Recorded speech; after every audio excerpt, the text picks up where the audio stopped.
the Titans, but those won't look this way, cause we already stoned with picks from Dave. Yeah, I'm gone, and it's R.I.P. to the bookies. R.I.P. to the bookies. R.I.P. to the bookies. R.I.P. to the bookies. Together with Thorough Sports Bets, yeah, the twins, they be checking in, stacking up. Green is the scene that you're stepping in. Winning is a trend, and we stay making dollars. Nerd talk with the sports bet scholars. Yeah, Mike M, picks from Dave, Earl Sports Bets. This is Nerd Talk, motherfuckers. Hello, I'm Dave, and I'm a little froggy, but I got that out of there. Anyways, hello, I'm Dave, and welcome to another episode of Nerd Talk, the live betting edition. If you are new here, thank you for showing up. It's going to be a good time, like it always is. If you came back or are a regular viewer, we appreciate you as well, and we will cash and smash like we do. We've got a decent slate today, college basketball, and we will be looking at all of the sports. College basketball, NBA, NHL. We might even have some Mexican soccer bets if that's going on, and tennis and all sorts of other stuff. And sometimes we even bet horses on the stream. So either way, thanks again for showing up. Hit the like button on both channels, Earl Sports Bets and Picks from Dave. What are we gonna do now? Isex, what's up, buddy? Oh, you're new. Good. Glad. But either way, let's jump into the picks. Why am I bleeding? I don't know. Let's jump into the picks. As I do every show, I give out the looks early. These are my premium plays. So hint, if you want to show up for the show in the beginning, when it starts, all I ask is you hit the like button. You get my premium plays. Which January was a fantastic month. December wasn't. January was. So let's dive right into them, and I'll just give them all out. Actually, first, we got what am I doing? We need to get the banner down there, don't we? Dave, we all know Dave is not the best producer in the world. There we go. All right, let's start with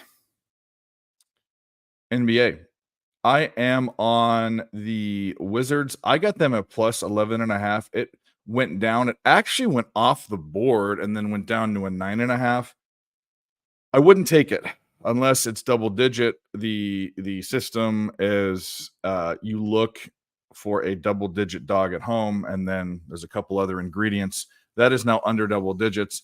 If you like 9.5, take it. Why not? It doesn't fall in the system. I wouldn't bet it per the system, but if you guys like it, that's fine. Same system as Portland. I know these are really horrible teams, but this year, the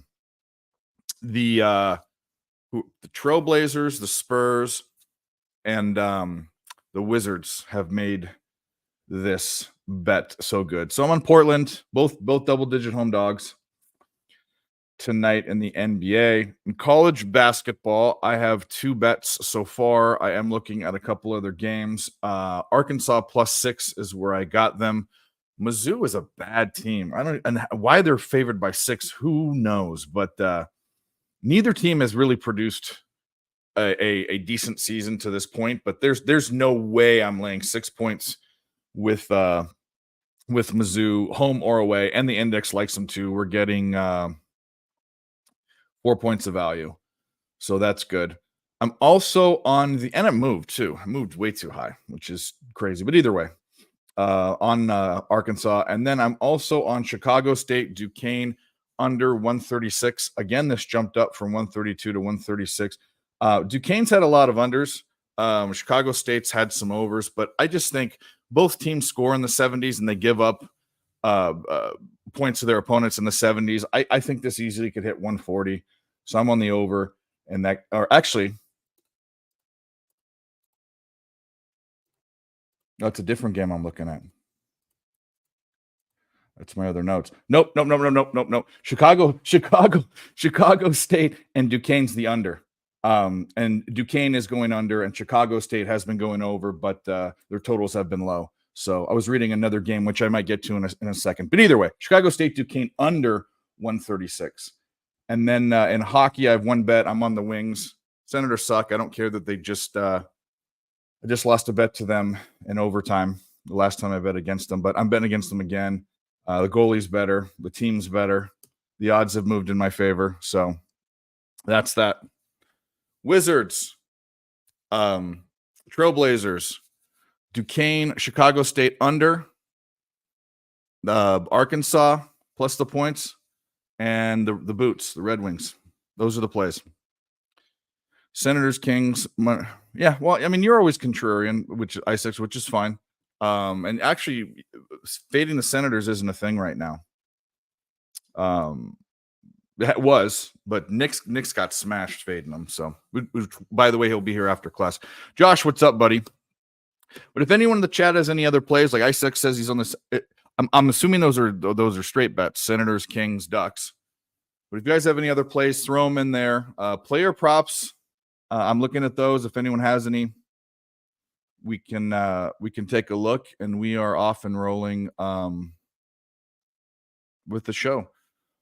Right now, Georgia's beating up on Alabama 17-2. I know it's only about halfway through the first half, but man, oh man, Georgia's looking good. Alabama's looking stinky. Yes, straight bets. Good job, Isaacs. Let's head over to Twitter real quick and do a little retweet of this. If you guys are watching too and would do us the favor of retweeting the tweet as well. It also directs people here, but I'm glad you guys are here and showed up, and we will definitely cash. I also want to talk some NFL. I know it's a week and a half away, but I just don't know how to wrap my head around this Super Bowl. The line was kind of weird. It was 2.5. It went down to 1. Now it's at 2. It's going to be tough. Tough game to bet. I do like the under.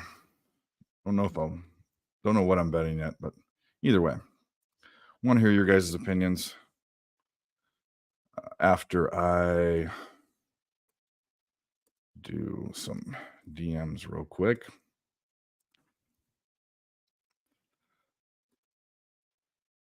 Man, oh man.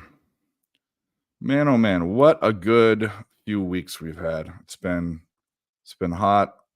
Multiple live streams. We've hit plus 1,100 on one. Last night we won a shit ton of money, but way too many bets on the Sharks and the not a multiple, 2 bets on the Colorado State Rams, but like way too many bets.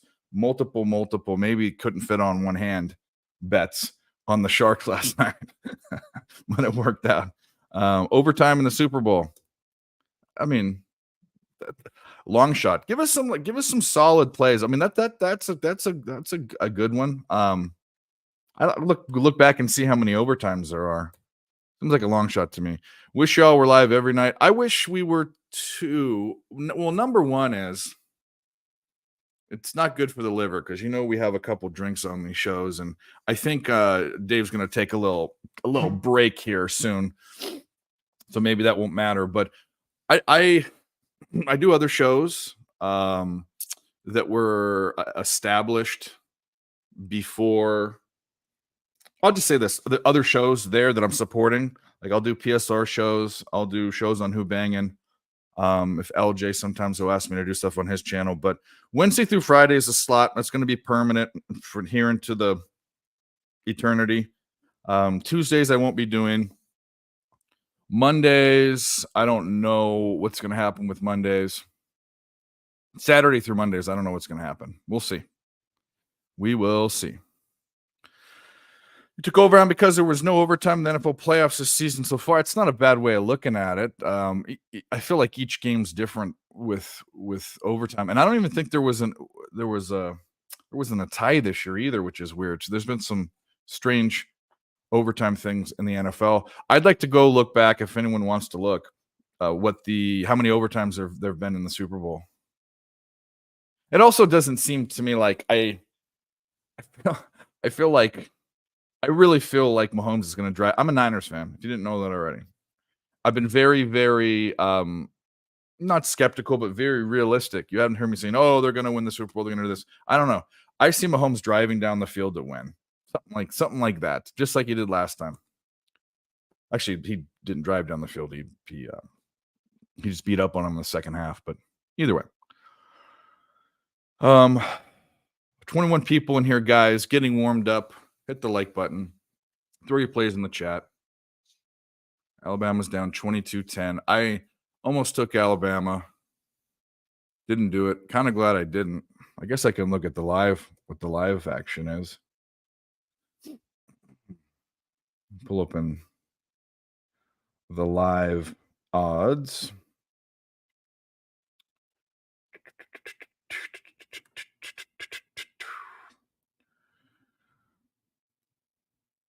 Actually, Northwestern's beating Purdue. Live odds are Alabama plus 3.5. I don't know. Just to stay off it. I'm not gonna press that bet. What's up, Nathan Cerna? Have you been? It seems like you haven't been here for a few shows. Where you been? What you been doing? Pats Falcons was the last OT. Yes, that is the the biggest single bet I've ever won in sports betting. Not the single biggest bet I've won. It's much larger, but in sports betting, a single straight bet, that was the biggest bet I've ever won. And you couldn't tell me a better game for it to be that. If you're betting, you were on the Patriots that game. What an amazing game. Ironic, isn't it? Chiefs new Patriots dynasty versus Kyle Shanahan, ex-Falcons coach. Yeah, there's a lot of that interweaving going on. How many people were? What team was it? Was the Redskins, or was it the Redskins? Were they the Redskins then? When all those coaches were there, LaFleur, Shanahan, McVay, McDaniel, and they're all head coaches now. Low bankroll, no bets. Yeah, I know. I got you. Yeah. Finally get to fire Bill. It's tomorrow's payday. Well, that a boy. Been there a long time ago before I built up a big enough bankroll and had bankroll management. I'm not saying you don't, but I definitely have been there. There's one time I lost all my money playing poker in LA. And this is at Hollywood Park. This is where SoFi Stadium is now. This is when the racetrack was still there and the old shitty casino was there. And at 3:00 in the morning, I had to walk 8 miles and I walked right down the middle of Hawthorne Boulevard. This is Inglewood at 3:00 in the morning. A white dude. And I didn't look like a bum then. I look like a bum now. Maybe I fit in, but a white dude with a bag. And I basically walked down the center of the street because that's where the lights were shining. I didn't want to get mugged. Saw all sorts of stuff. Saw this guy. I thought he was dead in the grass. He was just laying there drunk. Anyway, lost all my money. Went to my friend's house, walked 8 miles, and that was it. What's up, Wine Time? If you want to come on, let me know. I didn't send you the link, but I will. I'm getting screwed a lot lately. Half a point. Oh yeah. That December for me was that, brother. Getting hooked. Yeah. By the way, anyone in the chat that want to come on, jump on the show. We have Dan Doherty's been coming on from Australia, our newest addition, which I think he might be coming on today. Let's get this link out to Wine Time. No pressure, buddy, but if you want to come on, you are more than welcome.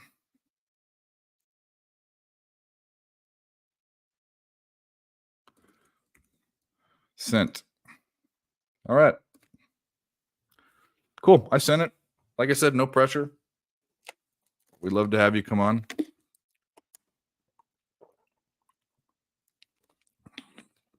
This guy in Georgia has the dorkiest haircut. This white dude. Looks like a chick from behind, but like a weird pigtail. The curly Q weird half faux mohawk fucking mullet thing. Anyway, I guess I shouldn't judge about that. I don't know. Oh, this Generation Z, Gen Z. We're about to pop off in the hockey game. Go work boots. To pop off in all the 7:00 games. I'm sure by the Sharks game. That's actually kind of an interesting game, Sharks versus the Ducks. The Ducks aren't a good team, and they're not a good team at home. They're wait a minute. They're 17-7. So they're 7-17-1 at home, and they're 10-13. Yeah, the Ducks are a better road team. Who would have thought? Kings are a very, very good team on the road.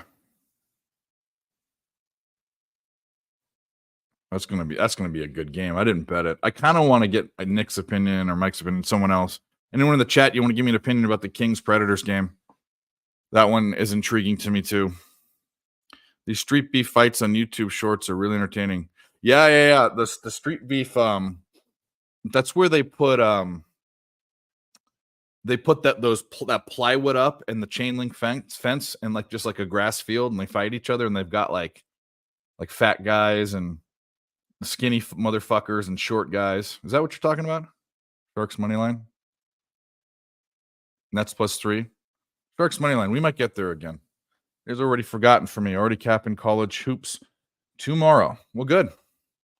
Let me know what you like. I'm going on Jimmy the Bag Show tomorrow, like I do every Thursday, and I'm down like 3 or 4 units on that show. But that's that's another thing too. Talking about line movement. I have bets that I've taken on that show the night before, and I give it out, and the line moves overnight, and I don't feel comfortable on anyone's show giving out the odds that I got.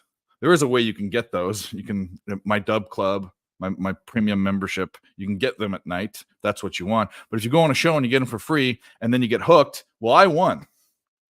My record doesn't show it on there, but in my bankroll, my bet, my ticket, and show you I won. But if I'm giving out bad advice, that sucks. So that's that whole half of this, half of that, half point here, half point there bullshit. But anyways, Kings will win. Kings will win.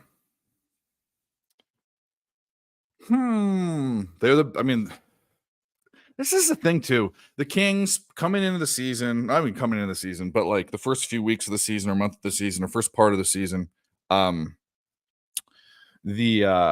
was saying the Kings are the best team in hockey, or at least the West and all that. And then they hit that skid, and I don't think that's the case. I don't think that's the case at all. But they do have a good road record. Prince Moore. What's up, buddy? Guys, hit the like button on both channels. If you're on ESB or Picks from Dave, that's all we want. Hit the like button. Subscribe to both channels. If you're on Twitter, come over to YouTube, subscribe, hit the like button. Let's have some fun. Man, it sucks getting fat. My knee fucking hurts for no reason. Got 2 certified Nathan Cerno winners, but don't give out to everyone, Davey. Cleveland State spread and Marshall spread tomorrow. I will look at both of those games. Definitely. Cleveland State and Marshall. I'll remember those. Well, I'll tell you, the index will tell me whether I want the spread, but I'll even dive into them even more. Made a lot of money with Cleveland State over the years. Good team to bet. Good team to bet. Let's pop open these. Purdue and Northwestern tied 25-25. If that ends up tied at halftime, I might hit Purdue. Depends on what the line is live, but we might do it. Xavier's beating St. John's 27-21. Game still early, 8 minutes left in the first half. And all the other games just popped off.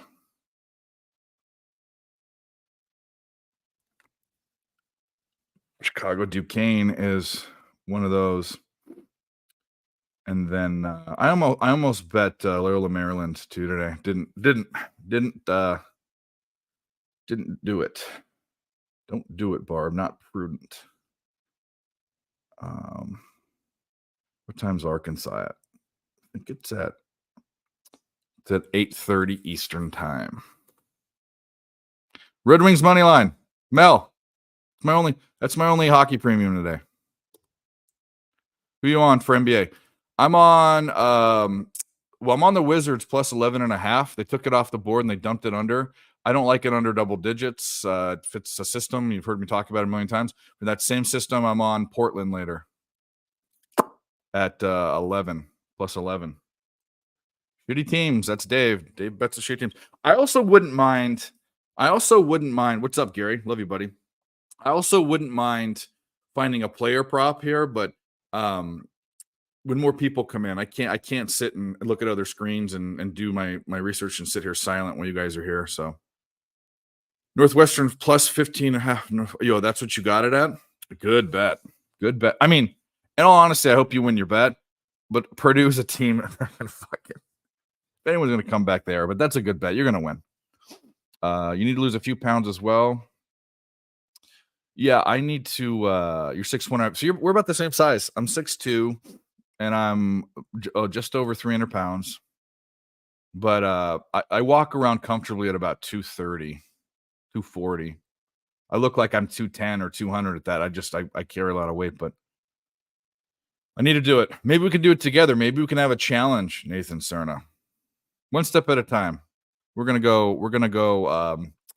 start drinking less, and then by Lent, I'm a good Catholic.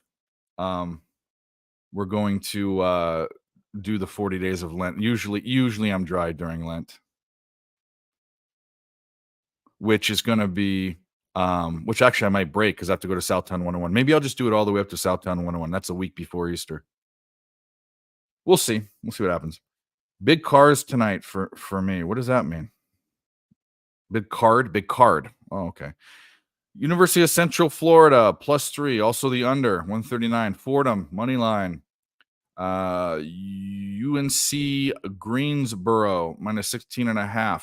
Are you college bets? Double cheeseburger and pizza. Are you kryptonite? Yeah. Me. It's I don't eat that bad, and I eat a lot of vegetables specifically. I eat a ton of tomatoes and radishes every day. Those are things that I eat.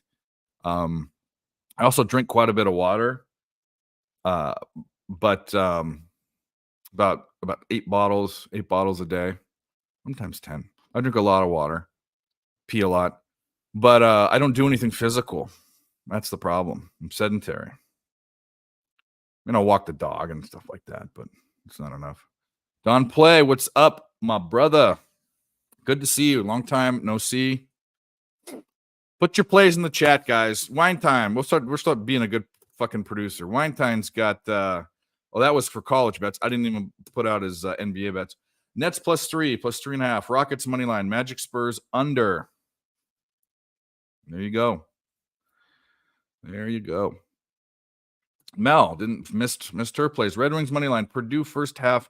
Team total over 36.5. Jamal Murray under his PRA at 40.5. Need to start looking into more of those under props for the PRAs and points and stuff. Usually don't I take unders in the playoffs. That's for damn sure. But for the star players, but who likes a prop under? Who likes unders anyways? I bet a lot of unders in games, but they're not even games that I watch.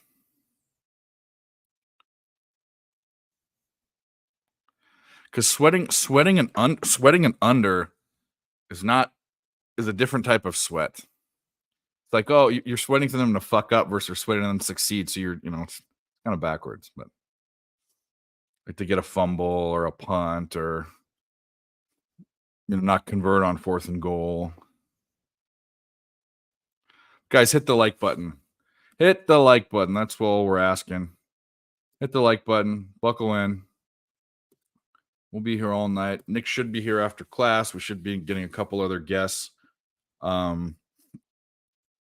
Wednesday's usually the busy day for people. They're doing other shows. They're doing other things. Thursday and Friday. Friday's the big night. We all know that, but doesn't mean we can't make money on a Wednesday or any day. What are we doing? Go to YouTube. I want to see how many likes we got. That works. Nasty Nate, Wimby blocks. That's been a popular bet recently. I don't hate it. It is a terrible sweat, Cheshire. That's why people don't bet it. I think people miss out on it because they don't want to watch the game or they don't want to sweat a game that way. Sweating a prop that way is even worse. But I definitely do in the playoffs. I take the Stars. Nasty Nate knows that I was all over Jason Tatum under props. And actually I was only about 50-50 on it last year in the playoffs. Twins maybe at ECU game where they were getting stomped. I'm nearly positive Nick is in class. Real Deal Prime, what's up? I may add one more play. Still pondering Sharks team total under. I like the Sharks. I think I'm going to bet the Sharks money line again. What's the chance of the Sharks hitting back to back? How many back to back wins do they have this year? I don't know. We sure tapped the button way too much last night, boy. That's for sure. That's for sure.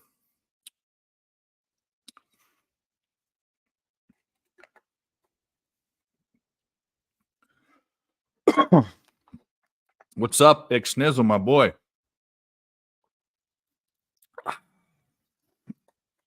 you're doing well today on this hump day, Sharks have not won 2 wins in a row nor a back-to-back this season so far, so maybe we shouldn't take them, or maybe they're due. That's stupid bullshit. I don't know, man. We'll see. That's a late game, right? We got time to think. We got time to think. Let's look at this. I'm not going to bet it. I'm just going to lament it. No, they're plus 6.5 now. Alabama. Yeah, that's calling my name. I'm not going to do it, but it's calling my name. They were -6 favorites.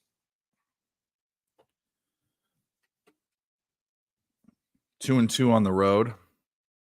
0-1 as a road favorite, if I remember correctly. Covering the spread. UNC, let's get it. What are you on there? Their spread? What was the spread? What is the spread? Excuse me. That was impolite. UNC hasn't gone off yet, has it? Are they even playing tonight? Or do you mean Greensboro?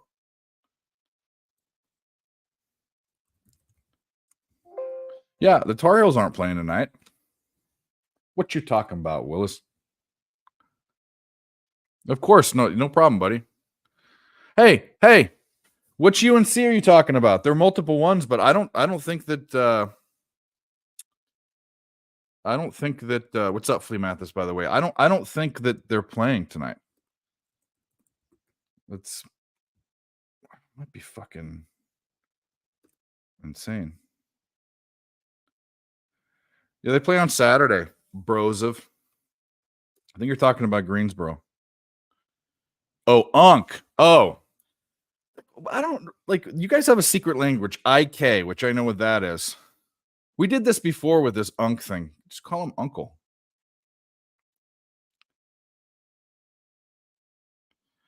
Okay. Well, give us a bet. How about you give us a bet for all that confusion? My brain is there's been some brain cell loss and might possibly be mushy in certain areas. Give us a play. Come on, my boy. Nate, what are you on tonight?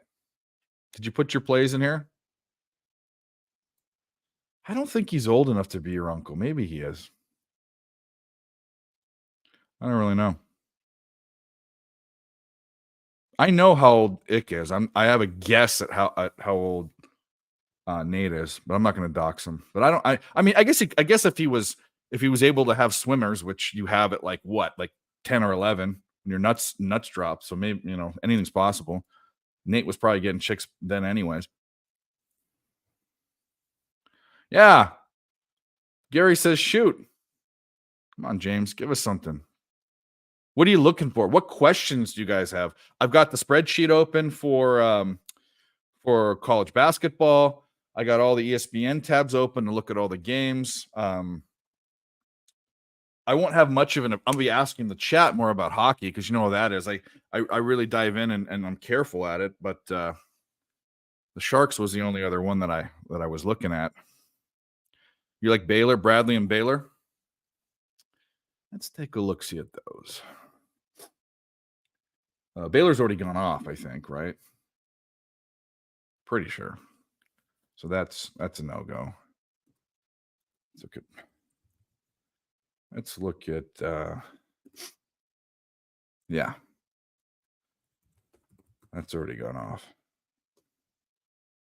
Bradley's in 45 minutes. You can take that apart. Versus Northern Iowa. UNI. The Panthers. The Sex Panthers. Let's look at the spreadsheet. The line's pretty accurate. If you're getting a 6.5, it's now I'll call you back. 6.303333. That's the spread, and it's 6.5 on the spreadsheet. So basically, if the current odds are anywhere near there, wish you luck. There's the man, Perky Bumps. What's up, my boy? What's up, pussy? Are you a grilled cheese and wings? You do. It was quite the game. I sort of feel bad. I'll especially feel bad if the Niners go and lose to the Chiefs, which I have a weird, ominous feeling they will, because I would have rather had your team get to a Super Bowl than mine lose in it. But yeah, I want a grilled cheese, and I want some fucking tomato on that bitch. I'm one of those guys. Mel cashed. We're already cashing. 30 minutes, a little over 30 minutes into the freaking show, and I know which one Mel likes, so.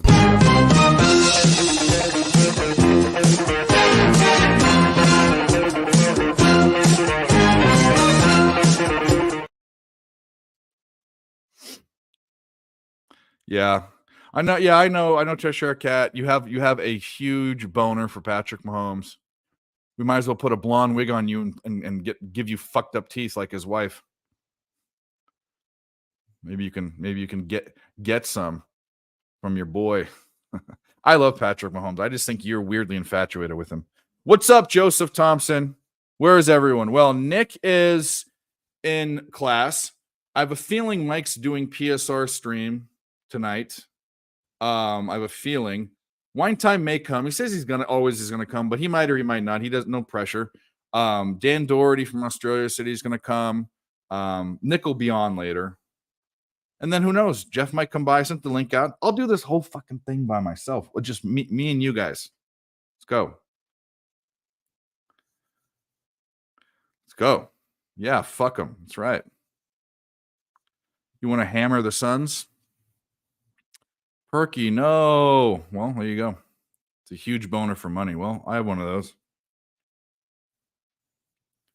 I'm conflicted about this game, and there's zero fandom in it. I'm not conflicted because I think because the Chiefs should blow them out, and I'm just holding on to hope. I think the game's going to be close.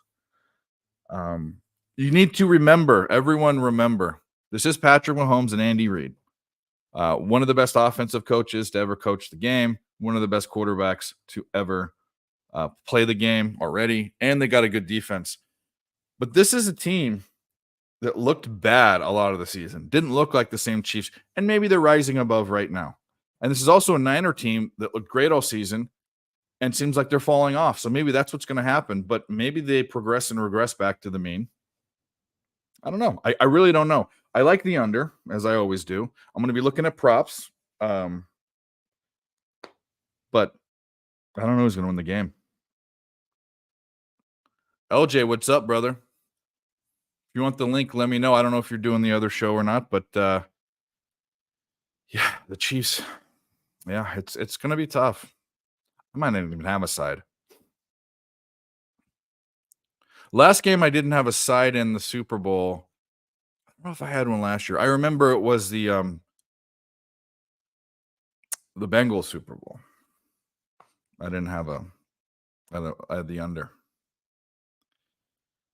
Oh, you're at the Rockets game? Awesome. Let's go Rockets. I don't know. I didn't bet the game, but going to couch mode. There you go. Futon Bets. Shout out to you guys. Hit the like button, please. That's all that we ask. Almost 700 subs. Yeah, if you haven't subbed, all I want to do is get to 1,000. Hey, look, I have no dreams or want to be famous. Even if I did, which I don't, I couldn't be because I swear too much. I drink on camera. I yell at people. I berate people. I get in a fight. I got in a fight with guys on camera last night. It's just who I am. I'm still a good guy. But all I want is 1,000 followers. And it's also not because of ad revenue, because ad revenue you get at 1,000. The ad revenue at 100,000 still is enough to really like make a living or even run a channel. Ad revenue at 1,000 is nothing. It's probably $5 a month. All I want to say is that I have 1,000 subscriber channel, and then I might turn on the $4.99 membership, and I might do special videos. I might give out premiums. I might do all this other stuff. I just want to get there. That's it. Burner accounts, go sub. Razors do damage is the Rockets. Okay. Alec, what up, dude? Where the fuck have you been? You disappeared. I mean, literally, it's been like a year. Hope you're doing well. Yeah, no, last night was at the very end of Who Bang. It doesn't matter. We made up. Well, I think we did. It might be, I don't know. It doesn't matter. No dick spins. It's all good. We don't have to talk about it. I don't want to talk about it. There's no reason to talk about it. But you've seen it. You've seen it all before. You know, I wear my heart on my sleeve. I have a very bad filter. Anyway. New job, working nights and traveling. Bro, I used to work nights. I took time off of sales. That's not the only non-sales job I've had, but one of them. And I worked at night. And it was cool, but it fucked up your schedule. I worked 4 10-hour shifts and I had 3 days off. But it was only like having 2 days off because one of the days you slept to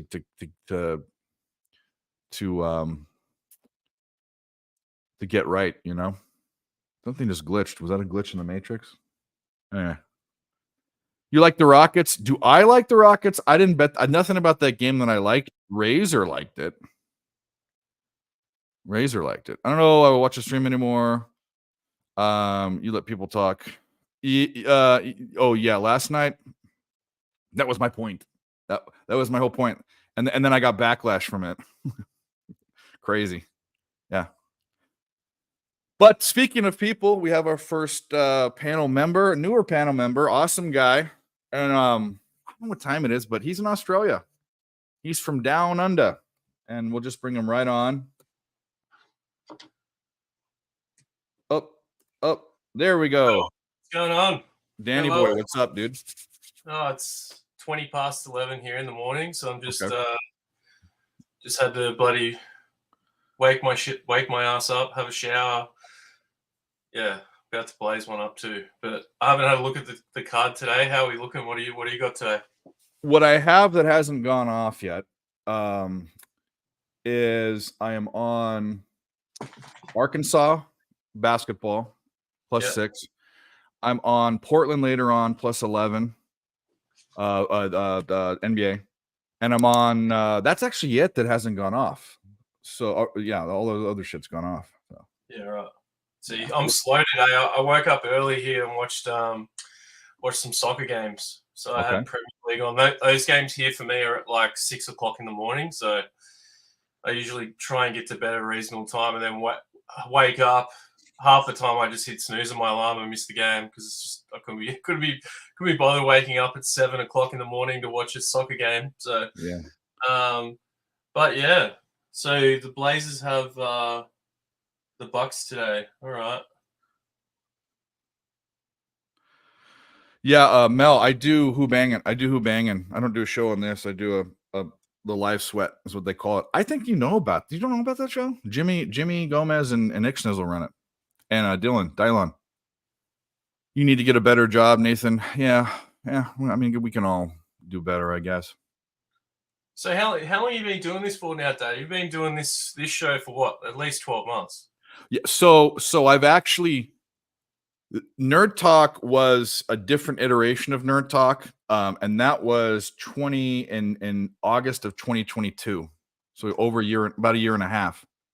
Nerd Talk came back.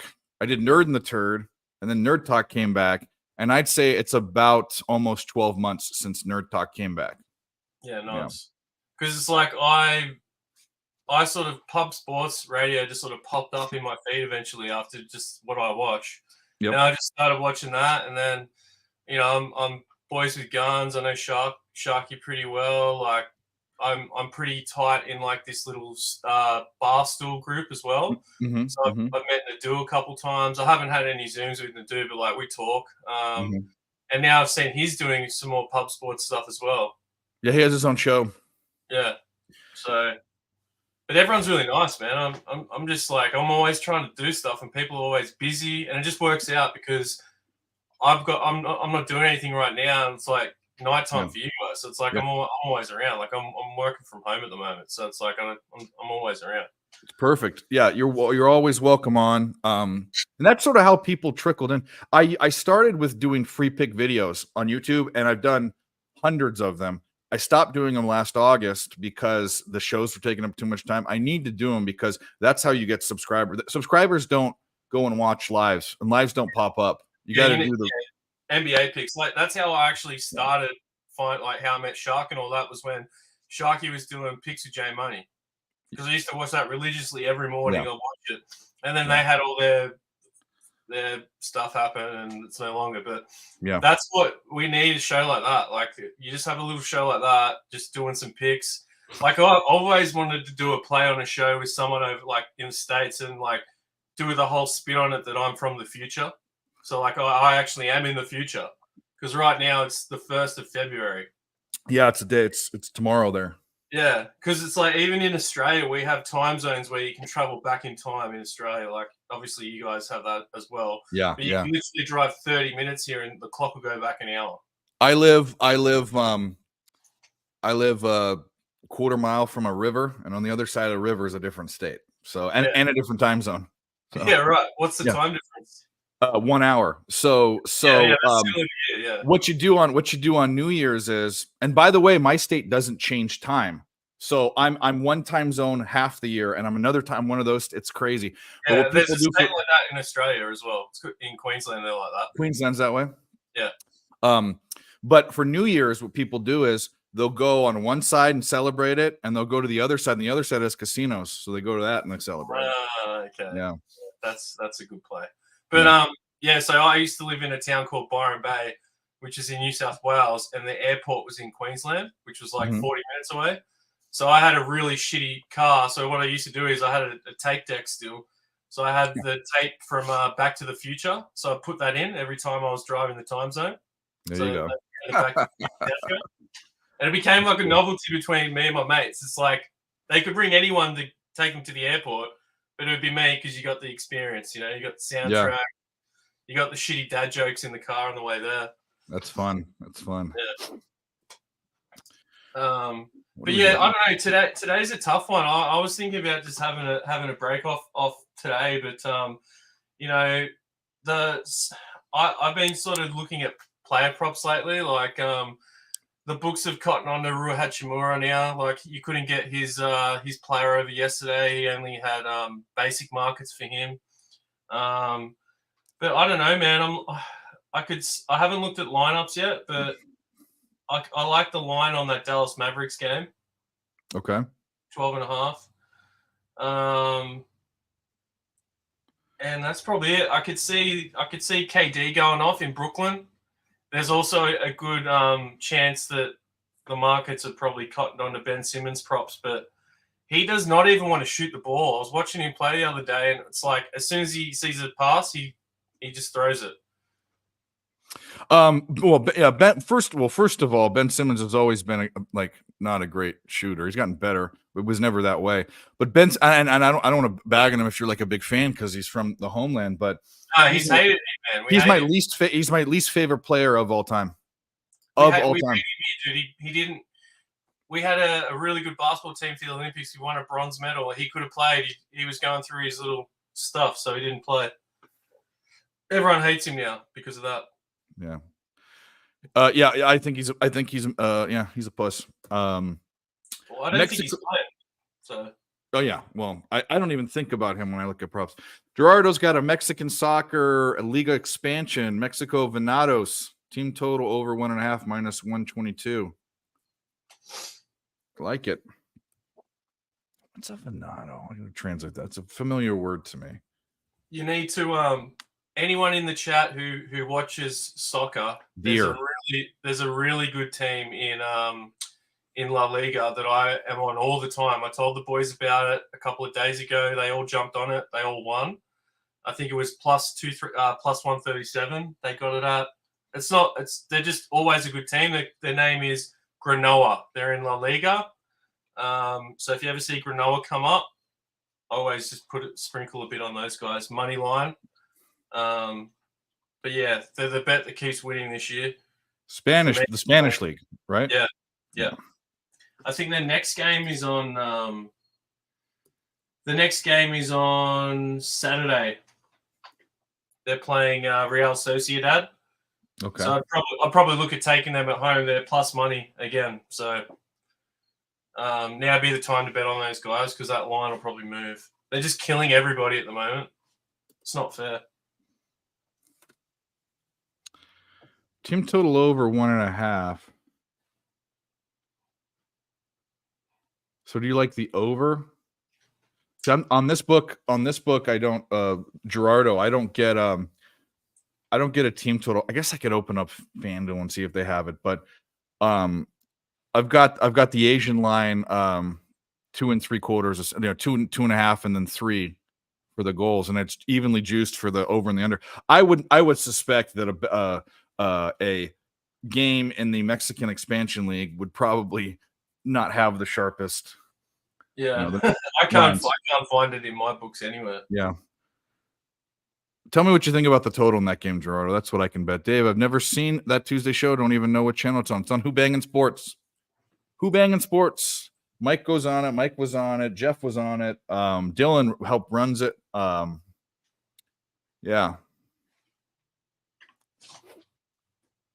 No, that's not what happened. Nick's busy. Mike's doing PSR, I think, or he tells me he doesn't want to do either show, and then whatever. I think I pissed off Dylan. Dylan is pissed off. But that's not why no one's here.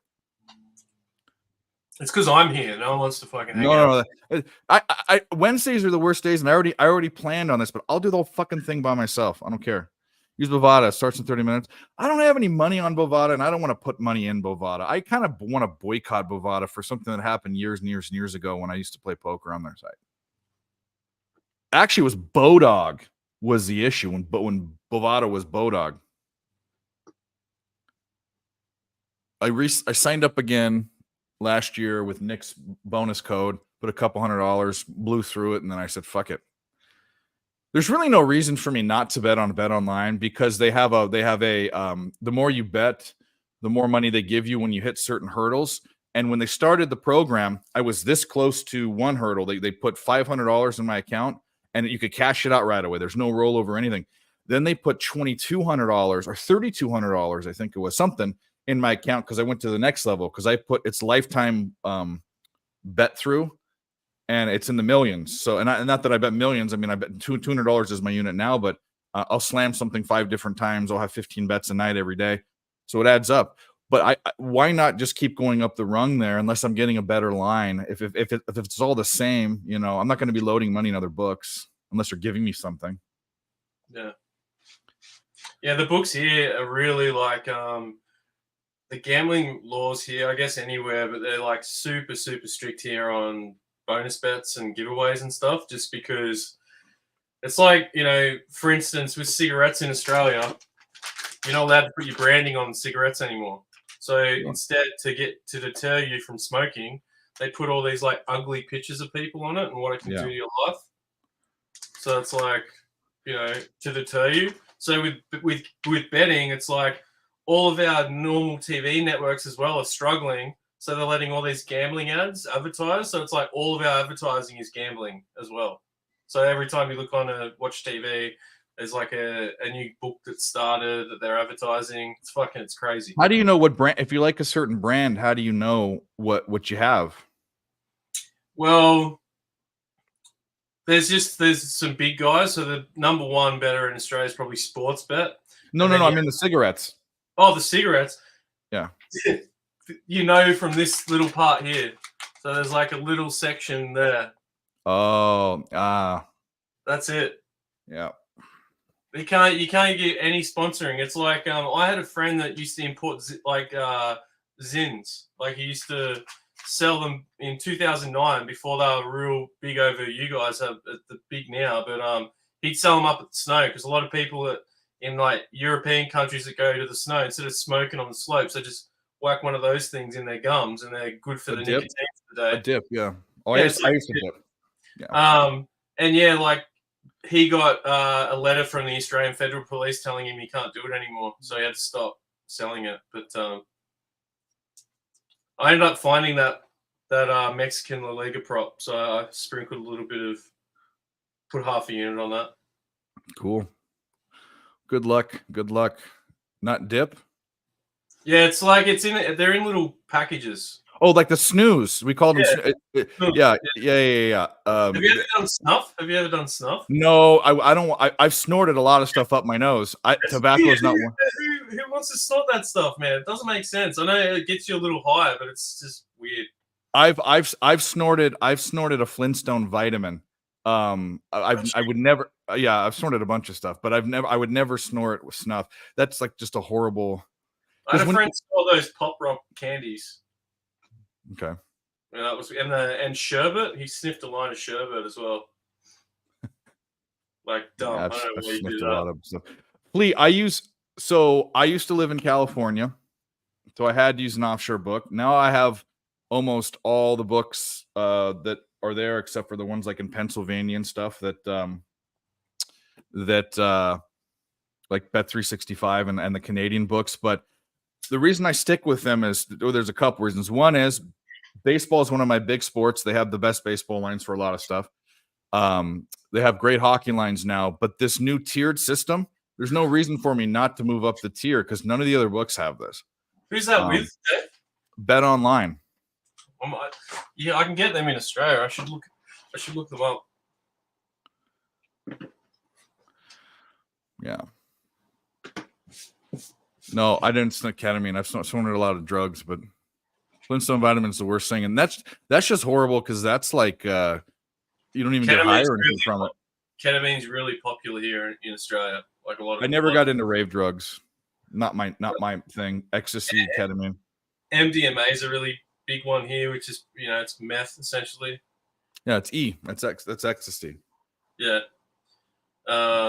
But there was one going around a while ago when I was younger called Tripstasy. It was ecstasy pills laced with acid, and people would take them and not know what they are, and then like 8 hours later they'd just be tripping balls somewhere in town, like in the park, or like I remember walking home one night and I had money in my shoe and I just couldn't stop laughing because I'm like, I've had such a wild night. I've got money in my shoe.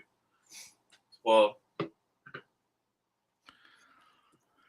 Guys, smash the like button if you could. There's over 40 people watching on both channels. We love you. We love you long time. Wow. Yeah. Drugs were a long time ago. I can't. Well, first of all, I don't really even drink anymore. I'm just just a grass guy. Yeah, I wish I could be. I can't. I just dip into the clippings. That's about it. My whole family are a bunch of alcoholics. Like my dad can just drink beer all day. Yeah. Well, I know about that. Let's take a look. The Wings are still up 1-0. We love that.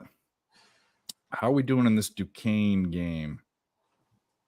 Duquesne, it looks like they're scoring too much to me. Let's look at the live line. Let's look and see. Duquesne. Rhymes with cocaine. Here we go. Not spelled like it, though. Live line's 133.5. We like that. We got 136 under. We like it. Possibly hammering Kentucky. Let's take a look at that. Kentucky, that game's pretty accurately lined. There's half a point of value to Kentucky. Alabama's still down 14. Man, oh man. Georgia's going to wax them. Alabama's sure falling off. Sure falling off. It's a lot of points. It's not even that. I mean, it is kind of, I guess, 6.5, 5.5 points. That's where it's at. I've been looking at a lot of first quarter lines lately. I've just been playing a lot of first quarter markets just because I like watching it. It's a good sweat just to get the blood pumping early. You know, I'll try and find plus money on a quarter line and just watch that. It gets me ready for the day. And then if I win, it's good. I've got like a bit of extra money to play with for the afternoon. Jazz have been stinking it up. I thought the Jazz were on, like, we're going to go on a tear, and then they stink away. They suck so bad when they're not at home. Like, the third quarter is just a collapse. The last two games I've watched, they've looked really good early, and then they've just shat the bed and just not, like, just given up a stupid turnover, and then it'll happen 10 times in a row, and then they're 20 points behind in the third quarter. They're not a good team. I mean, they've got the potential there. They've got too many bigs. I think they need to trade. I think they should trade Collins. I don't think they should. I don't rate him at all. Yeah, I there's some good pieces there. Kessler's good. I like Kessler. He should be starting, bro. He should be the starting center for that team. You think so? But isn't was Mark in the power forward? He's playing power forward, and they got Collins playing at the center. But it's like Kessler was good. He went to Auburn. We went to Auburn, I think. Anyway, it's like even Jordan Clarkson. I know he's just coming back off an injury, but like he should be starting when he comes back in. They got Colin Sexton and Chris Dunn starting at the moment, and that Fontecchio guy. So it's like there's three guys starting that weren't starting for anyone last year. So they're doing pretty well considering what happened. So because when's Connolly back? I don't even know when Connolly's back. I don't know. And Fontecchio, he's that Italian stud from all those. He's like the Italian's best player. Yeah, he's like the Giannis of Italy, the closest thing they'll ever get. I remember him in FIBA. Maybe Gargani was the closest thing they got to Giannis. He was fucking. Yeah. He was so bad. It's like whenever I played 2K back in the day, he'd be the first thing I'd trade away if I ever played with the Raptors. Directors on the Kings and Radford -10. Good luck. Texas A&M Commerce at home. Maybe your late play. I got Bushwhacked making a stupid large wager on Baylor, and they are toast with jam. Alabama's kind of fighting back, 10 points. I just have this game on because that's the only thing that was on before. I got a friend of mine sent me. He said, "Is it Philip Forsberg? He's got him for anytime goal scorer." Okay. And he's also got Adrian Kempe for the Kings. They're like his two goal scorers for that.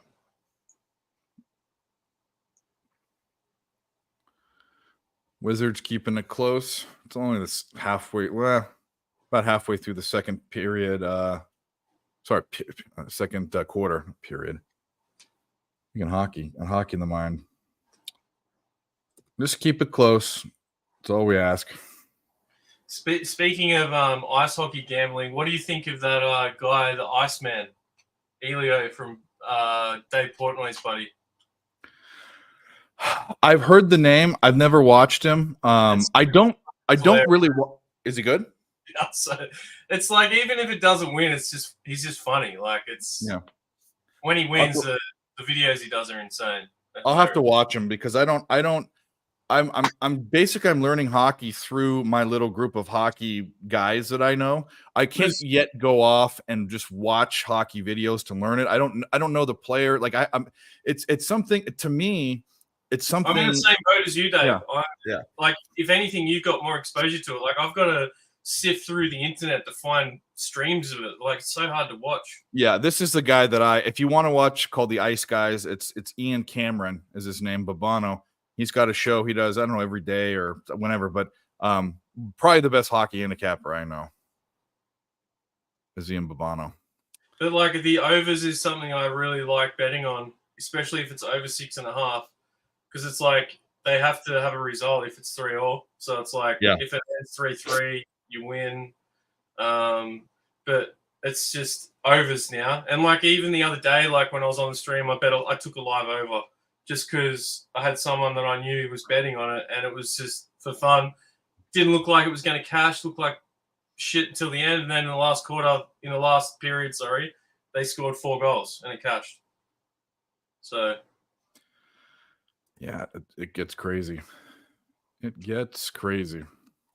Let's take a look. What's going on over here?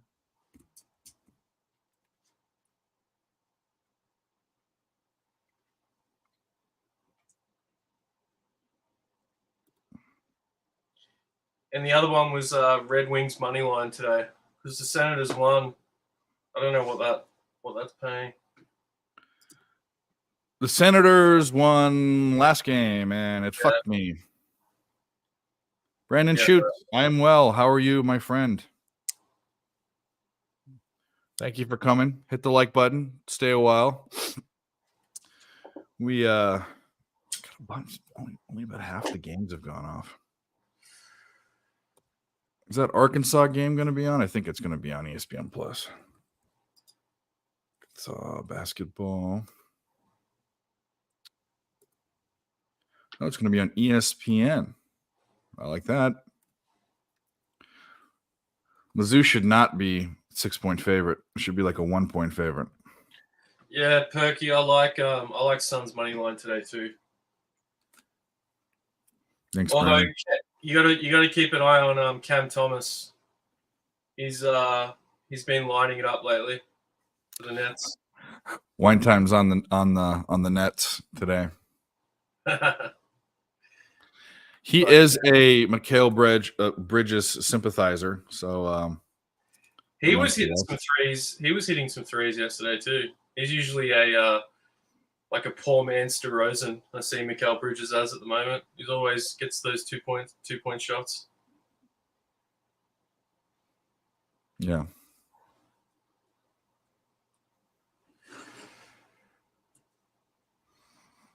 Dave is not going to be on Ryder. I'm not sure what that means, but probably not. No clue what that means. Yeah, what's KD's points props? I wonder what they are tonight. But this could be one of those sucker games where Devin Booker ends up getting 42. Yeah, it wouldn't surprise me. Wine time. It's all good. Can also look at the spot for Cam Johnson revenge game. Home for the Nets against the Suns. Although I don't like taking revenge spots. I think it's bullshit. But all those players played it. That was that trade. Was Mikal Bridges, Cam Johnson. Oh, there's another fucking guy. He's over. Cam Johnson's over 13.5 today. That's actually not bad. He did just come back from injury, so that's. Well, that's what it was. Jay Crowder. Is he even playing? I think he went. I don't think he's at. He's on the Bucks. Yeah. He replaced PJ. There's like their D guy. He's coming off the bench, but anyway. Kevin Durant's over today is 25.5, which that's NBA. literally teetering on the line.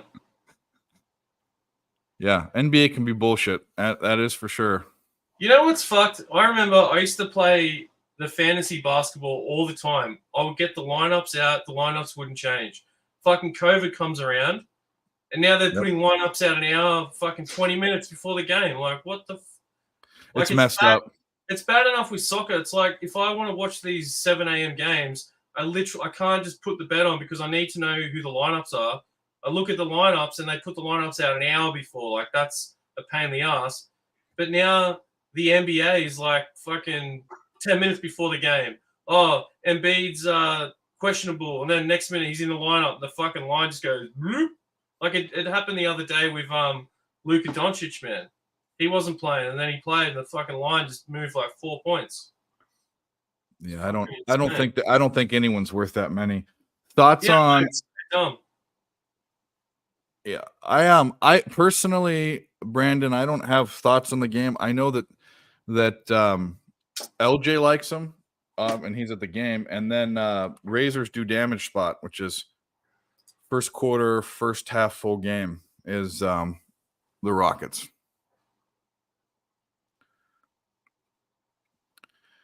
Kings score.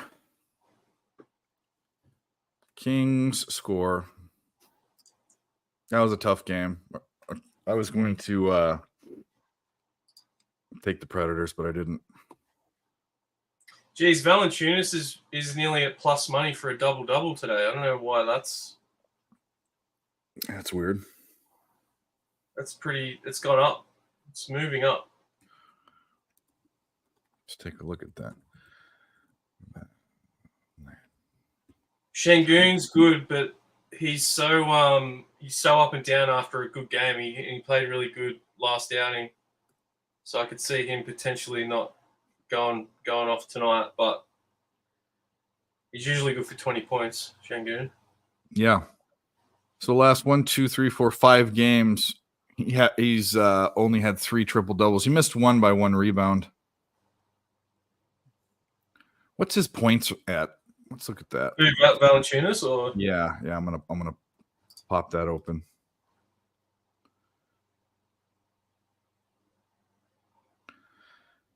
If it's low enough, I might take it. 14.5. That's what my book's got it at. Yeah, it's too high. 10 would be okay. That's what I was thinking. If it's like 11.5 or something, would be nice. But no, 10's not even worth it. What the fuck? It's so dumb when it's like that. Valanciunas. I have 13.5. Still, I still don't like it.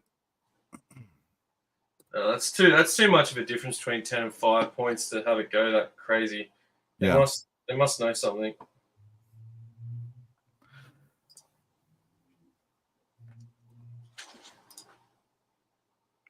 Do you get all your statistics through your books, or do you have SofaScore is what I use for soccer. That's really handy. I use different things for different things. I use ESPN a lot because it's easier. Yeah. It's easy to navigate through and look at their stats. I use team rankings a lot to look at team stats. I use Fangraphs for team stats for baseball. Yeah. Well, mostly can you export data out of those? Like, can you no. You can sort of. Nick knows a way how to do it on ESPN, but you'd have to I tried to one time talk to a computer guy, and he said you can scrape sites, which I don't know what that means. I'm not a computer guy. I've got a few little tips and tricks I can give you later on when we're off. Yeah. There is one I would like to do for Fangraphs. I'd like to, but the cool thing about Fangraphs is it's already in an Excel a spreadsheet that you can manipulate. That's even better. That's descending. Yeah. That's okay. Yeah, I'm gonna blow your mind when I tell you this shit later. Cool. Let's do it. 7 points. Alabama's coming back. Should have taken the 6.5, but man, it's so funny, the novelty of being Australian sometimes is just a real thing. It's just a different. It's just a different thing. Like it's like I feel honestly like Australia's just another state of America. Like we're so closely aligned in culture. There's just a few things that are different. That's it. No, I like to think of Australia too as like we're all massholes. Like every person in Australia who loves sport is fanatic about it. Like we're all fucking mental when it comes to sport. Like the best thing you could do if you ever came over to Australia is go to a local game where no one's getting paid anything and you watch dudes just beat the shit out of each other and they probably have to go to work together on Monday. Yeah. Like it's just, and they'll get pissed at the pub. Like if you do get paid to play here for shit teams, you're just an alcoholic because you spend all your money at the pub on the Saturday or the Sunday after the games. So I know they have a lot of you guys have a lot of different levels of soccer that they consider pro or semi-pro or whatever, kind of like we have baseball here. I know you have tons of different like Aussie rules. We have tons of different codes, man. That's the problem here. There's like too much stuff. We have winter sports that are professional that play all year round. We have summer sports that are professional that you play all year round now. But it's like growing up, you either played one or the other. Mm-hmm. And then when you get to the pro point, you got to pick one. You can't play both here. We haven't had many, Dions or Barrys and all that. Like we've just got people that play one code. We had that guy come over and play. Jared Hayne played for your 49ers. And he raped some girl and he's in prison now in Australia. But, like he had a crack, couldn't do it. I don't think you'll see a running back come out of Australia. I think you'll see a lot of people try. We have punters, all sorts of punters in college football and stuff. Every punter in the NFL since is going to be Australia. They're all going to be Australian. Because that's you grow up kicking a footy here. You grow up kicking a ball like that. That's how you kick a ball. Yeah. For Aussie rules, right? Yeah. My sister's best friend, her partner was the punter for the Eagles until they just released him recently, Sipos. Okay, yeah. Yeah. He wanted to come back to Australia to coach women's AFL, which to me is just don't get it. You're like Tom Brady retiring to coach in the lingerie bowl or something. Doesn't make sense. He's over here right now, actually. Is he? Tom Brady, yeah. Everyone's just swallowing everything he puts out too. They love it. No problem, Nick. We're holding it down. Yeah. I mean, the whole fast. This is the thing too. Really, we're not xenophobic in the United States, but we have this weird thing with foreigners. Like we're infatuated with them. We are too. Yeah, it's a mutual. Well, the only ones we're not are Canadians, but even we're New Zealanders. We hate New Zealanders. They're like our Canadians. Well, it's funny, all Commonwealth countries, but Canada, yeah, the way that we're infatuated with them is in a different way is we talk shit about them. And by the way, Canadians are it's an awesome culture, some of the nicest fucking people in the world. But Americans are just stupid that way. So like, oh, there's an Aussie here. Or, there's someone with an accent. It's, That's probably why it's so like normal because if you come to my town and you have an American accent, people will just talk to you to hear your accent. Like, yeah. It's people like that with me. They just want to hear me say shit or or it's like, what bit you today or what's going to kill you. That's another popular one. I used to tell people I like ride my kangaroo to school. Like people believe that. That's why Australia to me is crazy. Like it's so normal to live among like things that kill you here, that can bite you and kill you. Like I actually live in a place where there are rattlesnakes, which they're poisonous and they can kill you. Not anywhere near as poisonous as brown snakes and some of the stuff. The brown snake could just be in my backyard now. Yeah. So we've caught them in the backyard, but most people that live in civilization, anything that's deadly is far away from them. You guys have shit spiders and jellyfish in the ocean and sharks. We have sharks too, but it's all fucking crocodiles up north. Crocodiles. I told you the other day, this guy survived a helicopter crash with his best friend. 2 of them survived. And then died of a crocodile. One of them got eaten by a crocodile trying to get it out of the water. Oh my God. Like, how fucked is that? It's bullshit. Anyway, but if you this year, now that you know me, I'll get you into some Aussie sports that hopefully you can get lines on. I'd love to. You should go. I really tried to go over, but I just can't afford it right now. But you should try and get to the Vegas games. So the NRL's playing a couple of games in Las Vegas because you're close there. You're in Arizona. I'm like an hour and 45 minutes from Vegas. Yeah, you should definitely go check it out. But I'll have some player bets that you're definitely going to cash on. Cool. There's a guy do that. There's an anytime touchdown guy that I'm going to put all my money on him. He's scoring while he's over there for sure. So if he doesn't score the first time, I'm just going to double my bet the second game. That's my I'm sure plan. Ramon will go to a game with me there, or C-Mac will come into town. One of the boys go You see should get some. the pub. You should just get a little pub sports crew or picks from Dave crew and just go. Well, a lot of pub sports people live there. Yeah, sick. But I think there's like 4 games they're playing. Okay. So it's a great sport to watch live. Like it's really quick. There's no ads. It's just like you get the ball 5 times and then you kick it. 5 tackles, kick. 5 tackles, kick. Yeah. I don't know the rules, so I'm gonna have to do a YouTube video of Aussie. What are the? I mean, that's how I learn everything. Anyways, I learn how to count cards that way. Bet sports that way. So I'll figure out the rules.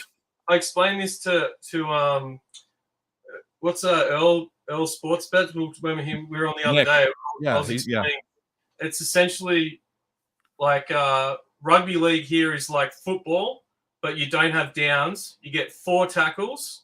You can pass the ball laterally, but it's got to go backwards. Yeah. And you kick it on the 5th turn. You got to punt it, and you got to score a touchdown. A touchdown is a try, and it's 4 points.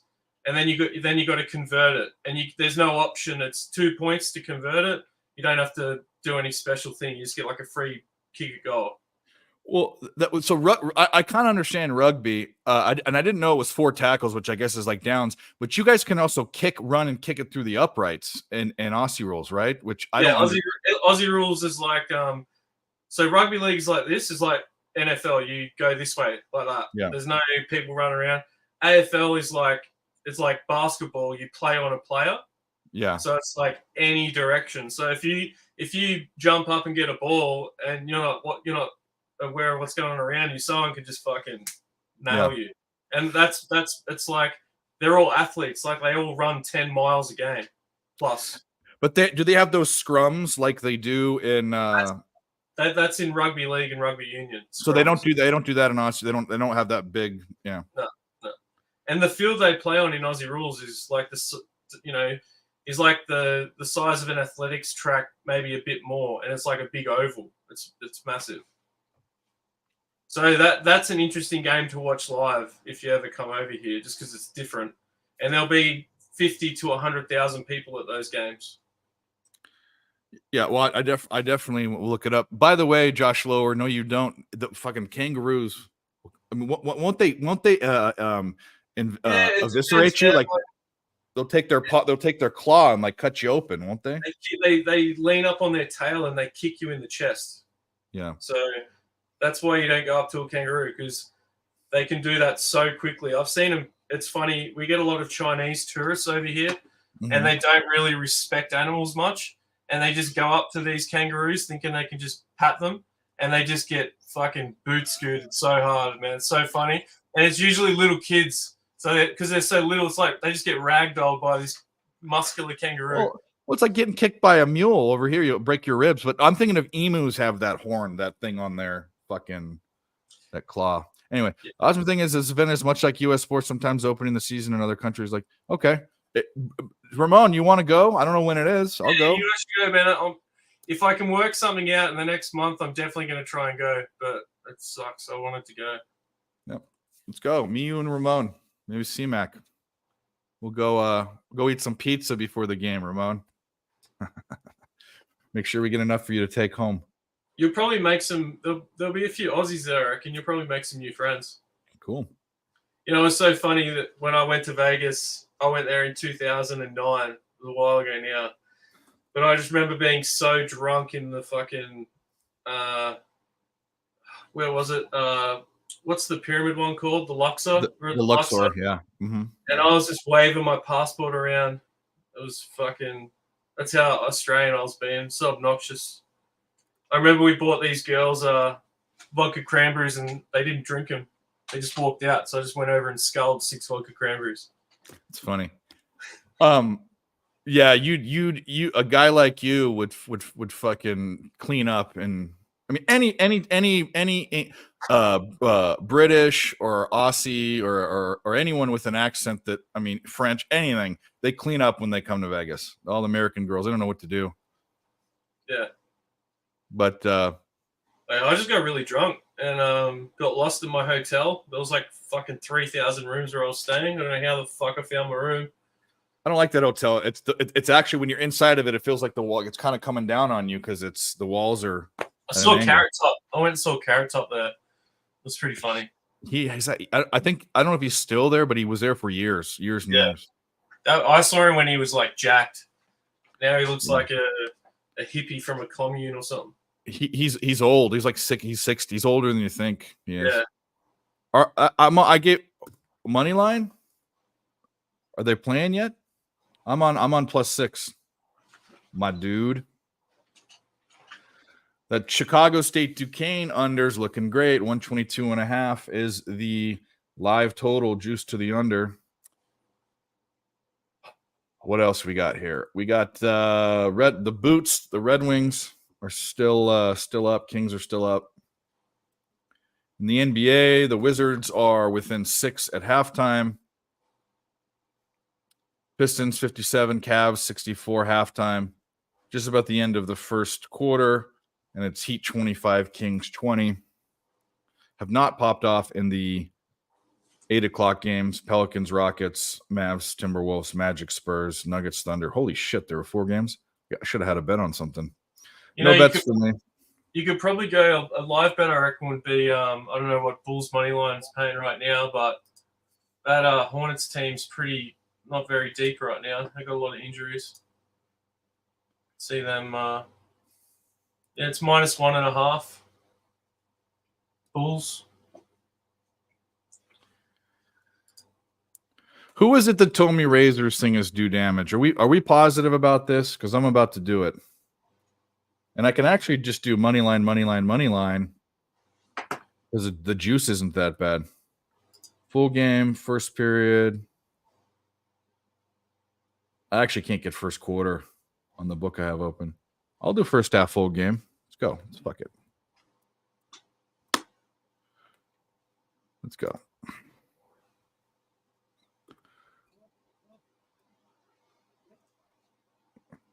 Who won out of Ole Miss in Mississippi the other day? Do you know? Who did what? Did Ole Miss play Mississippi in basketball? I can check. I don't know. No, he didn't post anything. Someone said that his due damage was Houston. I just took it. I don't care. I've been up. I can afford a fucking two quarter units. Yeah, don't play blackjack. First of all, it's not live blackjack. Here's the deal. Learn how to count cards and go to a casino if you want to play blackjack. Do not play against any online unless you want to know that you're going to lose. Yeah, a lot of people play blackjack online now. That's fucking. It's stupid. It's just like it's not as bad as playing the slots, but the average if you play perfectly and there's the best set of rules, you've got 3-2. You've got a dealer stays on soft 17, which Moch hit. If all the rules line up, you can get down to playing perfectly like a 0.25% or like 0.3% edge to the house. Online, the odds are so bad, it's like 3 or 4% to the house. Yeah. It's ridiculous. That stake website, like you can't gamble like that here in Australia online, but you can go to I can go down to local and play poker machines, pokies. Well, miss one. Yeah. Oh, I'll sit at a bar and throw in $100 if I'm up and vape or whatever, because you can vape there. A lot of the tables still in Vegas, or at least last time I was there after COVID, just don't let you smoke anymore. Actually, no, Vegas isn't that way. Indian casinos. Anyways, I'll go to the bar and smoke my vape, but I know I'm losing. I know I'm putting it in there, and I kind of know how to play what to hold and what not to hold, but you're throwing your money away. So don't do it. I last time I was in a casino, I played Casino War, and it was $100 max. That's all you could bet, and it was dealer high card, and I kept winning. I had all these Chinese people like betting with me and touching me and stuff. It was fucking weird. Touching you. I think I won like 12 in a row. and then I lost one, and they all just left. That's the one thing when you come over to the casinos here. There's a lot of Chinese people fill the casinos here. They're just degenerate gamblers. Yeah, that's the same across the country, especially in Southern California. There is quite a bit of Asian. Love to go to Macau. Oh fuck! Who wouldn't want to go? Who wouldn't want to go there? Yeah. Yeah, bet on bloody horses. That horse racing over there is just nuts, apparently. Yeah, Macau is quite the place, I've heard. Yeah, it'd be like if Las Vegas was its own state or something. Like it's just Las Vegas on steroids. I don't know how much debauchery or however you say it is there, but I'm guessing there'd be a lot of it. Oh, there is. There's more money bet in Macau than Vegas for sure. It's also cultural. It's closer to Asia. We've got all, they don't have to fly all the way to Vegas. But I've heard stories from guys in poker circles that played way bigger stakes than me and stuff, that they'd go to Macau, and there aren't really places like this in Vegas. Like you can get like a girl pimp that'll have like high-end escorts and stuff. But if you want to pay, I don't know, $10,000 or $20,000, you can go to this floor essentially, and every single height, race, boob size, it's mix and match prostitution. Anything you want, and these girls are all like tens. But you got to. I mean, it's like $20,000 for. These guys have it. So he didn't do it. He told me a story about it. So I don't know if it's true, but yeah. Would he be able to drop 20K like that? No, not him. No. This is the guy that played like 5, 10, 10, 20 no limit, which means his bankroll's in the hundreds of thousands probably, but not he's not a multi-millionaire. And by the way, I don't even think multi-millionaires will drop 20,000 on that. It's probably built like I guess it depends. It depends how long you've been a millionaire for. Like if you're recently a millionaire, you're going to drop 20K on that straight away. Yeah. Oh, me, I won't. I mean, I've been open about it. I've paid for a prostitute once. I had a friend lose his virginity to a prostitute. Oh no, I didn't do that. And this was just for a fun stuff. I've told the story, I think, on the show. But I would never pay that. Yeah, that's crazy money. 20K. Fuck. Yeah. But there's some of these girls making some serious money out there. That's fucking insane. Yes. Ramon, you're a funny guy. Fuck the Senators. The Senators fucked me again.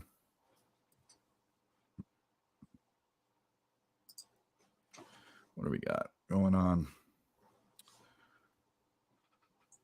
We got Duquesne. Yeah, just staying low, staying slow. We like that.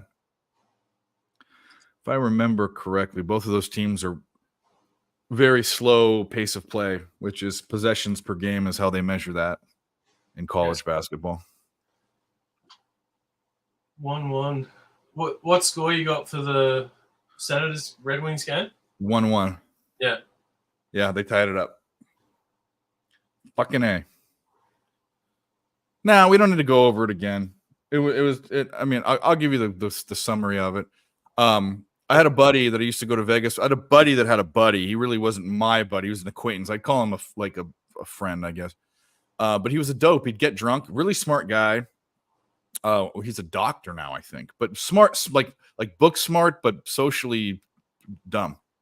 And there's these moving billboards. They're basically trucks with signs on them that have dial this number. It has a bunch of girls in it. It says 1-800-696-6969. So he dials it this first trip, and these girls show up. This is on one Vegas trip, and I kick them out. I'm tired. I don't want to deal with the shenanigans. And I paid for the room, actually. My room was I comped it, and I let the guys come with me. So I kicked the whores out that he called, and he didn't even really know that was the case. But he did it again. The next 6 months later, we go back. He did it again, and they come in, and he actually requested what he wanted, the different types. And they weren't at all what they were that way, but like one was like he requested an Asian gal, and then she was Filipino, which is Asian, I guess. Yeah. And then another guy requested a blonde, and it was a Latina that dyed her hair blonde. So it was like not. It's like, you know what I'm saying. It's like not exactly okay, but she was cute. So they wanted a ridiculous amount of money, and like I'm in sales and negotiation. I was like, there's no way in fucking hell. But I pulled her aside when the other one wasn't looking, and I said, when you're done for the night, if you want to come over and take a shower, I'll pay you X amount. And it's for Vegas, it was cheaper. It was a good deal. So she came over and that happened, and then my buddy got seconds afterwards for the same price, but I didn't go seeking it. It just fell on my lap. Is the whole point. Yeah. That's how the universe works its way in Magic sometimes, and sometimes it's hoes, you know? Yeah. And I was up about $4,000, and I can either go and buy a bunch of drinks for people or food. Cause I was like the gambler. They were along for the ride and kind of leeches a little bit.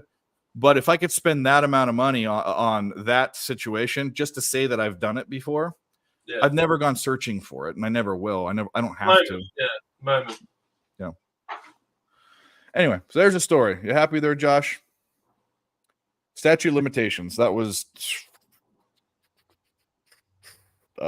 15 years ago, I think. Yeah, right. 2008.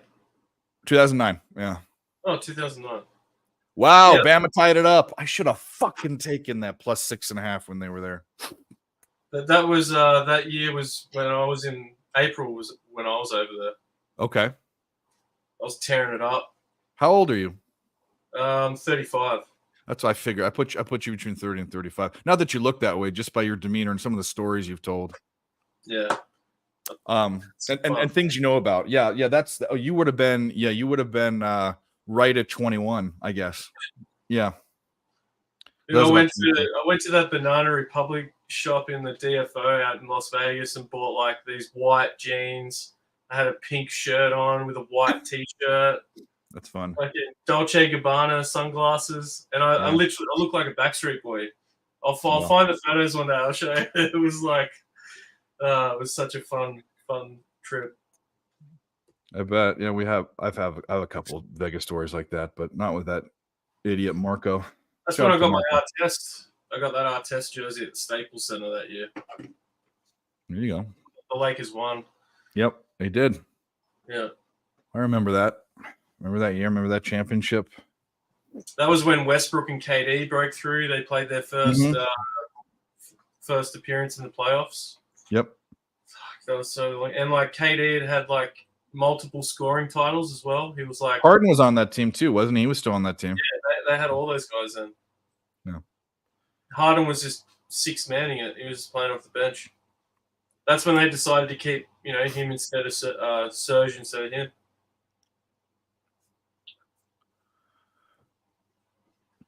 Yep. I don't know who it worked out for either way, because I kind of think Harden's. I guess it isn't a failed career, but I kind of look at Westbrook and Harden's career as kind of way under expectation. Like they should have won a championship. Both championships. Yeah. They just played for themselves in the end. Yeah. They were playing for the stats. Like Harden was playing for the player awards, and Russ was playing for stats. Like that's literally. And then the awards that Russ got were just consequential because of his statistics. Like the awards that James Harden got, he was put in situations where he was it. Like he was the team, and when it doesn't work for him, he fucking requests a trade. He'll probably move from the Clippers, man. He's not going to stay there. This is this is Harden's honeymoon period. It'll be a year the most. I don't even know why they're thinking of extending him. It doesn't make sense, but. Those guys are irrelevant now to me. They're liability. To me, Westbrook's a liability on any team that he's on now. But he has been better with the Clippers, but he has. But so what? I mean, the Clippers are a cursed. They've had some really good teams, and they can't get it done. Now they got the sweaty bald man. The sweaty who? Sweaty bald man, Steve Ballmer. Oh yeah, the hype man. He'll probably figure something out. He'll buy a championship. He'll make his own. Yeah. We'll see. We'll see. Owners need to get out of the way, though. Not being, Anyway, Rockets down by 6 already. Why did someone say that the Rockets were I can't imagine that he wouldn't post it. Anyway, it doesn't matter. Let's go Red Wings. Alabama's up by 3. Man, oh man, they might come back to cover the original spread. What was I doing? What was I doing? Oh, we have a guest. Another guest. His screen is white. Now it's not. Do you want me to bring you in, or can you? There he is. Everyone Morning. misses you. Do they now? Yeah. Mate, how are you? What's going on? What's going on?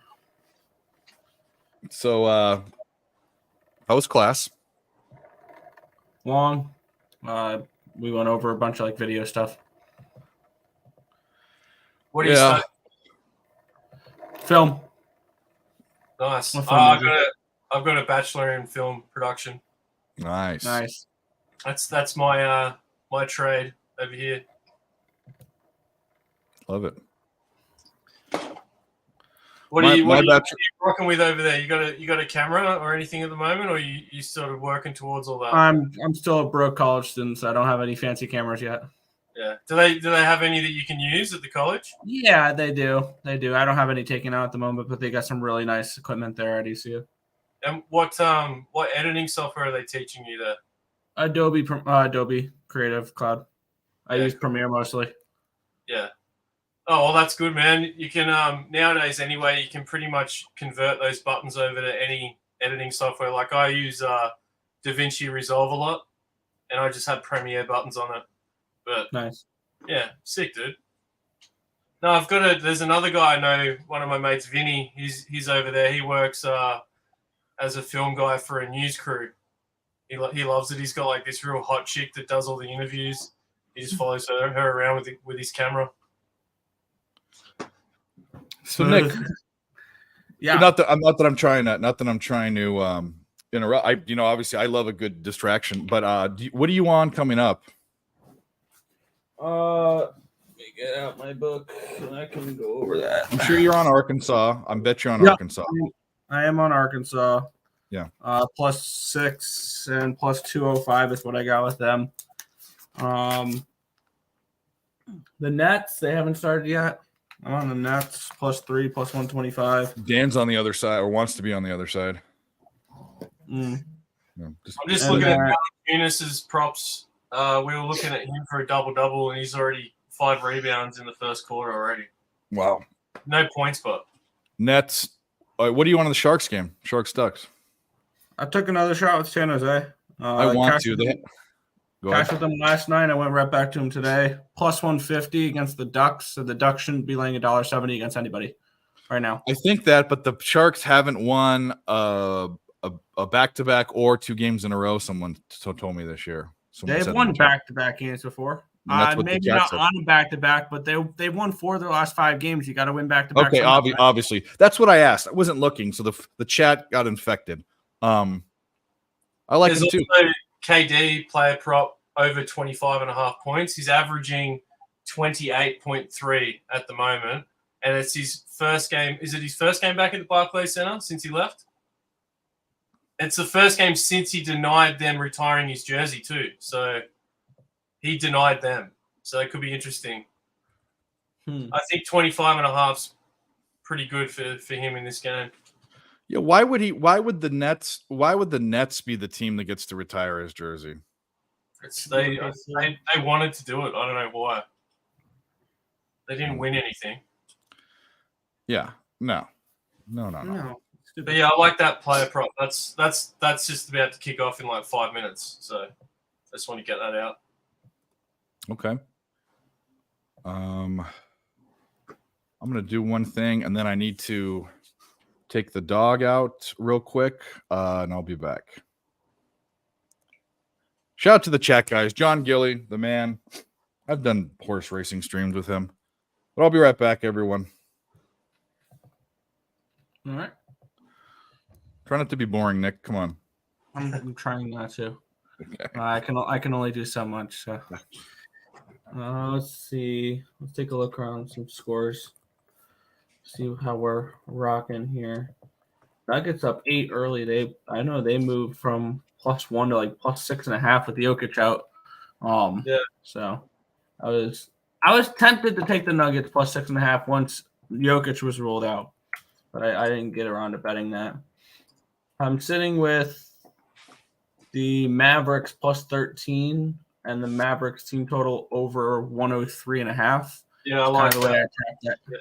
Yeah, I kind of attacked that game that way. Luka out, they have a couple guys out, and that line's just way too much. I like to fade the injury report. So if a team has a few players out, I'll look to bet on that team with players out. Like if the Lakers say LeBron's out, I want to bet the Lakers. Yeah. And that's why I'm shocked I didn't get around to betting the Nuggets tonight because Jokic is out. And people Well, I are had going to be like, oh, you got to bet the Thunder now or whatever. Like, no. I was like in the second half of the Bulls against the Hornets just because that Hornets team's been pretty like beaten up the last couple games. And they've turned that back around. They're up 4. Yeah. I leaned Bulls in that game. I wanted to get involved with the Bulls, but never pulled the trigger. They're a tricky man at the moment. It's like the Jazz. I got suckered into the Jazz the last 2 games, and they just got their asses. I was on the Knicks yesterday. That was one of the only things that went right for me. And that was the only thing that went right for me NBA wise, because I had the Celtics laying the points and the Lakers as well yesterday. So the Knicks got the job done. I'm kind of tempted for Knicks futures. Man, Celtics are the hardest team to watch right now, bro. Like they're like you think they're gonna lose and then they just win. Yeah, no, I had and here's the frustrating part is I had the -8 and they were 15 at halftime. Yeah, it wasn't looking good. It's like I don't know what happened to the Jazz, man. Like they were looking really good the other day, but then I think this temporary starting 5 is they don't play well on the road. It's Yeah. this way that it's been for them all season long. Do you know when Connolly's back, or is he out for a while? I have no idea. I don't follow the players like that much. Yeah. I'm not an NBA guy. I'll look at the NBA the next few days because all I got is basketball until the 5th. Because I'm a hockey guy. I bet hockey. Hockey is my top one. Then it's baseball. Yeah. Oh, great. It's 2-1 Senators. Now that under is looking a little bit sketchy. All right. Trying to piss Dave off. Yeah, I'm on the under 7. I have under 7 in that Ottawa-Detroit game. I need that game to stay slow for that one. But for me, like I don't follow basketball that much. Like I'm not a fan of basketball, or not like I'm not a fan of it, but like I'm not gung-ho to be like, yes, I want to bet the NBA. For me, NBA stands for no betting allowed. Yeah. Because I mean it's stupid because you can bet something in the morning and then the star player's pinky toe hurts and he's not playing and the line moves 4 points. It's like, why the fuck am I trying to bet this in the morning now? It was it was never always like that. This is an annoying thing. I was saying this the day before. Load management, like COVID, bro. COVID and Kawhi Leonard are the 2 things that happen in the NBA. So it's like you used to get your lineups because I used to play fantasy basketball on ESPN. I did too. I played that, and then I was terrible at it, so I switched to hockey. They tell you when they're playing, and they were locked in. That was the lineups. They might maybe change, but at least you knew your player was playing, so you weren't missing the points. And now it's like 20 minutes before a game, they're like, lineups are out. It's like, what the fuck? And then like Embiid yesterday was like, he's questionable. He's out. Oh, he's in. Like, it's just fucking annoying. Oh yeah, the bullshit he pulled in Denver where he got ruled out 5 minutes before the game started. You know he hasn't played in Denver since like 2019. Well, he has to play games now for MVP because if he misses more games, fuck him. He's not eligible. He can't get it. He won't be allowed to get it because he's missed too many games. So that's what players are doing. That's why his point per game average was so good last year. It's because he played significantly less games than other people, and he just did good in those games. If he played the full season, guaranteed his numbers wouldn't be near what it was last year. For him, it is load management. Like, he's a big dude, man. He's like 7 foot monster. Yeah. Like, he's probably one of the biggest guys in the NBA. So they really need him deep in the playoffs, bro. Like, if they waste him in these shit games, which they are tending to do with him at the moment, he's just going to pick up some bullshit injury and then they're done. That's why the Sixers suck, man. That's why they suck. They do this to they just ruin. It's like everything they touch turns to shit with that organization, dude. It's insane.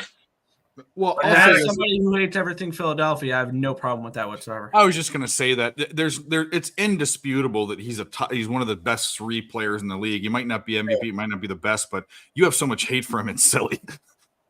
Well, I mean, for a superstar player, I want somebody who is going to be on the court. Like, he's somebody who misses so many games, and that's why his numbers are better than what they may actually be. Yes, I get it. He's a talented player. I know he was a top pick or whatever, and he is an all-star level player. He is it's almost impossible. But he's not MVP caliber. He's not. It's almost impossible, but for someone of his size to be perfectly fit to play all the time anyway. Like, he's just a fucking monster. He's a unit. I understand he's talented, yes, but sometimes the best ability is availability, and he's not available all the time. And he likes to duck good teams. Like, you'll see, he sits out versus the Bucks, and then he sits out versus the Nuggets, but he'll play against the Wizards. Like, he'll play against the Spurs and drop 70 points because we know the Spurs just play excellent level defense. So, like Jokic, I wonder when he's going to start getting little niggling injuries. Like, when's that going to start? He has back pains today. That's why he's out today. But that was only his second game he's missed all year. Yeah, he never misses games. Alabama was down the whole game. It could have gotten at plus 6.5, and they cover the original spread by 3 points. Wow. Yeah, wow is right. See, I saw so many people on Georgia that I kind of wanted to bet Alabama in that game. There was value on it. There was about 2.5 points of value. There was almost enough value on it. What I should have done is I should have nailed it at plus 6.5. I knew they'd come back. That's insane. Anyway, whatever. Looking good in Duquesne. Pretty low scoring first quarter for Mavericks Timberwolves. I don't like that at all. I have the Mavericks team total over. Fucking Senator scored. Yeah, I didn't want to break that news. All right. Oh my gosh. All right. The Senators are the best team in hockey right now. What can I say? They're the best team in hockey today. I pumped the brakes today on the fade the Sens train. That line just and I don't read into that with hockey. That line felt off. I like the under better. Shout out to Kelly in the chat. Shout out to all you in the chat. Hit the like button. We love you. What do we got coming up? Arkansas just tipped off. I'm gonna jump on the Sharks right now. Yeah. I'm gonna jump on it. I just can't help myself. Need to get that LA Knight soundbite going after that. Oh yeah? Yeah. It looks like there's potentially a trade going down in the NHL between Calgary and Vancouver that's going to potentially be sending Elias Lindholm over to the over to the Vancouver Canucks. In exchange, it looks like Andrei Kuzmenko is going to be in that trade, and we don't know any further details, but it looks like there's going to be a trade in the NHL where Elias Lindholm is going to be a Vancouver Canuck.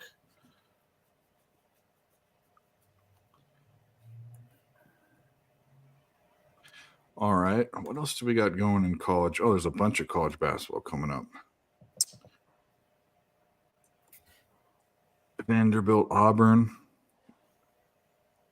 I'm on Auburn in that game, and I think that was the only thing else I got. Arkansas and Auburn or the remainder of the night. If you're in Auburn, then you're laying a bunch of points for sure, right? I got 18 with them. Yeah, I laid 18 with them.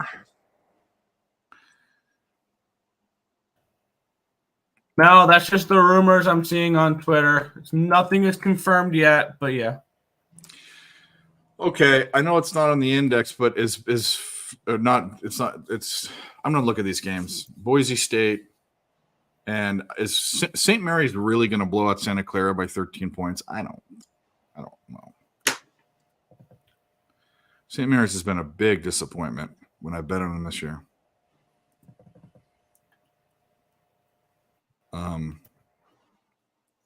Let's take a look. I stayed off that game. 40. I got Radford, Loyola, Maryland, Duquesne, Arkansas, Auburn.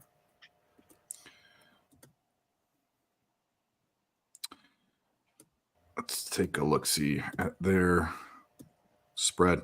They have been covering the spread recently, though. They beat Santa Clara in Santa Clara by 24 points. So that answers it. I mean, they're actually smoking teams. Holy shit. 43, 24, 17, 48. Granted, 48 and 43 was Portland and Pacific, two of the worst teams in the fucking country. San Francisco, they beat by 17 as dogs. They beat Loyola Marymount by 5, but they were 16.5-point favorites. Let's take a look at Santa Clara. That one's probably off for me. Santa Clara has covered their last 3. They've also beaten all those shitty teams, all by double digits. They lost to St. Mary's by 24. Yeah, Santa Clara is kind of cleaning up in conference. Let's take a look, see at the trends. As the away team, they're 4-2 ATS. As the away dog, where is that? The underdog, they're 5-3-1. As the away underdog, they're 2-0. This actually is putting me back on it. Their defense isn't that great. That's the problem. They turn the ball over a little bit too much. Let's go back to St. Mary's real quick. Against the spread trends. As the home team, they're 7-5. As the home favorite, they're 7-5. So they're in the middle. Let's see where the lines moved. Not the money necessarily, but let's just see what Vegas is thinking. Yeah, I'm looking at Ark and Santa Clara line. It's 13.5. It's gone up. It's moved. It opened to 13. It's 13.5. I've seen some 14.5s. I need to look and see. Yeah, maybe even first half. I'm not a big first half guy in college basketball. Yeah, I'm mainly the only time I truly bet first halves is other than first 5 innings is trying to double up on teams. I'll take them first half full game, stuff like that. But I don't really do that too much. So it also says here they've been successful, like Santa Clara being successful as underdogs 5 out of 9 games this season. Mm-hmm. Yeah, their numbers are good. I just looked at all their ATS numbers. They're good. They're good as an away. 5-2 on the road as well. Yep. Averaging 77.8 points. They've got a pretty good season record as well, 15-7. St. Mary's 16-6. Coming off a 70-65 win against the Lions. They have a field goal percentage right now of 51% as well. Mm-hmm. So statistically, you're gonna see St. Mary's a little bit better. Santa Clara hasn't been bad, but Pajemski's from Santa Clara. They Santa Clara is a decent school. I mean, we all know St. Mary's now, but it's a decent school and it's a decent program. The only problem is, I think this is affecting the line because all the trends are saying Santa Clara for covering the spread, but they just got blown the fuck out by St. Mary's. So I think that's affecting perception. What do you mean no goal? The Preds scored, but then they took it back. Wow. I wanted to back the Kings in that game. That just felt like a Kings kind of get right spot. It's before the break. I think the LA Kings are going to be a bet on team after the All-Star break. Because they are going into the All-Star break as bad as can be. I think they've lost like 12 of their last 14 games. They were in first place in the Pacific Division at one point, and now they're wondering if they're going to get a wild card spot. I don't think they're as bad as they have been the last 14 games. I'm looking maybe to make some futures moves on some hockey teams during the All-Star break. Maybe look at the adjusted point total for the LA Kings to go over potentially there. And if you can get a decent number on it, them to make the playoffs, I highly doubt you'll get a decent number on it because they're in a playoff spot still. So, but I think the Kings are a team that is going to have value on them heading into the second half of the season because of how bad they were to end the first half here. Yeah, they're tricky. We were talking a little bit about that before you were here. The Kings are, everyone was so high on them, and then they shit the bed. I still am high on them. I still think they can play in the Western Conference Finals. Absolutely, they can. Yeah. They're still a team with that type of potential. They need another goaltender. They're overworking Talbot, and Red Light Rittich is not the answer for your backup. They're a team that, they can use a Pyotr Mrazek. They can use somebody like that. They can use a nice little backup that doesn't need to play every game, but that would definitely the LA Kings are going to benefit the most in the NHL from this All-Star break. I think that's the best way to describe it, is they're going to benefit most from being able to reset and kind of kill any negative momentum they had from these last few weeks, this last month, really. So they're a team that I'll look to potentially bet on in the second half rather than bet against. On them. We all need a backup goalie. Yeah. Colorado needs one too. Prosvetov is not the answer. And it's not like you're going to get Frank Kuz back or anything like that.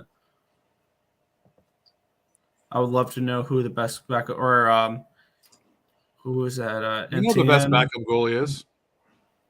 Yeah, it's Islanders. Yeah. Varlamov here. Varlamov's a good backup. Honestly, under Patrick Waugh, it wouldn't surprise me to see Varlamov take the starting job over in the second half of the season if Sorokin doesn't step it up. Well, all I'm saying is Sorokin seemed off this year. Like, he's been elite the last 3 years, and then he just looks average this year, which is a problem because with the Islanders system, you can't be average as a goaltender.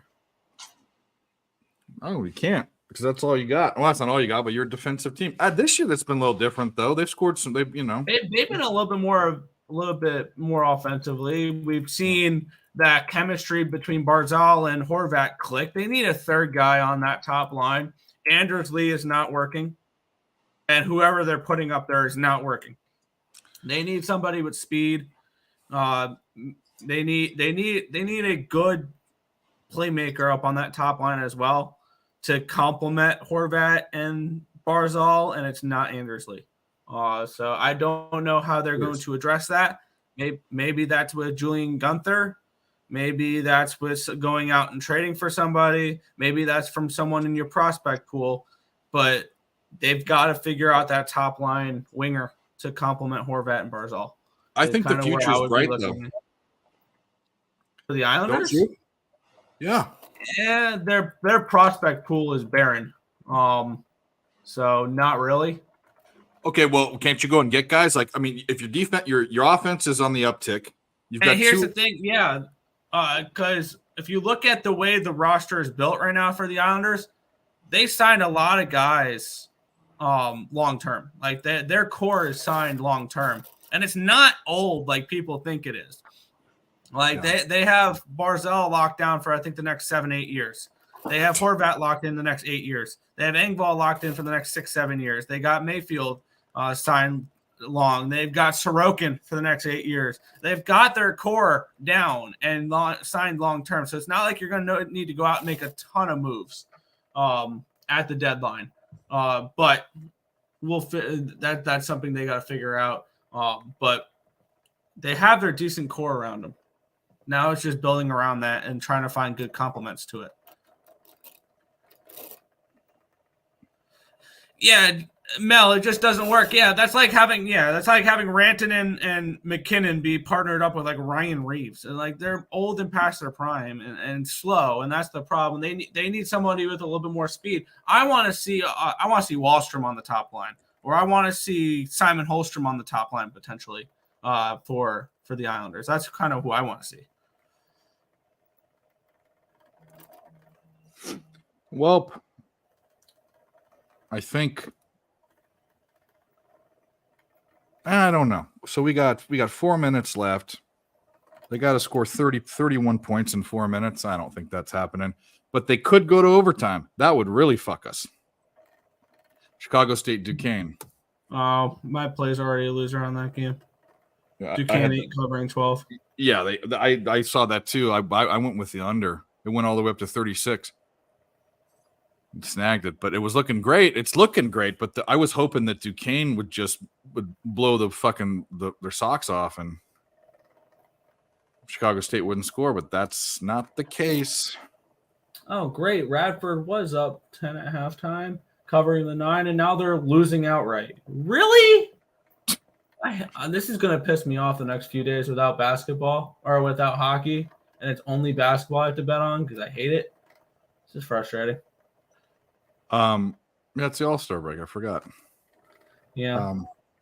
That Wizards bet is looking like absolute shit.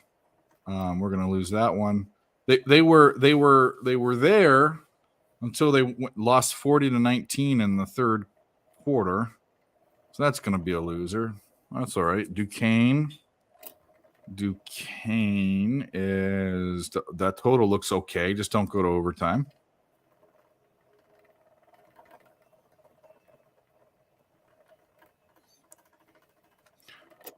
Yeah, that's one bet. If you want, if you're gonna follow every bet, do me a favor. Okay, here's a new rule for 446-301. If all he's gonna do is point out who you are. If that's even who you are. No. I want him in the chat, but you have to be fair. If you point out, first of all, that system's like 58%. So this is one game. If you point out only losers and don't point out winners, if that's all you're gonna do, I'm gonna be putting you on timeout a lot. Okay, so you got to be fair. You can point out a loser and make fun of it, but you better pat someone on the back if there's a winner, and not yourself. Valanciunas is at 10 points, 6 rebounds. You agree? Yes. Well, it doesn't matter if you agree. Okay, that's good. Doesn't matter if you agree or not. That's what's happening, buddy. I love you being here. Yeah. Sorry, go ahead. Go. You got that double-double for Valanciunas, Dave? I didn't get it. Did you hit it? Did you hit the button? Yeah. Yeah. I didn't like it. I thought he did it 3 of his last 5 games. 1 he missed it by a rebound. I just didn't like it. No, I don't care. Against these young Rockets, that's all. Like Şengün's played well recently. You got Jarabi Parker Jr., who's good, but he's skinny at the moment. He'll be good eventually. He's like a Jaren Jackson. I see him the same style of player. Just a really long power forward. I don't know. KG mold. This needs a bit more tenacity. I know you're just saying, but I'm just saying what's happening. If you want to say that a pick is bad or you want to come in here and beat your chest like you do, I don't care. You're more than welcome to. But if all you're going to do when a bet loses is point it out and you won't give any credit to anything, because first of all, I'm a winning capper and I post my record, but you've been on the show and you see all the winners. You got to be fair. Because you're just going to bring everyone down, and we don't want that. So I'm being fair. You be fair back too, please. Yeah. Well, I appreciate that, but just I want to be fair here. I want to, we're all in it together. By the way, that's the whole thing. We're not playing. This isn't poker. This isn't a sports match. We're trying to take as much money away from the books and casinos as we can. They don't give a fuck about you. We should work together and fuck them. That's what I think. Mavericks up 3 points right now. 7 minutes to go in the second.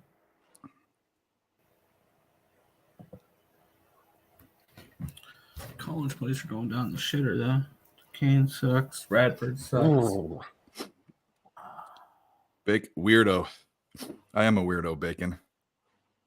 Bacon, I don't think we've seen you. Sub to both Bacon. channels, hit the like button. We give out free plays.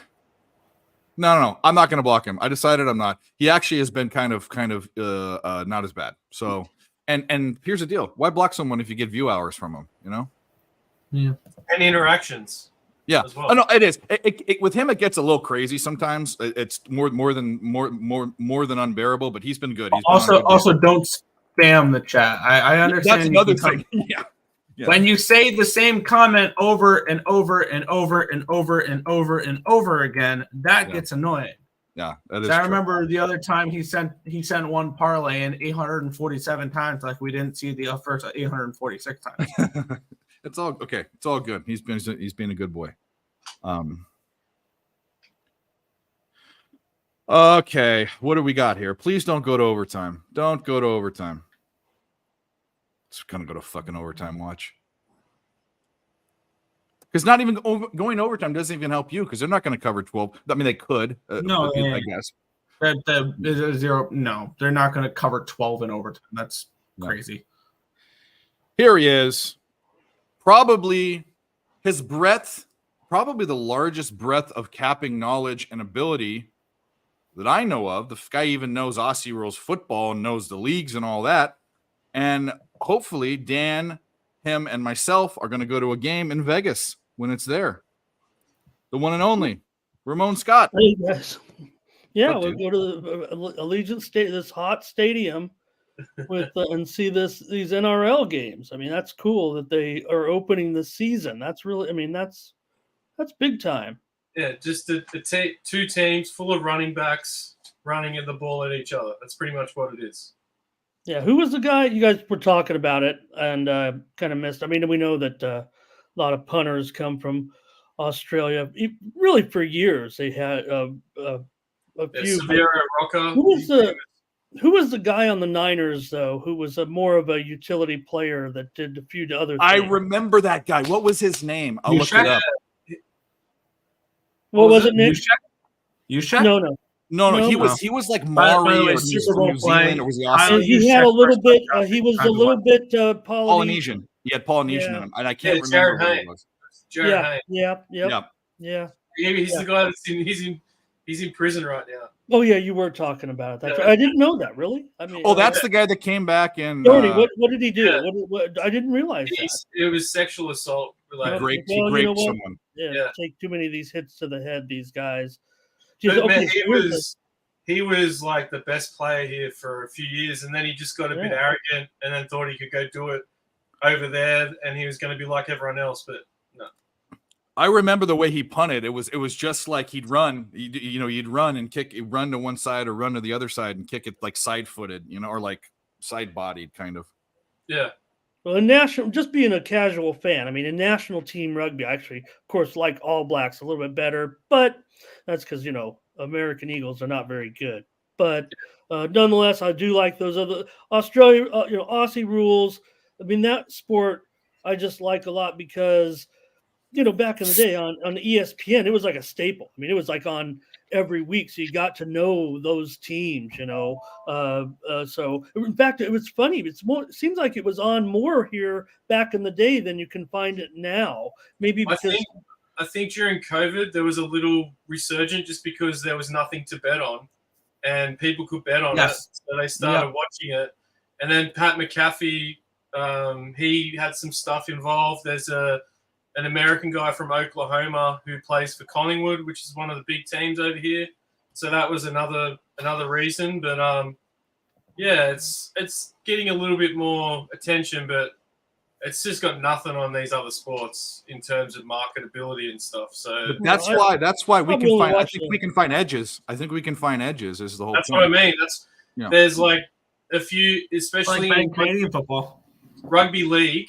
You guys are gonna love for touchdown markets, line markets, money lines. I need to get into that. I need to get because I think like okay, so like I get like plus 300 like touchdown scorers every week. I'll just pick one, and it'll hit most weeks. Like the teams there are just the way that it works. Sometimes it's almost like it's rigged. Like especially like milestone games. Like I was saying this the other day, but you mentioned this last time too that they'll purposely have to get their touchdown because they'll wait for them to pass the ball, especially if they're playing a crap team and they're on 99 touchdowns. They're gonna get it in that game. So that's why Aussies are so nice, because in American sports, everyone's trying to crush the guy that's trying to get to that next win or whatever. They're all trying to fuck it up. So, like, there were like nobody wants to be in the wrong side of the history books there. Like I don't want to be that team on the wrong side of when one person crosses into number one of all time wins. Like who gave up Barry Bonds' fucking home run? Yeah, what team lost to so and so when he got the wins record? I don't want that record on my name. No. Oh, Nick. Like the rugby league, pooper, you know. The rugby league's coming up in Las Vegas. I can tell you right now, the guy that I'm going to bet on, his name's Reese Walsh. He plays for the Brisbane Broncos. He's like the golden child of the NRL. He's scoring a try while he's over there, and he'll be at plus money, plus 100 at the minimum. So it's like, it's just some of these things are storylines. They're not bets. You know, they joke about it in the NFL that they have that script. You know, they did that marketing campaign this year. There are a few of those funny little ads, but it's like they're trying to make it exciting. So there's going to be lots of tries. So this is why in order to bet spreads, touchdown props will be easy to figure out. As far as that, but to understand the way that the scoring works is how I need to do it. When you say a try, that means 3 scores, right? A try is 4 points. Okay, which is 1 score. Yeah, 1 score. So a try is a score in okay. And then you can get a penalty and a conversion, and they're worth 2 points. Okay. When do you kick the ball like they do? On the 5th tackle, you have to kick the ball.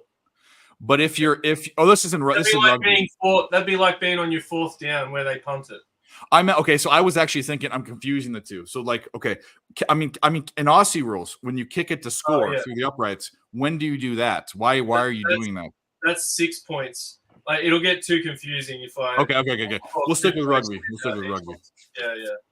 But I want to get into this. Nick always bitches at me because I bitch about Canadian, and the reason why I think the edges are there is because the league's so small. That's the edge. Yeah. But I think that's why I love the CFL and the WNBA. But the CFL you have to understand with these Australian sports. That's my Nick Earl that we've been like, the AFL is the biggest statistic track sport in the world. Like, there are no edges in that. Like, if you're going to look for an edge in Aussie rules, not going to happen. Okay, so this is what I'm getting at. So like, I like college basketball. I liked the XFL because it wasn't a sport that the books were keying in on. I don't think the lines are as accurate. So like, and the reason why NBA and NFL are they're so accurate was what you're saying. But is the rugby league? Yeah. Okay. Rugby league would be a bit easier, but like the thing is, Australia, you can gamble in Australia for a long time. So like, they've got a lot of data and shit to collate all their stuff because it's never been illegal to gamble in Australia since I've been alive. Like, okay. I remember when I was 12 years old, I put a bet on a horse in the pub. Like, you know, it's everywhere here. It's our culture. So that's the other thing. But the games in the States are going to be show games. So there's going to be a lot of tries. The totals are probably going to be over. They'll be inflated, but I reckon because of that. But there'll still be an advantage for that. But definitely the best market to get will be the try scorers because they're going to be the players that want to show up.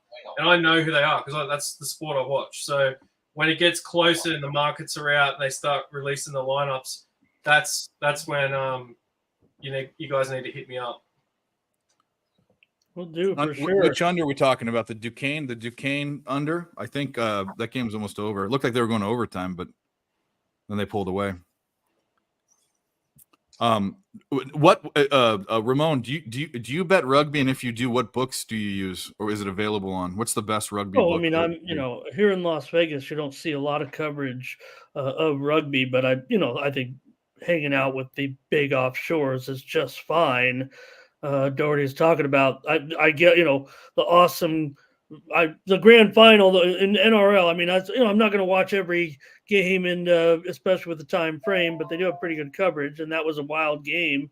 So the state of origin is a big game you guys should get into. The reason why I'm asking is just because BetOnline is good with for soccer, for instance, it has all the games, but it doesn't have all the props. There's very limited. There are better soccer books, and they are offshore. So is Bovada a book that would be? I need to research a book. Bovada. I mean that I have no problem with those two. Bovada and BOL.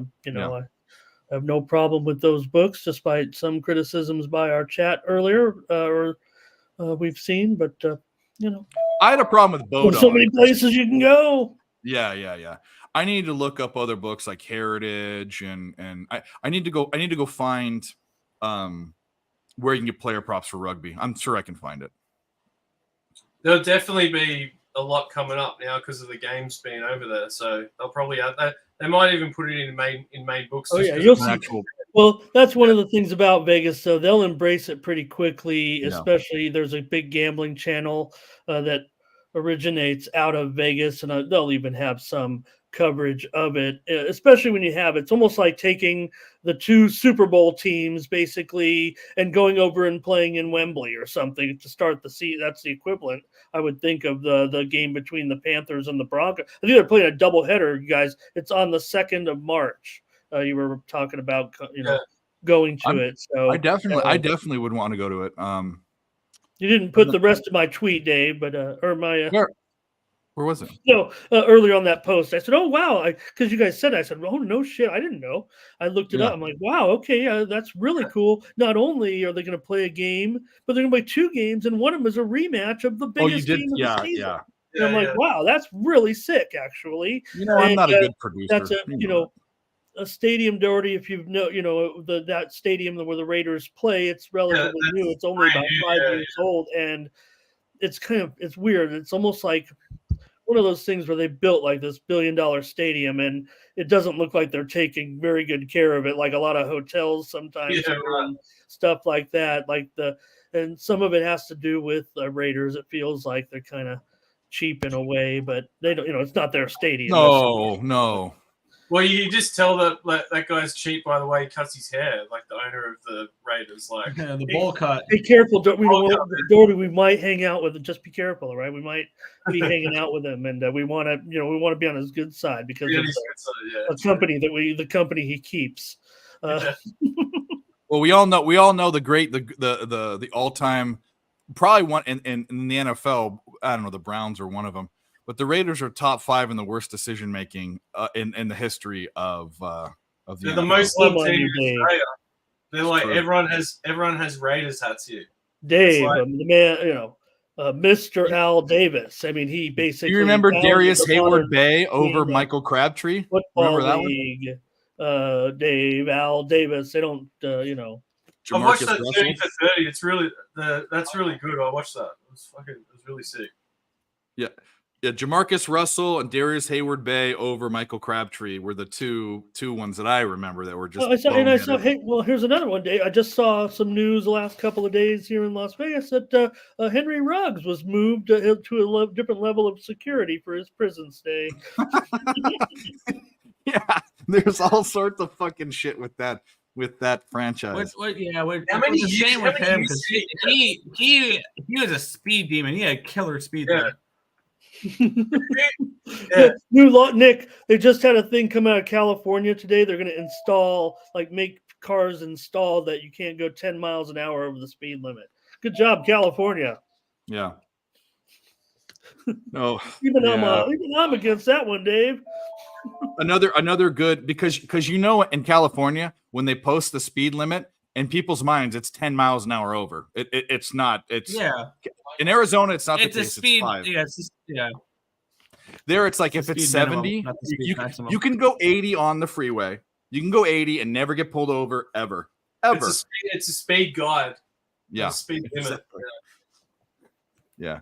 Anyway, we all know California, where the Raiders came from, are great decision makers, as we know too. The other league I like, Doherty, because I like cricket, because I'm an old West Indies fan. That's how old I am. I'm a big Sean Gill fan. Brian But, Lara, Yeah, Ian Chappell. big Bash League. Yeah, Big Bash League. Yeah, because it's kind of like cricket on steroids a little bit. It's got all the fancy colors and neon, and it's geared toward the fan. Well, I don't mind all a good day long match, but all of our sports geared towards fan experience because they try and get people to games. So the weird thing is, it's like all the American sport is just full of ads. Like you guys just have commercials and ad breaks and commercial breaks and ad breaks. Whereas like all the sport here is just like once the whistle blows, that's it. It starts. Doesn't stop. There's no timeouts. There's no see if I can any of get that shit. It's like see if once I the can get clock my starts, Doherty. Let's see if I can get Sports wouldn't be able my to survive my here doing AFL. that. I'm an That's AFL what I mean. referee, That's why Doherty. that's why it's not big. It's like we don't make money here. The players don't make money because there's no marketing cut into the sport.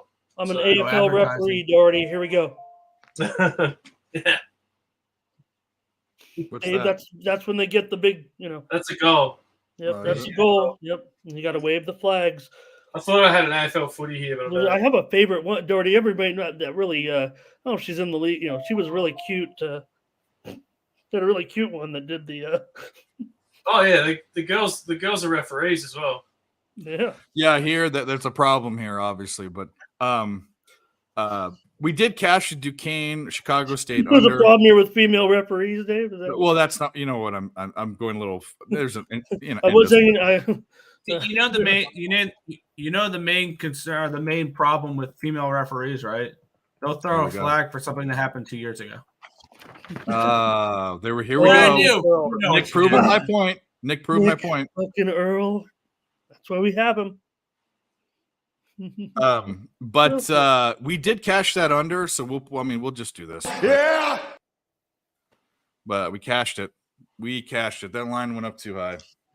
Hey, Nick, I just saw where Duquesne just beat Chicago State. Not a big deal, but I just want to mention that Chicago State, their season is coming to a rapid conclusion. They have just 2 games left against Division I teams. Thanks for playing. Yeah. What did they schedule? Because they're an independent school because they don't have a They conference. can't find any games this time of year. They're like, Yeah. that was one of the reasons why I thought they were pretty live tonight, right? The other teams are all playing their conference schedule, and we gotta play Chicago State here. They got the money tonight. You know why I didn't like why I like the under and not the spread on the it was a double digits. It was 12, right? So Chicago State's immaculate offense. No. The point is I didn't think that Duquesne could score enough to be, even though on the index they were. Oh, yeah. 28 I all didn't in think the that was, first half. yeah, I didn't think so. I mean, Chicago State is historic. I mean, year after year, a go to the game, bottom Nick? feeder team. Did you go to the game tonight? No, I had class until like past halftime, so no. Because Oh, by the time I got out of class, it was way past halftime. No, I guess No. good thing, huh?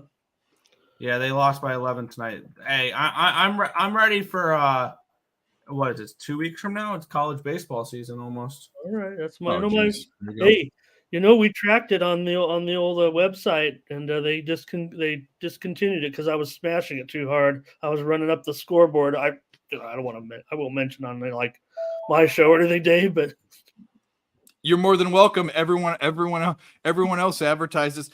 no, I'm talking about though. I'm saying I wouldn't go on mine and say, "Wow, the guys cut me off from putting these college baseball." I just stopped doing, Yeah.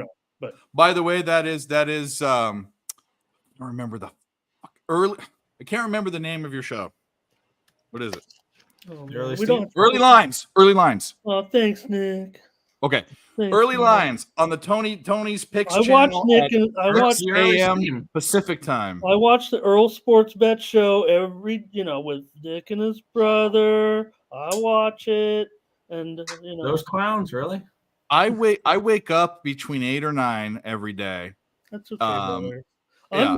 I'm thankful for the opportunity to be here and talk, talk Australian coverage. I don't watch. I don't Yeah. watch.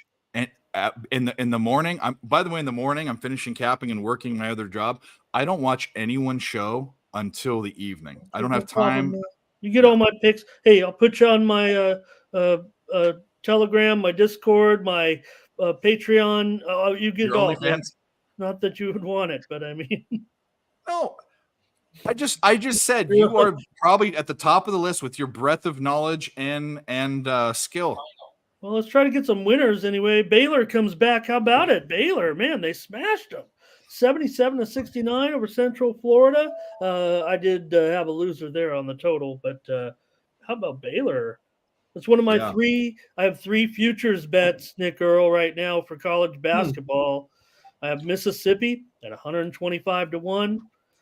I've got Oklahoma at 60-1, and I've got Baylor at 25-1. Those were placed. Baylor's not a team I'd really look at too much, but yeah. I respect the long shots. I definitely respect the long shots. I think that Oklahoma one's a good Perky, value. Perky, he's celebrating Baylor, but of course, when they were trailing early, what was going on with me and Perky. I mean, we were already, halfway out of Waco. we were ready to, start drinking our own pee and, getting our wives evicted or something. I heard that's a fountain of youth. A lot of people say that. Drinking your own piss. Oh, we have an expert already in the chat. No, he's saying it because Perky always talks about drinking his own piss. Perky is in an extremely tremendous physical condition from what I can gather, and maybe but Nicholas Earl, I understand that he kind of follows into Moises Alou, pees on his calluses, so they are, Did he do that? Moises Alou pissed on his calluses? Well, you do it you do. This is scientific knowledge here, Dave. You do it at the beginning of the season when you're trying to prevent the calluses early, right? Maybe if you haven't been swinging a while, so I guess maybe you do. I don't, but baseball players like Moises Alou might, and they might help their hands when they're getting started because they're going to have, batters. They're still going to have to develop some. Okay, what do we got? And morning steam. There it is. Joseph Thompson is coming to Las Vegas. He sent a message, and if I woke up, I'd be doing it. I also I don't know. I'm just not that I'm trying to be supportive. I'm trying to be as supportive as I can to everyone. But if not, you guys are all welcome on this show. I hope I'm welcome on yours. I'd love to be on the Earl Sports Bet Show, but I don't get invited. So yeah, and I think they only want. He's actually invited me a bunch of times. They only want our cappers on our channel. It's think too early for you. We don't. None of them will come on. They only want our cappers on our channel, and none of them will come on. So, who I'm starting to watch are those two old women that bet sports or something. Hey, I'm so thankful for them. They're awesome. They're not too fond of me anymore. But what? Okay, none of my business. It was a big divorce kind of. I thought. I mean, it was a life-changing experience. Quite frankly, it's something that I'll cherish forever. But it ended so poorly that they really hold a pretty big grudge against me. I understand. Like most things in my life, I ruin it all the time. Well, that piqued my interest, but I'll leave drama behind. But I like their stuff. I think they're not gimmick, but their niche is a good niche. It's like having twin cappers, or it's a cool little deal, and they're good.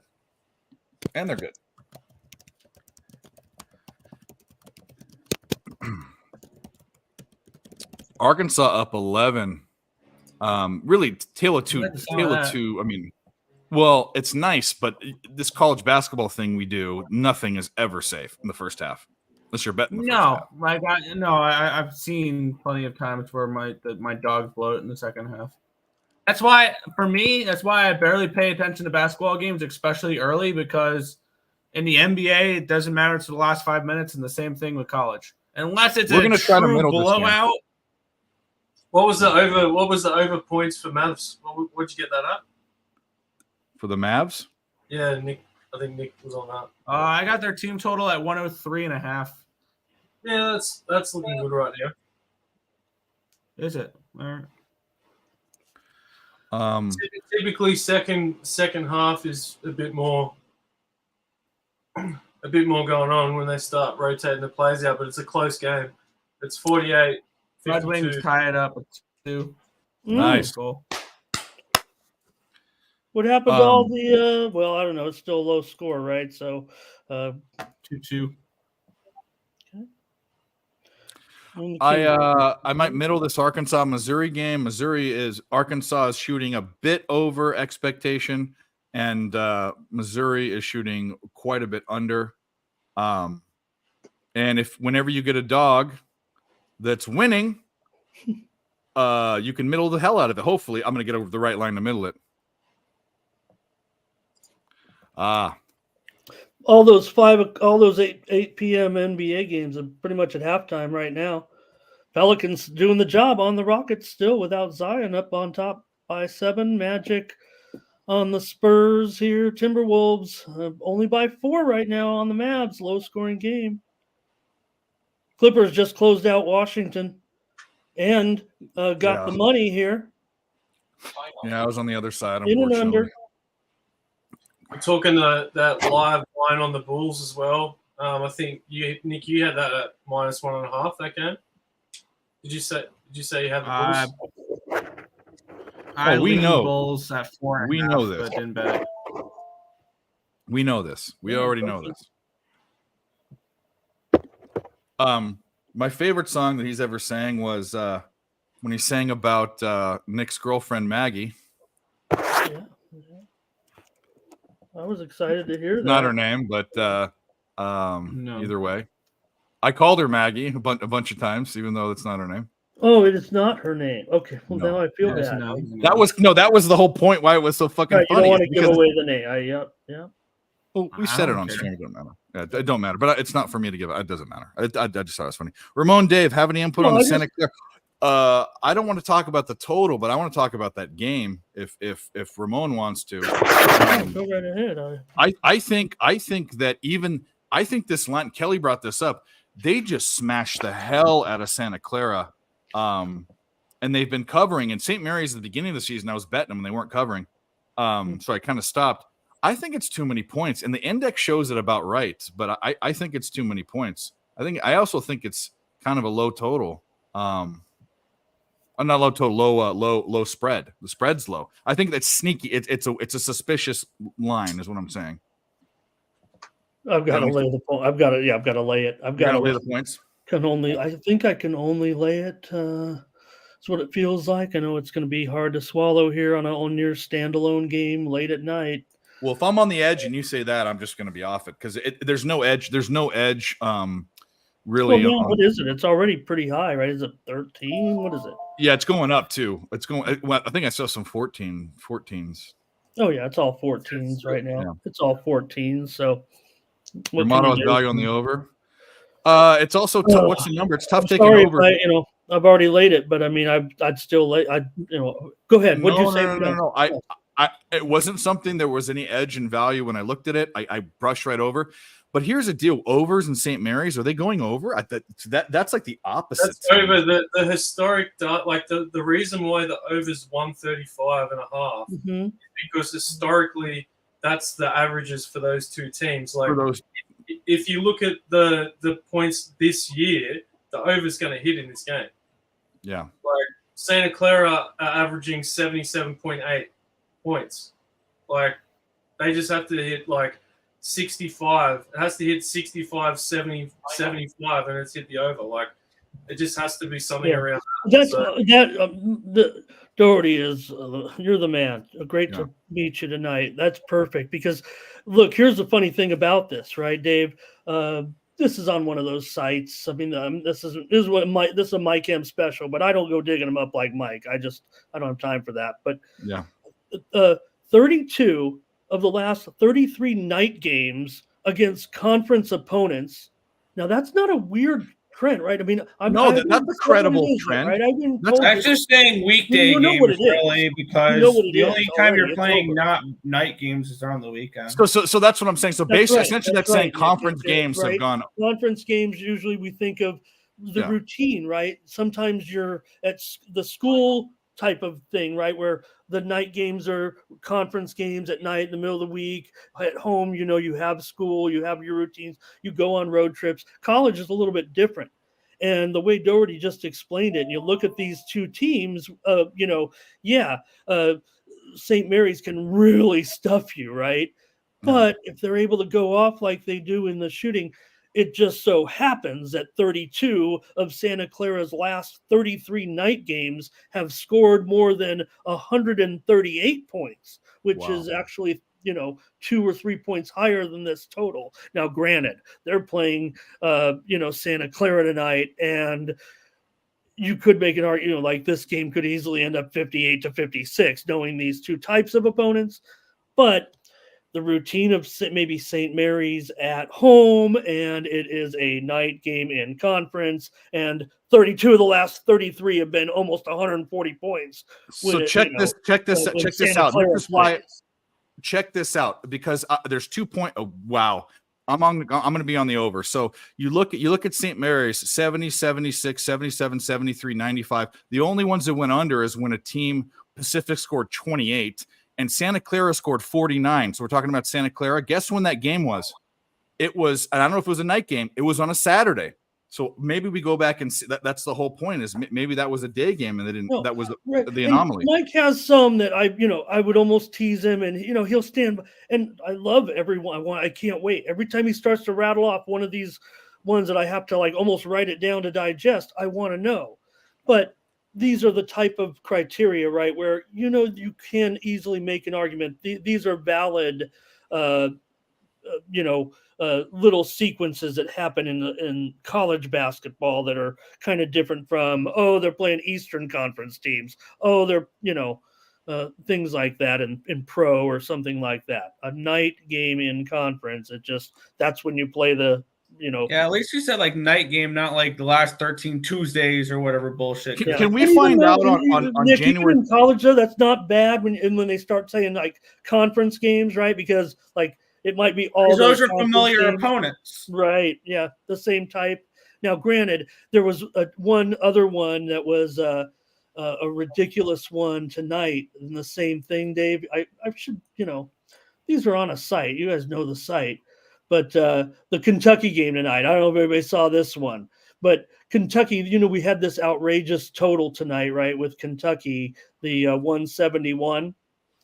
And right now, we don't know where it is. It's 118 right now, but Kentucky had never played a game, only one of their last 61 games in conference night games, which are usually weekday games, had gone over 171 points. 60 out of 61 had always been under. Now, granted, 171 is the highest number you might have seen in an SEC game. It's not like, VMI's playing Furman in a Southland game that's going to be 96-85 and, something crazy like that. So these are kind of fun ones, right, where you really can that is interesting, but I think this one is more appropriate, though, than the Kentucky one I just mentioned.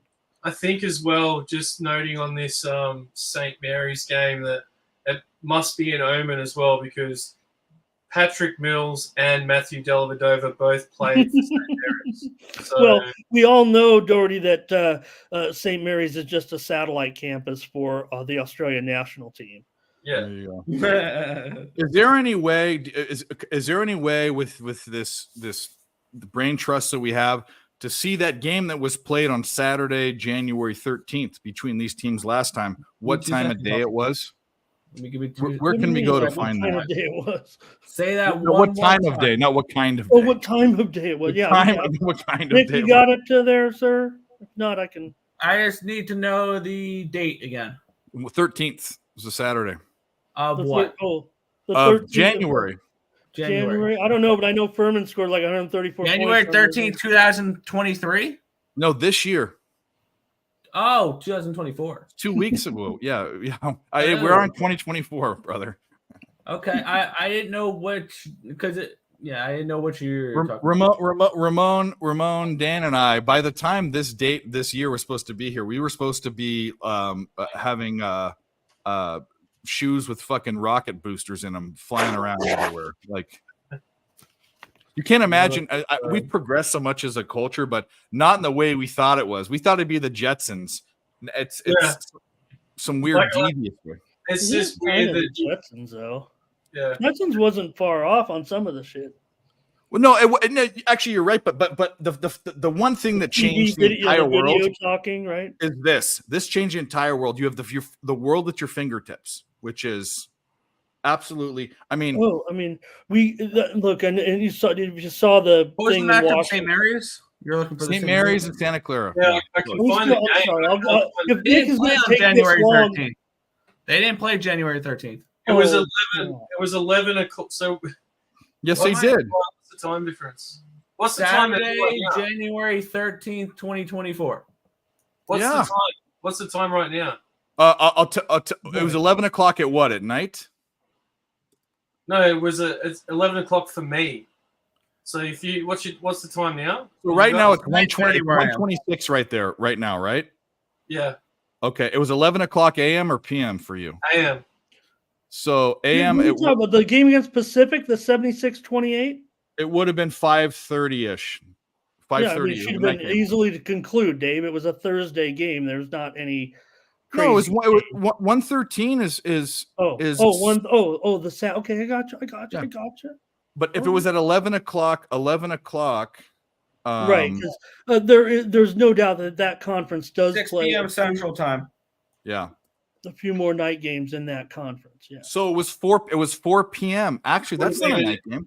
No, it's a late afternoon game. But all right, I don't give a fuck. I'm betting the over. I'm on it. I'm. You guys convinced me. The book I have opens 135 and a half. I was just giving you a stat. I mean, I got bombed last night by somebody for giving out a stat, and they said, "Oh, Ramon gave it out as an over." I said, "Well, I didn't." But no, okay, let's do it. Let's do it. I'm doing it. 135 and a half is what I have. We're gonna get it. Razorbacks are rolling. Let's look at the live line. See if we can middle the fuck out of this. I'm just gonna sit back and hope that the plus 205 hits with the Razorbacks. Nah, they're too much. So Missouri plus it won't because I can't buy a college basketball win tonight. But what? Here's the problem: Arkansas is up too much to middle it. They're up too much. You can't. Greensboro, they were up 22, and they couldn't even beat VMI by double digits. Yeah, I had Radford, who was up double digits at halftime, didn't cover. I had Loyola Maryland, which was up or down 2 at halftime, couldn't cover 8.5, and Duquesne didn't even sniff a cover at -12. I got Arkansas and Auburn remaining to try to not reverse sweep college basketball. These next 5 days are going to be treacherous with no hockey for me. I don't have hockey to bail me out. It's so funny. Have you guys seen the photo for Jimmy Butler's profile on ESPN? It's his yes. He went with the emo hair. It is horrendous. Yeah, he did that specifically so they have to put that picture on every single time they want to promote the Miami Heat. Yeah, that's so good. So good. That's awesome. I loved it. I thought it was hilarious. Yeah. Unfortunately, gentlemen, we cannot middle this Missouri game because at Missouri plus 11.5, that means that we're not inside both numbers. You have to be inside both to middle. So you don't have to. You don't have to. But 11.5. Well, right now they're down 19 points. So they have 7 points to get inside the number. Valanciunas got that double-double as well. You understand what I'm saying? Director 97. I'm on the Sharks. Yep, I bet it too. Valanciunas double-double. You got it? Yeah. Oh, we get to play a video. Here we go.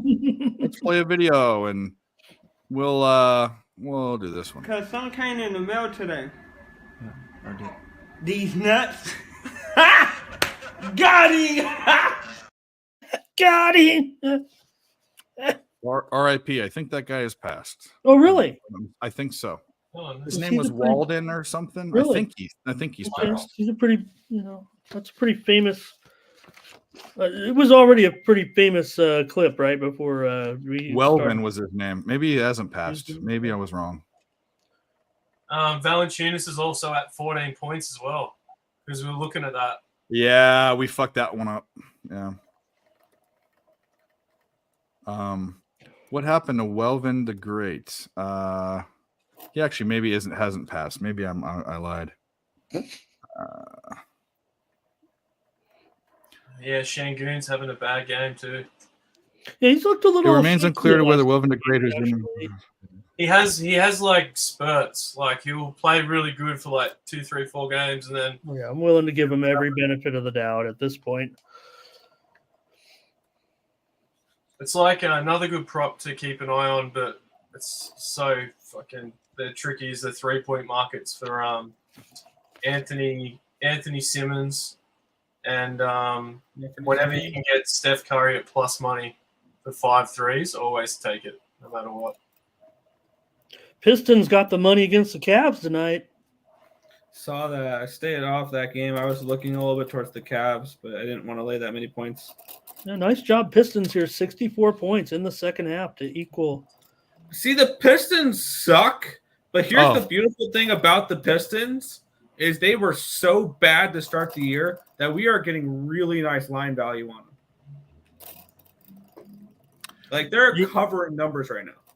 You guys will be happy to know that it was one of those rumors on Twitter a few years ago, but he has confirmed that he is alive. But you want to know what the craziest part was is there was a rumor about Screech, Dustin Diamond, dying years back. Then he actually died of cancer, after the rumors came out. Yeah, sometimes, That seemed horrible. What a horrible fate. Like, no, that's why you gotta anytime just get the word out there, like Mary Lou. You get a couple million sent in. I'm still alive, guys. Don't say I'm dead. I'm still alive. That's what we should do. You're dead to me, Nick. You're dead to me. All right.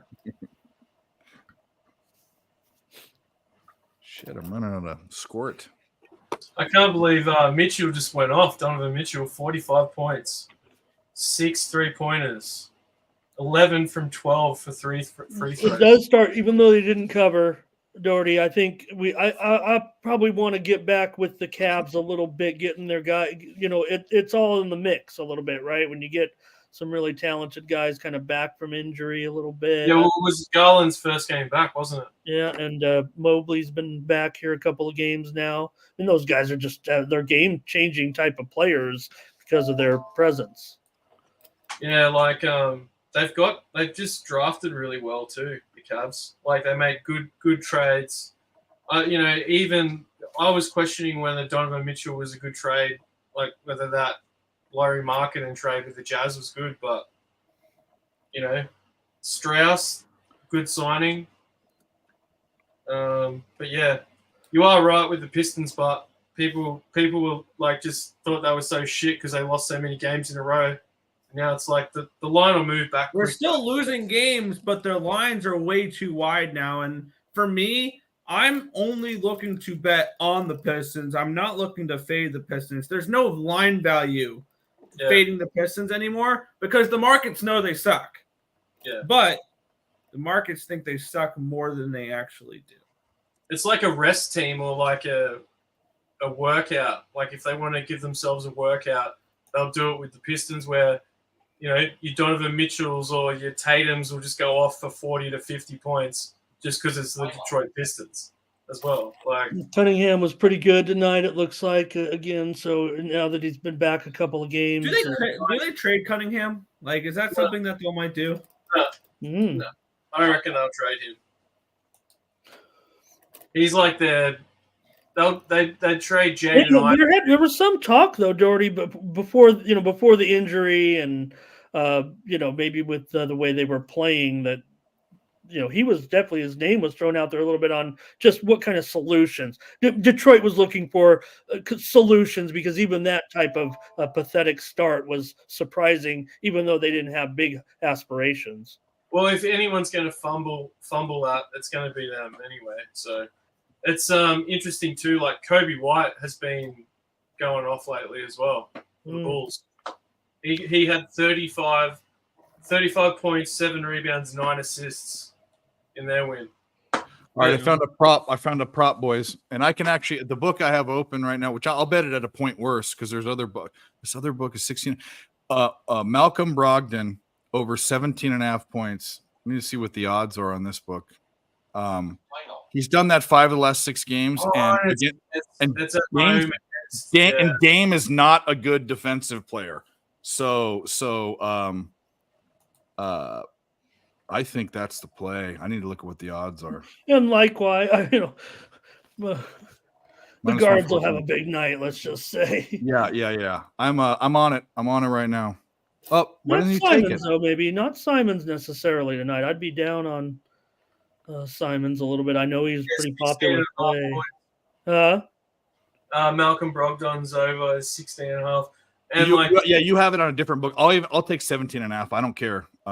Let's do it. Give a fuck. But Jerami Grant's he has like a niggling injury as well. So yeah, there are chances that I just don't like betting on players that are coming off games where they've obviously been overplayed, which this Portland team is known for doing that to players.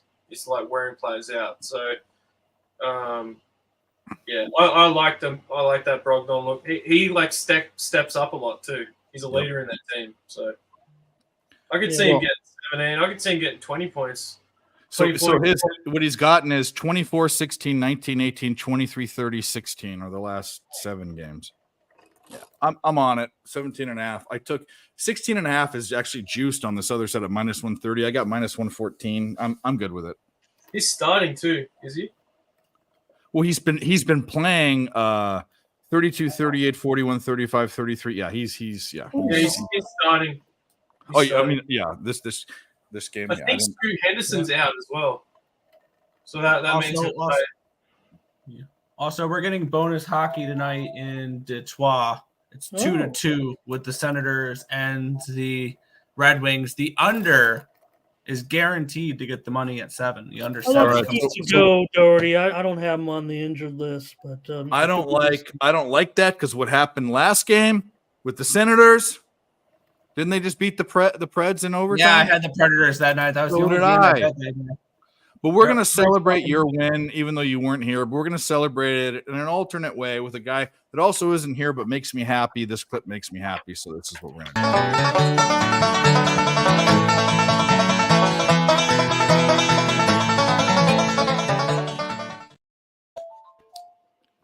Oh, yeah. Jacob. So we're going to get another under there, maybe a couple more unders these games, Nick, as we get. I stayed off totals in the last 2 games. You called it. You said it on that show that watch out. These games heading into the break are going to be low score. Pick your video, Gerardo. We're going to play that. You talked about it. I couldn't get on it, but we liked it and we wanted to. But Venados, which I knew what the word was. It's a deer. I couldn't remember what it was. They have deer in Mexico. Oh, they got big. Okay, so first of all, I don't know if you know this about. You've never seen my other stuff, but we're hunters here, and they have the Sonoran deer on the Arizona-Mexican border are huge, absolutely huge. And the reason why is there's no. First of all, they regulate it right. You don't get big deer. You don't get. Animals don't flourish if you go out and you buy a tag. You have to go in a lottery and all this stuff. Okay. Yeah. So they conserve, they keep the herds low and they lower the tags when there's not enough, and they up them when there's too much, because too many deer push out other animals, and they keep it whatever. But it's flat. It's all flat there. It's not very, so there's no vantage points you can get. So they sit hunkered down in a wash in the sagebrush, and they live their life in incognito. They get huge. Yeah. Senators winning overtime. What the fuck? Okay, I'm done. I'm never betting a Senators game. They're Manu. No. Senators winning overtime. I thought you could. All I have to do is bring up some kind of goofy argument thing. And no, just kidding. Go ahead, Dan. 2 fucking overtime wins in a row. Give me an effing break. Like how I said fucking and then I censored it afterwards. Yeah. Fuck them. That's why. Fuck. The game-winning goal, it looks like, was scored by Sweaty Betty. Who gives a fuck? That Forsberg scored 2 for the. Oh, that was a beautiful. He did. Pass. He gave that out. Yeah. Yeah. Did you bet that it? Was a beautiful pass by Shabbat. Your buddy. I don't know enough about it. That was just my mate that had some picks. He's just like bet this. But it's like I couldn't find the game to watch it today, so I didn't want to bet on it.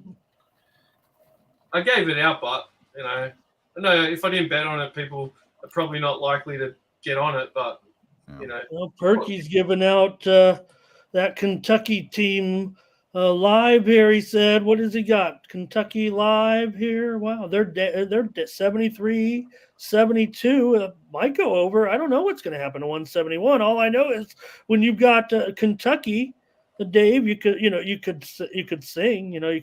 Coach Cal got his team working together. Kick a little tush, and then it's back on the bus. Walking along, those cats got your number. Dig, we are Kentucky. I can't believe you know shit like that. That is why you're rock you. fucking. Well, that was an old breadth of ESPN. knowledge That was an is so ESPN ridiculous. commercial. That was an ESPN commercial. I changed it. I changed the words from.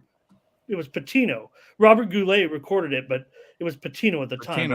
Before he yeah. Because Coach Cal, it doesn't matter which guy you got. The words work. You've got Robert Goulet singing the song, and we are. You know who's the greatest Kentucky basketball fan of all time, in my opinion? Yes, Who? Guess who Ashley it is. Judd. Ashley Judd. That's exactly who I was. If you don't know who that is, you know the Judds are. She was the not the black sheep, but she ended up getting more famous than both of them. She was an actress. The Judds were a mom and daughter country singing I group. should have said they were both at the games. I should have.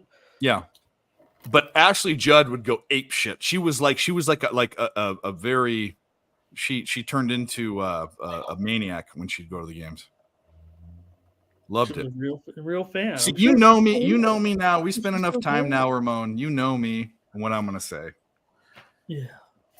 Last night I was roll. I mean, I didn't want it to stop, but I know it was uncomfortable. Jimmy was mad, but you know what? I mean, who We're was not the going audience? to talk about that. I don't want to I talk was the about audience. it. I mean, I know there was like 30. I'm not saying it wasn't a low crowd, but I'm like, I was like ready to listen to more arguing. I was like, I'm ready for and then I know we're trying to do a It's just show and I'm fiery, everybody- but I won't.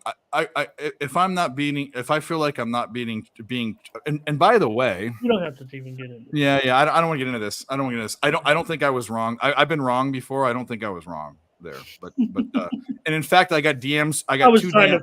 I was trying to egg you guys. I got on. two was DMs like, from people that were viewing, oh, telling me I really? can't believe Okay. I'm on your I'm side. Blah sorry. blah blah. Oh, okay. I was trying to keep you guys going in the chat. I was like talking a bunch of shit.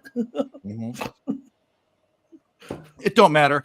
None of But I mean, that'll matter. just like every time. I mean, I do it I do it on purpose. I don't, Well, we talk. We all talk. The people talked. We're all good. We're all it's good. all nonsense, really. I mean, what do you? Yeah. I mean, It is nonsense. What does one person in the world care what I think about anything? I mean, right? I mean, No, it's it's fine. just wasting someone's time to argue a point when you're trying to, get a point across. But I was having fun watching. That's what it's all about. When the arguing stopped and we went back to sports, I was like, all right, go back to Yeah. sports. Well, yeah. So it all arguing makes content good. Like I No, like this when, was- when No, you it see doesn't, shows Nick. when people disagree is the best. yeah. Nick. This was. No, it doesn't matter. I don't want to talk about it anymore. This Okay. wasn't good. All right. Sabonis just got a Back to triple double sport. in that other game. Sabonis. Yeah. The European big man triple double. It's like a Look at this. Perky Bumps giving a shout out to the morning steam right here. Oops, that's not it. Oh, Here we go. look at that. I care about No, everything you say and do. That's Oh, why man. I'm the first one almost every morning at 6 a.m. in the lobby, pumping up the chat. Yeah, buddy. Well, Perky's my guy. I mean, I can't say enough about Perky. Yeah, so- agreed. Fuck the work boots. What's a Red Wing? You know what? We're Whoa. gonna do this. Let's Oh, jazz uh-oh. let's jazz this up a little bit. You want to hear the best hockey cap you've ever heard in your life? Preseason hockey, by the way. No, That's why Mike laughs at this every time because I'm capping preseason and I don't even know what I'm talking about. Here we go. Is your play of the day? All right, so I'm 2-1 in preseason hockey. The first time I've ever capped hockey, so I'll celebrate for a minute. But this is you know, 2 years today's a ago new almost, day. by the way. And what I am choosing to start my hockey cap around is the narrative. And for me, what is a Red Wing? I don't know in fact, to me, a Red Wing is a company that makes boots. I have a pair of them. So but for hockey, I don't know if that makes sense. I do know Penguins, they have wings, although they can't fly.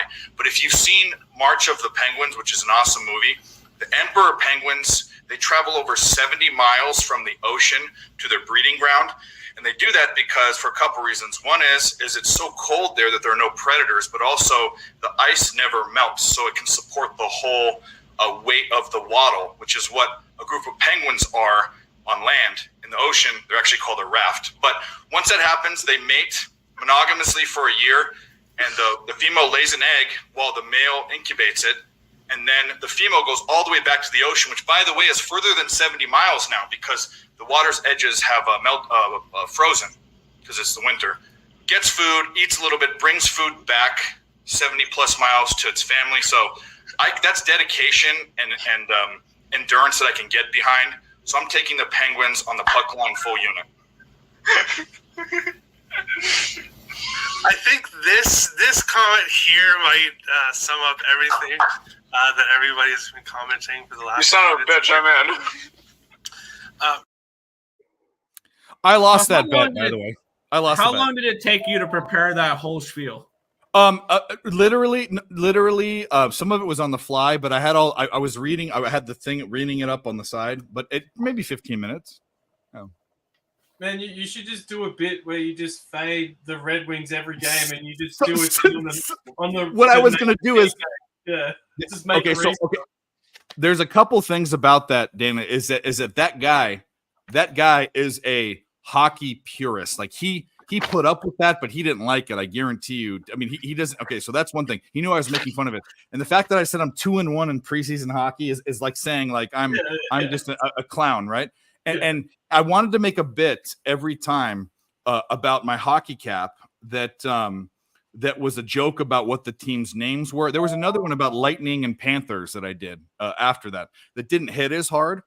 So after it didn't hit as hard, as true comedians go, you have to pivot. So I stopped doing comedy and actually tried to learn how to cap hockey. And now I was positive that season, barely, and I'm positive this season. So. Well, there you go.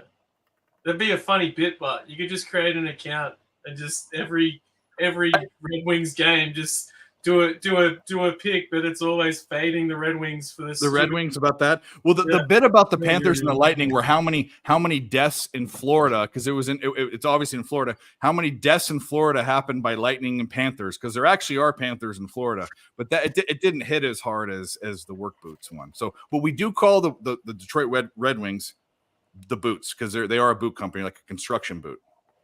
It'd be funny if you actually put your good picks out. We do call them that because I thought it was the spokes of the car wheel from the car that was part of the, Detroit. I didn't know it was really named after boots. Well, no, it's not. That's a point. I asked. Okay, so what I did was I asked Detroit Lenny, who is the biggest Detroit fan in the world. He couldn't tell me what a red was. He's okay. Yeah, where the fuck is this guy? Oh no, I was being funny. I see him all the time. He does like a couple shows a week. Comes up, does one show with a gentleman. I'm King What are you talking about, Willis? Gentleman's name, but he's part of the network of those fellas, Nick, and the winner, the picks and parlays, one of the cappers, I think. And he does free pick videos, yeah, but he does a show with another Borman, Nick Borman. Never heard him. Okay, well maybe I'm crazy. Well, we already knew that, but that's beyond the point. Maybe I'm crazy. What's that? Maybe right. Yep, there we go. Billy Joel's got a new song coming out. It's supposed to be a shoot right to number 1 when it comes out. Or did it come out already? Obviously a huge hit if it didn't. Billy Joel. Of course. Got a new song coming out. It's supposed to be a big deal because he hasn't released a song in 17 years or something like that. That's right. Let's Dance is the guy that wants Ramon to sing so bad. He's mentioned. We could sing "Let's Dance." Why? I mean, why wouldn't we sing "Let's Dance"? By the way, no, anyone on the panel know who sang it? Are you old enough, Nick, to know? Yes, of course. The Great White Duke, right? Wasn't it him? I have no idea. David Aladdin Bowie. Sane, Ziggy Stardust. Is that who it is? Yeah, that's Put right. on your Yep. red shoes and dance. The man from Labyrinth. Have you seen Labyrinth, Nick? Amon, he dated the fucking super hot whatever. Or it was his wife, I think, wasn't it? I don't know. Oh, he's R.I.P. It's Bowie. Yeah. Gene. Come on. Blue Jean. Just met a girl named Blue Jean. Wham bam. Thank you, ma'am. He was one of those great musicians that could also act a little bit, like Tom Waits as well. He's a great actor as well. I love Bowie. And he had all of his different time periods where he dressed. There was the Aladdin Sane period. There was the fucking Ziggy Stardust period. There was all his different. There was another one too that was big. Even there was an album he put out. The Thin White Duke, not the Great White Duke. It was the Thin White Duke. That was his name.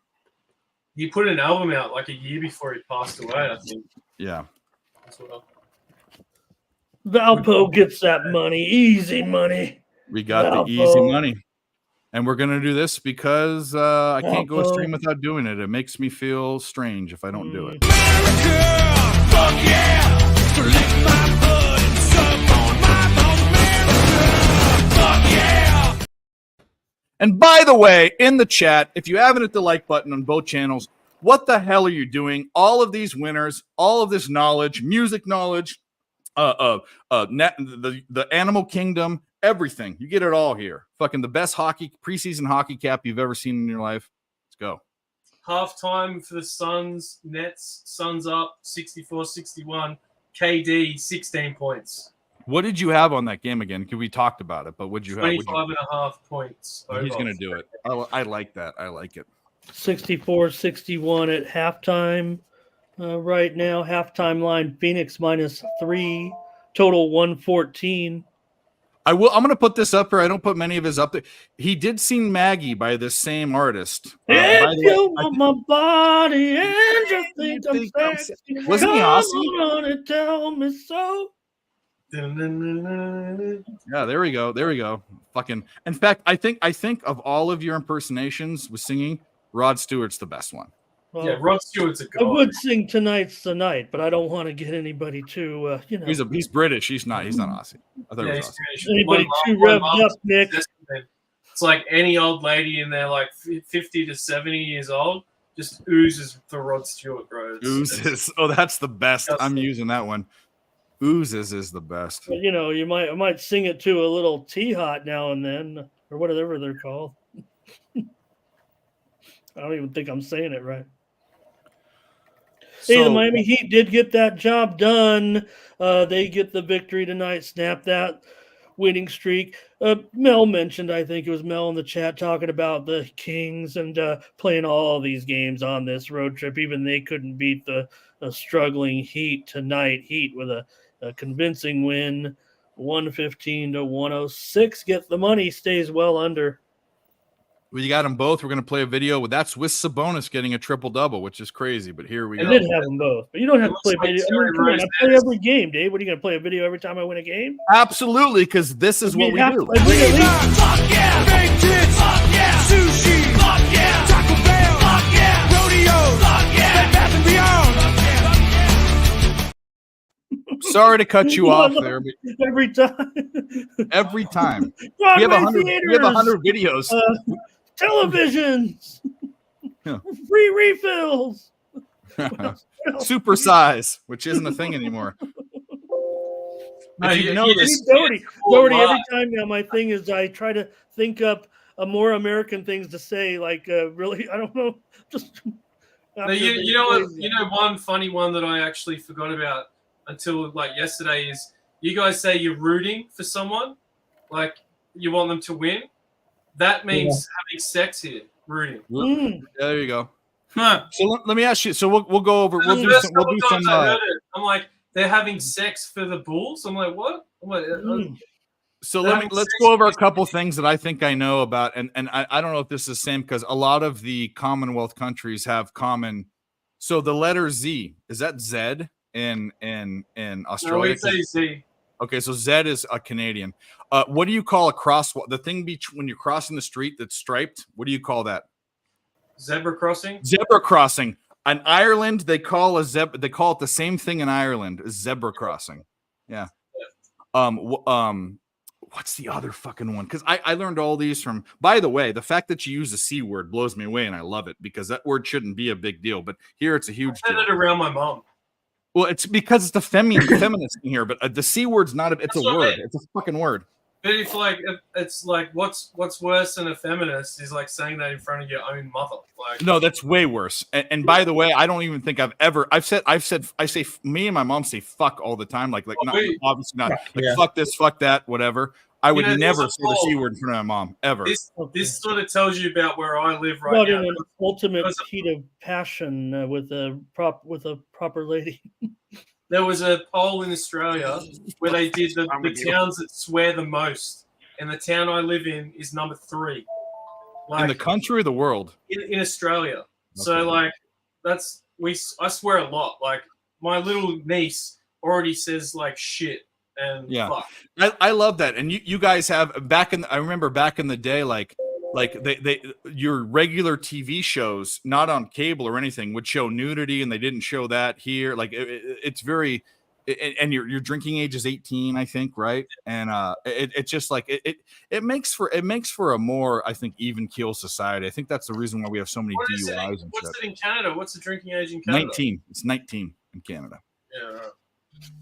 I don't know what 1 year difference. It used to be 18 in some county. It used to be county by county. I don't know if there's any counties now that aren't 21, but Texas. That's why in the movie Dazed and Confused in the 70s, that's why he said I'm 18 and he was 14. In Texas, some places used to be able to buy booze at 18, but Americans romanticize alcohol. That's why there's so many alcoholics and there are so many drunk driving murders and or killings, not murders. But yeah, if we had more guns over here, there definitely would be more murders. Like in that respect, like, I don't want to get into this, but I have an argument against that. But I think that it doesn't. And the way the Aussie culture goes is I don't think the gun argument is relevant in Aussie culture. It's relevant in America.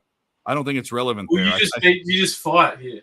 You just throw hands. There's no there's some knives and stuff. Because then it's like the weak person will just go get a gun and shoot someone. No, I gun. Well, 311 said a song. Guns are for pussies, and that's true. No, but it is. It's the coward's way. Like here, I have guns to shoot animals. I harvest them and I eat them and I put them on my wall. I'm not saying anything's wrong with that, but it's like people are prone to taking that option if they're a pussy. Whereas here, it's like you don't have that option. So no, I agree. If you say some dumb shit over here, you got to be able to like back it up, or you get your ass beat. And I know a guy that can back it up, and he's backstage. He can throw some bows. This fucking motherfucker, this guy. And I think he might have a story about maybe making the women's basketball team or something. I remember that whole story, but here he is. Was it the women's basketball team that you made? So I'll give you a great college story since we're going here first. I was stoned. When I mean stoned. And I was, I'm a great basketball player. Stoned, sober, drunk, maybe not drunk with the dribbling. But long story short, I'm schwapping these bitches. Women's basketball coach comes up to me and goes, I know you're not on the team or anything, but can you be a part of the scout team for the women's team? And I'm like, hell yeah, sign me up.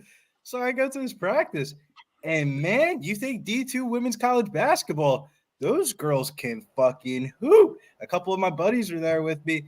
The one kid thought shit was sweet. And we're playing with a women's basketball. So, like, I'm shooting the shit from NBA range. I'm not driving the lane. But we had some height on that team.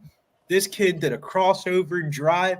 This girl, boom, sent that shit right to the wall. And everybody was like, oh, shit. And it's my women's basketball story. I was part of the scout team for half of the season for Holy Family University. So again, I can't believe I'm pulling up. You're having relevant stuff. So Joe Hashem is obviously, he won the WSOP. I frequented a LA poker game, private game, that he played in. In fact, my Jamie Gold story where I rivered him to split, the board was a straight and he already had the straight, and I rivered him for about $4 grand, is that same game. But he was never there when I was there. Do you know who Joe Hashem is, and do you know him? Yeah, he won, what was it? 2000? It was 05. 05, right? It was all over the news, but like he kind of tapered off. He does like Aussie Millions and stuff at the casinos here. Like he still plays a lot. Yeah. I have a friend that like does he goes and writes articles about the events whenever they're on, but he's still pretty in the scene. Like he hasn't. The reason why this game went on is, and these guys would come in and they'd play 10-20 or 25-50 no cap, like buy-ins for way bigger. But at night, what they would do is they'd come to this private game, because this private game that had security guard with guns, they rented a house in Beverly Hills, and this house was not a big house, but it was worth about $2 million. They rented it out. I knew a guy that owned a bunch of pizza places that I met at Commerce Casino that invited me to play this 5-10 game. I was way not out of my league with skill, but out of my league with money. And I played it about 15, 20 times. Jamie Gold would go to it, and Joe Hashem would, but I never mixed with him. But the reason why these guys would go is because there was free booze, free food, and there were women there that would massage you at the table, but also you could proposition them. Yeah, that you could they could make money in other ways, and that's why I'm not exposing anyone, but that's why these professional poker players would play a little 5-10 game, which is way below their pay grade. They were having fun. And by the way, Jamie Gold, you know what wine he drinks? He sent someone out to get it. He drinks Menage a Trois, which is an $8 bottle of wine. Now it might be 10. He drinks. He drinks. That's what we call goon. We call cheap wine goon. It's not the cheap. No, it's not the cheapest wine. And goon. But it's not. It's That's not what even, we call a hockey player that fights. Is a goon. Yeah. But he didn't even get a $20 bottle of wine. He got, like, at the time it was $8 a bottle. He sent a guy out to get it. It was insane. All wine tastes the same, so it doesn't really matter like that. That's not true at all. That's horrible. Fuck no. I didn't expose anyone, Cheshire. I didn't say. Box I said he wine drank cheap tastes wine. like That's all I said. dog shit, man. You ever had box wine before in college? That shit tastes like dog shit. No, I don't. You ever had some Duckhorn and an $80 bottle of Cab? You get a cast of wine and it's a pillow. You can use the bag as a pillow. Nick girl, you'll be at the ECU parties getting it. You can drink some Yellowtail, which is swill too. That's an Aussie fucking wine, right? Yeah, little Pink Whitney shots. You know those girls love that. A Pink Whitney. Kelly Vincenzo that comes in here loves a Pink Whitney, and that's Tim. Tim drinks whipped cream vodka. I would drink whipped cream vodka too. That's like, if you ever want to get laid, bring out the whipped cream vodka. No, you want to get laid, you go to the Hold bar. on a second. Let me write that down. Hold on. I'll tell you. What'd you say? Surfer on acid. Whipped cream Look vodka. up what that is, and there's Scooby Snack. Does no alcohol taste. It's got tons of alcohol in it. Look it up. Taylor Port. If you want to make your own milk vodka, you can just get some hooch. Yeah. We have these lollies in Australia called Milkos. They're like milk dud like lollies. The lollies are like like caramel, like a caramel lolly, you know, like what are they called? They're called a butterscotch lolly or something, you know. And you put it in the vodka, and it eventually just suckers. They're called suckers here. Yeah. Suckers. Really, really good. Tootsie Pops are suckers. Yeah, which is a horrible word if you think about it. They're called suckers, but that's what they're called. Dave, suckers sounds like something. Suckers sounds like something Aussies would call it, not what Americans would call it. But yeah, we just call it Milkos. Milkos. Yeah. Okay, so tell me about what Smoko is. I know what Smoko is from the chats. It's a smoke break, right? Having a break. It's a smoke break, right? Not necessarily. I have smoke out. I wouldn't go out and have a cigarette. I used to go out and have like a 15-minute break. What do you got there? Ramon? I want to see that. I'll put you on full screen. Put it out there. What do you got? Well, what is there's that? some delicious candy in here. Some fruit. This is regular gummies. These are not special gummies or anything. They're sweet gourmet. Remember, I said I was getting the blue agar. Yeah, agar. Yeah, that's good here. Agar. Yeah. really, really bad for you, I'm sure. But Oh, they're horrible. I love a good gummy. I love a gum drop. I actually, love a like dot. fruit slices, like handcrafted with like, you could tell they like took the time to like make the They first etched layer, in the texture. the second layer. I mean, it's more than just like your Brock's candy that you get at the grocery store. Oh That's yeah, probably you just- remember the orange wedges, the gummy orange wedge? You remember those? That I would was only my eat the great. purple and the red. Okay. Yes, that was my great grandma. She'd always have them in her drawer. My great grandma would have those It'd gummies. be all hard. Hard as fuck. Yeah, and you couldn't get out of your teeth for 5 days. But I'd go to the store and get it later.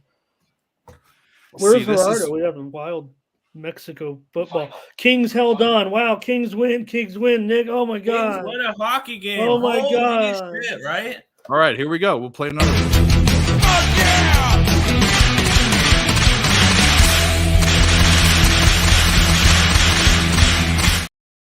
Did you have them, Nick? I had. Well, I had the under. So I leaned towards them, but I didn't bet it it. was 6. So okay. So I don't know if we had win. We're coming up on this Bucks Trailblazers game, and we got another hour before the almost before the Santa Clara game. I almost want to hit them again. The over again. I fucking love that. It's 136 now. I'd be taking it at a worse line, but maybe I move the line with my small little bet. Bradley smashed Northern Iowa. Ramon, does 11 seem too many with New Mexico? I know Mel's been talking about that. I'll tell you what. I'll go ahead, Ramon. I'm gonna look at the index. Go ahead. Mike told me it's too many points. I don't think It is too many. It is too many. In fact, it's 3 points too many. But the problem is Boise State's numbers and covering is bad. That's why I'm off that game. Yeah, How many really- times, Billy, have we really bet just- Boise State recently and they've screwed the pooch? I'm so cooling on betting Boise State, bro. That's what I'm saying. I'm done with it. I'm done with them. I You're went done. under on the show this morning. I was talking, I thought maybe that Billy was out there, and I was talking to Billy, even though he probably wasn't there today, because he always says hi.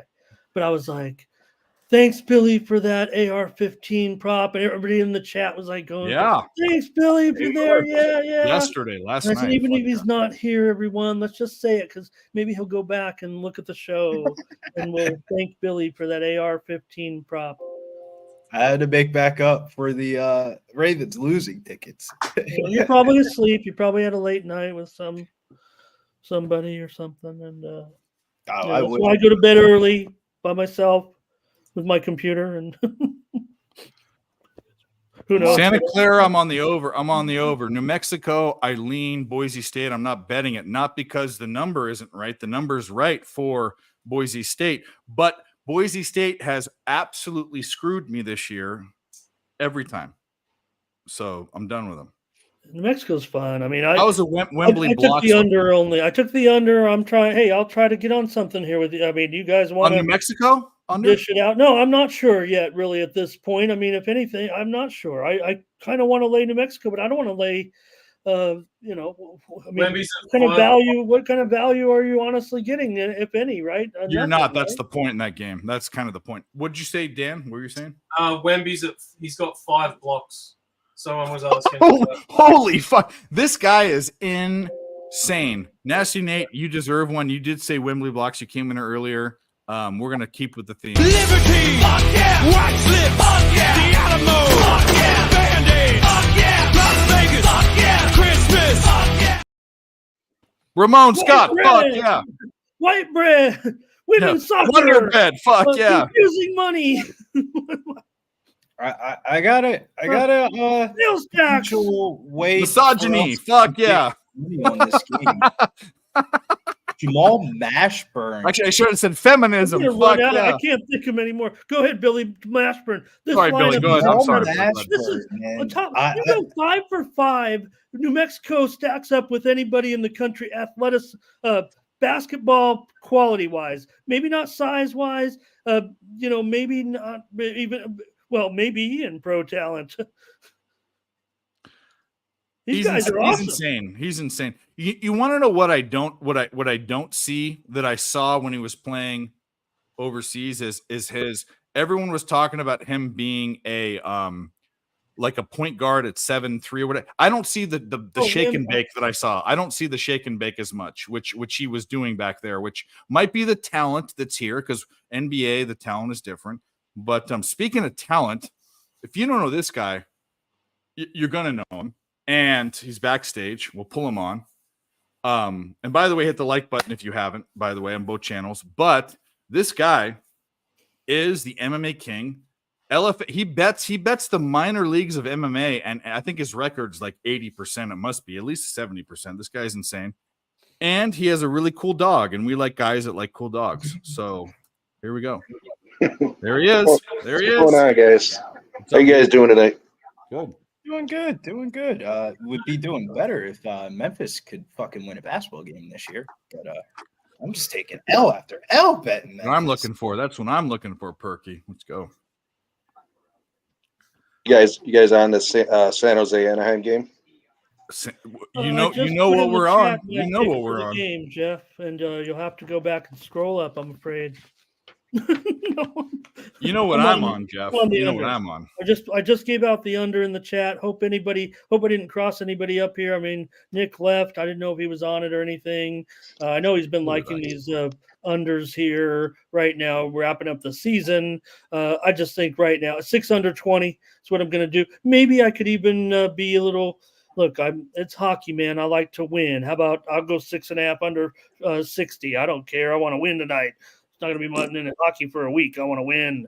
So, gonna take the under here as my play here on the show. And I know a lot of people think this is a great spot for the Sharks, but probably just lay more chalk. I'm just going to go Anaheim and under, bunch of chalky chalk, Mr. Count Chocula. What up, Mel? What up, Joseph? No, it's you know what, Ramon. This is only purely a bet because last night I pressed the button 6 times at plus money with the Sharks. I'm not going to even tell you how. That was you. That was you. The Steam. I changed everything. I might have. They were full unit bets. I mean, I won a car down payment last night on the Sharks. That was one of, in the past 6 months, that was one of the top 10 nights that I've had with that kind of thing. It was crazy. Cash Northern Iowa, that a boy. Gave it out in last call and Jimmy in the bag. Oh, great job, Joseph. Let me see that a what's going on boy. with that. We'll play a video for you because we're friends of both those shows. In fact, I need to fucking give Jimmy my bets tonight. I forgot about that. Well, I had Anyway, here we Bradley, so let's go. A bunch of people have Bradley. We love it. So here we go. We'll do this one. I like it, man. I actually know, not even like it. I love it. My dick is hard right now. That's how excited I am about this. Yeah, Love it. Yeah, that guy. You know, I didn't know that guy was a wrestler of some sort, right? I think. Is that or a an guy, MMA you know what? I'm sure I should know. Who is this guy? Is he like? I don't know, but someone told me he was a wrestler, and you can tell by his emphatic, like, who is it? The way he is, that he's a wrestler. You can tell he's trying to be Macho Man. If Gary Vee was on steroids, this is this guys. Well, you don't know. Okay. Not even. You like the under? Well, Mel, you're gonna get the Sharks are gonna win. Yeah, fuck. Bacon. Hey, is that Bacon is here with a Bacon? Oh my gosh! I mean, I've never. Well, you know what? I did see Bacon earlier in the chat, but this is the first day or I've ever seen Bacon. Now I know I don't watch every show, but I kind of do. You just need some eggs now. Is Bacon? Welcome, Bacon. I mean, I absolutely love everything about your name, your gifts there, your emojis there, the bacon. Bacon is my #1 favorite food in the entire world. We want to do this again? Here we go. No one on the stream, Nick knows this. I have my 5 top favorite foods. I want to give out like a prize for it, but we'll just say this. Whoa. Count me in. Let's go. Let's go with everyone gets 1 guess. Bacon. No, and everyone that gets 1 right gets $5. I'll send you. By the way, I don't. There's Cash App and there's PayPal in Australia, so I'll do that. Looks like a free roll. Oh no! By the way, Mike, you're coming into something. A contest. So we're going to do Dave's 5 favorite foods. And actually, I think Mike might have been there for that. So here's Mike. Welcome here. By the way, you're looking pretty zip. I like your It's like you just your look coached right a now. hockey game or something. Like he's been You look down good. the- You actually look. Typical That's a good ring look for you. coaching No homo. That's a good look for you, by the way. I just came either- in to be told to go fuck myself, boys. So why don't you start? Let's No. go around the horn. Everybody Our can tell me argument, to our go argument was very, I already very talked nice about it last night. last- It was and I said other how things that were going disappointed on I that I was. didn't like. Ramon, I would appreciate you starting. If you want to go tell me to go fuck myself, let's go ahead. No, I would. I Did I actually tell you to mean- fuck yourself last night? I don't think I did. Did I? Wouldn't be the I think first I time, but probably it did. doesn't No, I'm matter. just fucking with you. No, I did. I check it out. Check it out. So No, I'm just 5 fucking with you guys. favorite Fat Guy Dave's 5 favorite foods. I said No, I bacon can't- is number 1. I was going to Everyone talk on about the last panel. night. Everyone on the panel gets Oh, one my guess. God. Everyone in the chat gets one guess, and I don't think you guys can even guess these. But everyone gets one guess, and we'll go for 20 seconds. What is my? You have to get it right per spot. What is my second favorite food? Is it like an item, not like saying? I'm like, not giving you any clues Oh, about no whether clues. it's. Yep. Okay. Nope. All Nope. right, Nope. all right. Go ahead, Jeff. I'm going to go with bison. Nope. Not even close. I don't know. You were talking weird fucking. It's and by the alligator way, shit. it's not any elk is my favorite meat, but it's none. In fact, in the top 5, there's no red meat. Let's say that. I'm gonna That's go way baby too- carrots and hummus. Baby carrots. and No, hummus. of course, no. It's not. It's not. That was so 2022. Like, you know, Dave doesn't eat the baby carrots. He does I something actually, else. by the before we got in this, Dan, I ate this on stream all the time, and it grows people out. Ramon, what's your guess? Any guess? Second favorite? I'm going to give you my Cash App right now because it's salmon. No, that's one of my favorite fish, but no. Billy, Give me a second here. I'm mentally recovering. He's capping. Okay. Another Memphis loss, dude. This team just keeps on losing. I was like, maybe I just Did they storm the court? Did they storm the court? They're no, at we're home. not going. Do this fast so we can go back to They were at sports. And by home, the way, Mike, we'll they were put at him in this home. too. Rice Doing with the Dave's win top on the 5 road. favorite foods. Ho, We went ho. bacon There's and no- number 2. And This I'm going to guy- give someone a hint here in a minute, but we're going to go with Billy. What's my second favorite food? And then Sean, and then we're on to the third. Sean's going to get them all right, I would imagine. What are we doing? Favorite foods for Dave? Top 5 Yeah, favorite foods. guess Number what 1 it was is, you win bacon. Number 2, $5. Sean, you're next. Billy, what's number 2 favorite? What do you think? Beans and potatoes. I don't know. Nope. No. Sean, what is it? Franken beans. I'm surprised cock wasn't taken already. Let me think of something else. Okay, so we'll go on. We'll go on from that. By the way, it's number 1. He's I'm still gonna my go. second round pick. my second favorite I'm gonna food go- is peanut butter. And by the way, my third favorite food, someone has said in the chat. So by the way, and I hate that it's this guy, but if you want to DM me, I'll send you $5. Shrimp is my Shrimp? third favorite food. Third favorite food. What's number 4? Go, Dan. Pork chop. I love pork chops, but no, pork is my favorite meat. Well, that's bacon. Bacon's considered pork, right? Are we doing like pork is my rounding up for you? non-favorite game meat of all time. Ramon.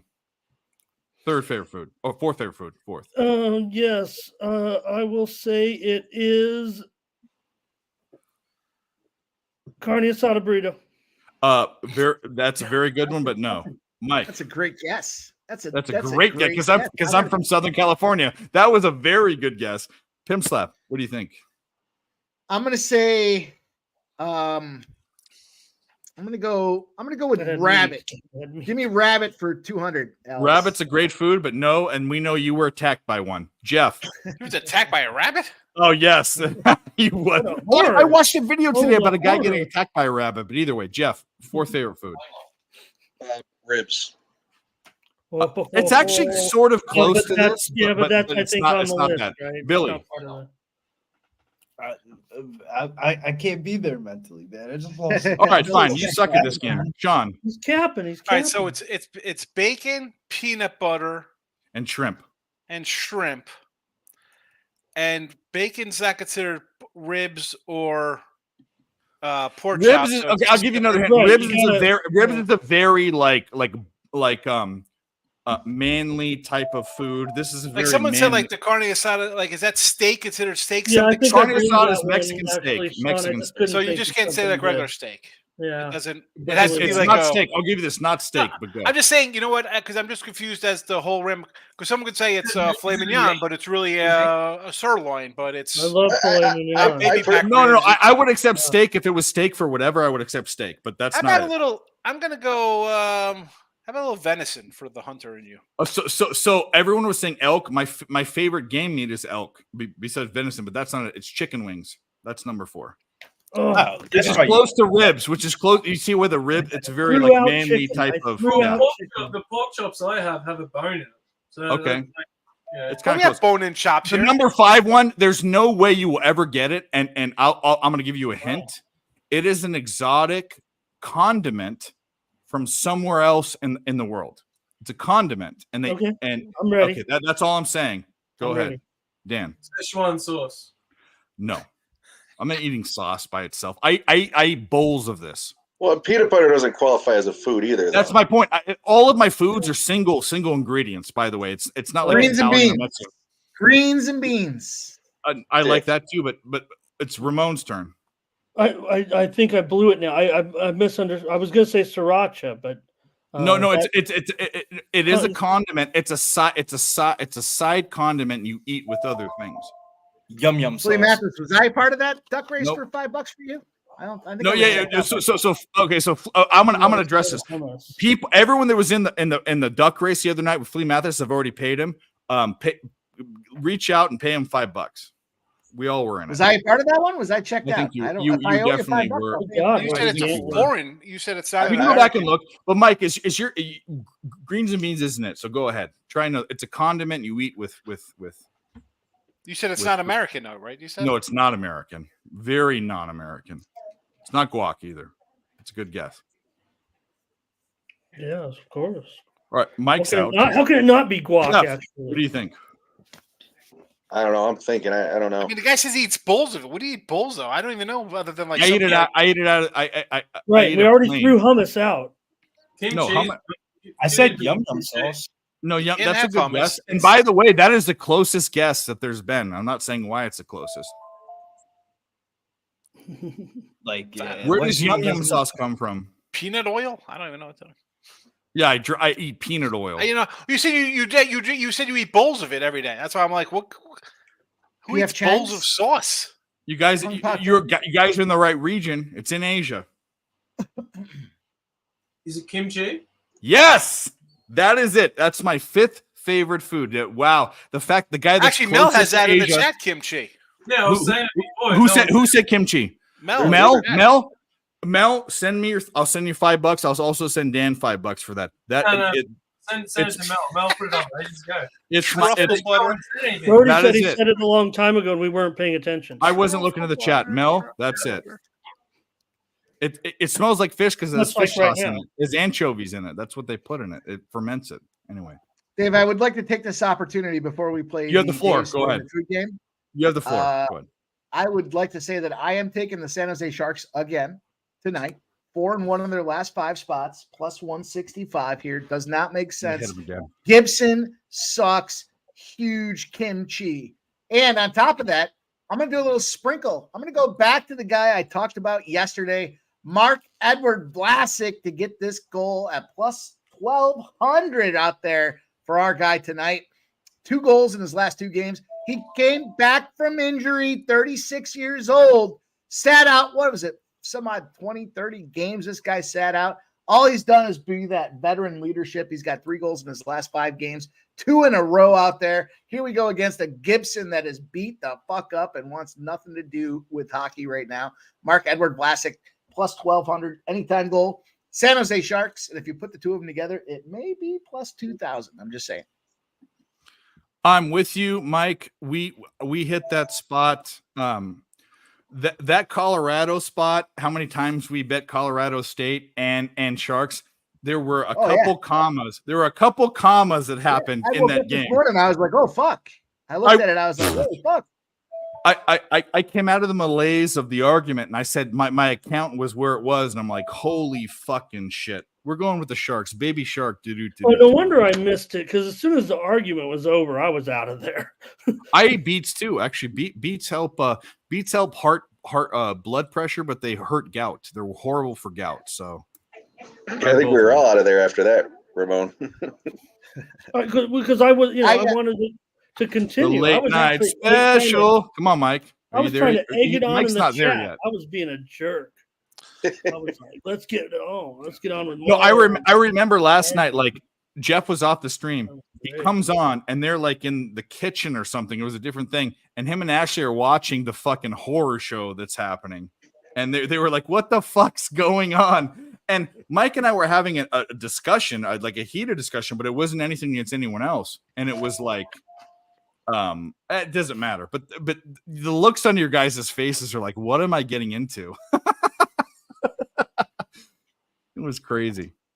By the way, 47 people in the chat. Hit the like button. Nick has disappeared. I don't know why. Hit the like button if you haven't. Oh, he's got a. I hope his girl. I hope Maggie's over there. Maggie, yeah. Minnesota just closed out that game. I heard Ramon singing earlier. I was listening in. I was doing some stuff. No apologies. He has the best Rod Stewart impression I've ever heard. Yeah, I'm going to sing "Tonight's the Night" to Sean. Do you want to do some some faces? I want to hear some faces. I want to hear Rod Stewart before Rod Stewart. Let's go.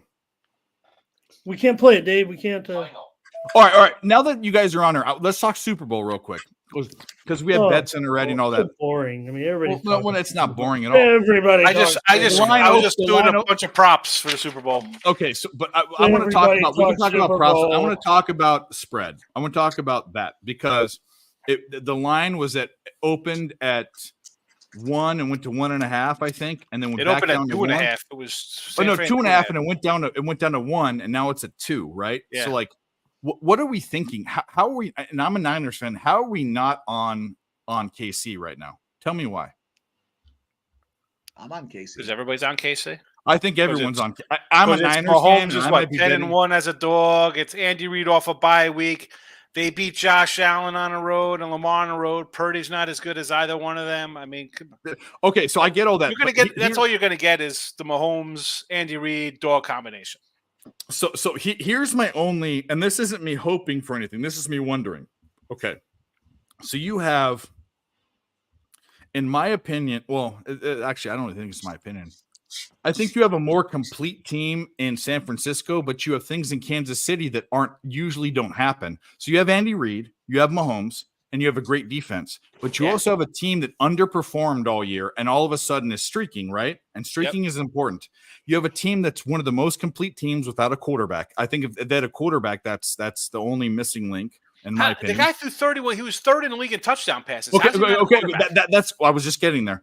Meaning an unproven quarterback that did really well, but they're also on the down spiral. They haven't played as well the past 2 games. Don't you think that things?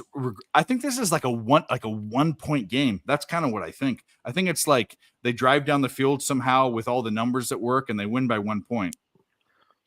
The problem with for me is Shanahan is a terrible coach, and Andy Reid's going to get him again. That's as much as bad as he is. I thought he was better than Campbell. Like I thought I would have laid 7, 8, 9, 10 with the Niners last week, and I wouldn't care because Dan Campbell would have done something stupid for them not to cover, and he basically did. Basically didn't cover that game. So that's my concern about taking it. But again, I'm probably going to take the Niners. He's going to do what he does. He doesn't vary. He sticks to his game plan. He's not going to be the Ravens say, oh, you gave up 200 yards rushing last week to the Bills. We're not going to rush the ball. We ran the ball 5 times the first quarter. We'll run it 2 times after that. He's not going to do that. He will do what he did against Detroit. They were down. He still ran McCaffrey. He still does all the same stuff. So McCaffrey will run through that Chiefs defense. Chiefs can't stop. So my prop is going to be, one of my bets is going to be, I've had it the past 2 or 3 games. McCaffrey rushing yards, no matter what it is. I think that's the case. But I don't think that the coaching has been the issue the past 2 games. I think it's been the players, the play. I mean, listen, the Green Bay game was a fluky rain game. They didn't play good. I mean, how don't you have the right cleats on? Ridiculous. Then they started out slow against Detroit. Detroit was hot. You got a crazy reverse play for a touchdown to start. They came back to what they got to do. I'm talking about his track record in big games where he blows a lead against a Rams championship game, 10-point lead against these Kansas City Chiefs in the Super Bowl in the fourth quarter, 28-3 against the Patriot. I mean, he's he's blown big leads. Well, this is what I'm trying to say. He's an offensive coach. I think that in the last Super Bowl, this is just my opinion, it wasn't blown by Shanahan. Mahomes just took over as a boss. That's kind of how I felt about it. You're up 10 in the fourth quarter, and you give up 21 points. It's a combination of a bunch of things. It's the defense. I mean, I remember Tyreek Hill's wide open, like catches a ball and falls down on the 2-yard. It was just some nonsense. But it's the players. It's not the coach. I don't think. David, I would like Mike, who'd you win? David, go ahead, Mike. I would like to take this opportunity to talk about a winning bet. Yes, okay? Go. Of course, go. No, of course, go. All right. Yeah, go. We got the Orlando Magic in a same game parlay. We took Vassell over 3.5 assists. His number was 4.5. We bought it down to 3.5. He ended at 4. And we got Wemby under 35.5 points and rebounds. He's at 29 to close the game out. Magic win 108-98. It was a plus 305 same game parlay, but they gave us 100% boost. That was a plus 610 spot. Holy out there to cash the fucking shit out of it, boys. Billy Briz, you were there. You heard it live, Billy Briz. Let's fucking go, my guy. Let's go. And I don't have a try winning. But I have a buy winning. So this is what we'll play. Hello. I'm buy winning. I win here and I win there. Now what? Yep. There you now go. What? Now what? Now what? we gotta sip the tiger blood. Give me the fucking grab his dick and twist it. Give me that one too. Let's go. Of course you can have that. You can have that one too. Of course you can. It's the best one. It's the best one. Everyone loves that one. Grab his dick and twist it. Oh my god, dude, this is an MMA fight, dude. You twist that dick. Twist his dick. Twist his dick. Oh my god, dude. Oh my god. Oh, dick. That's right, boys. Here's the deal. I talked about this today. There was somebody that interviewed a bunch of pro cappers, and they said, "What do you got to do?" Billy already heard me say this, so it's going to be repeat for Billy. But they said you got to take advantage of bonuses, options, same game parlay incentives, and that's what we did tonight. Plus 305 turns into a plus 610. No sweat, casher, boys. We're going to keep going at it. You got to take advantage of those plays that are out there, and that we did tonight. Let's go. All right, I'm going to play a clip, and then I'm going to bow out, and I'm going to let Mike run it because I got to go take a piss. But here, Mel likes her fucking Tom Selleck. So here we go.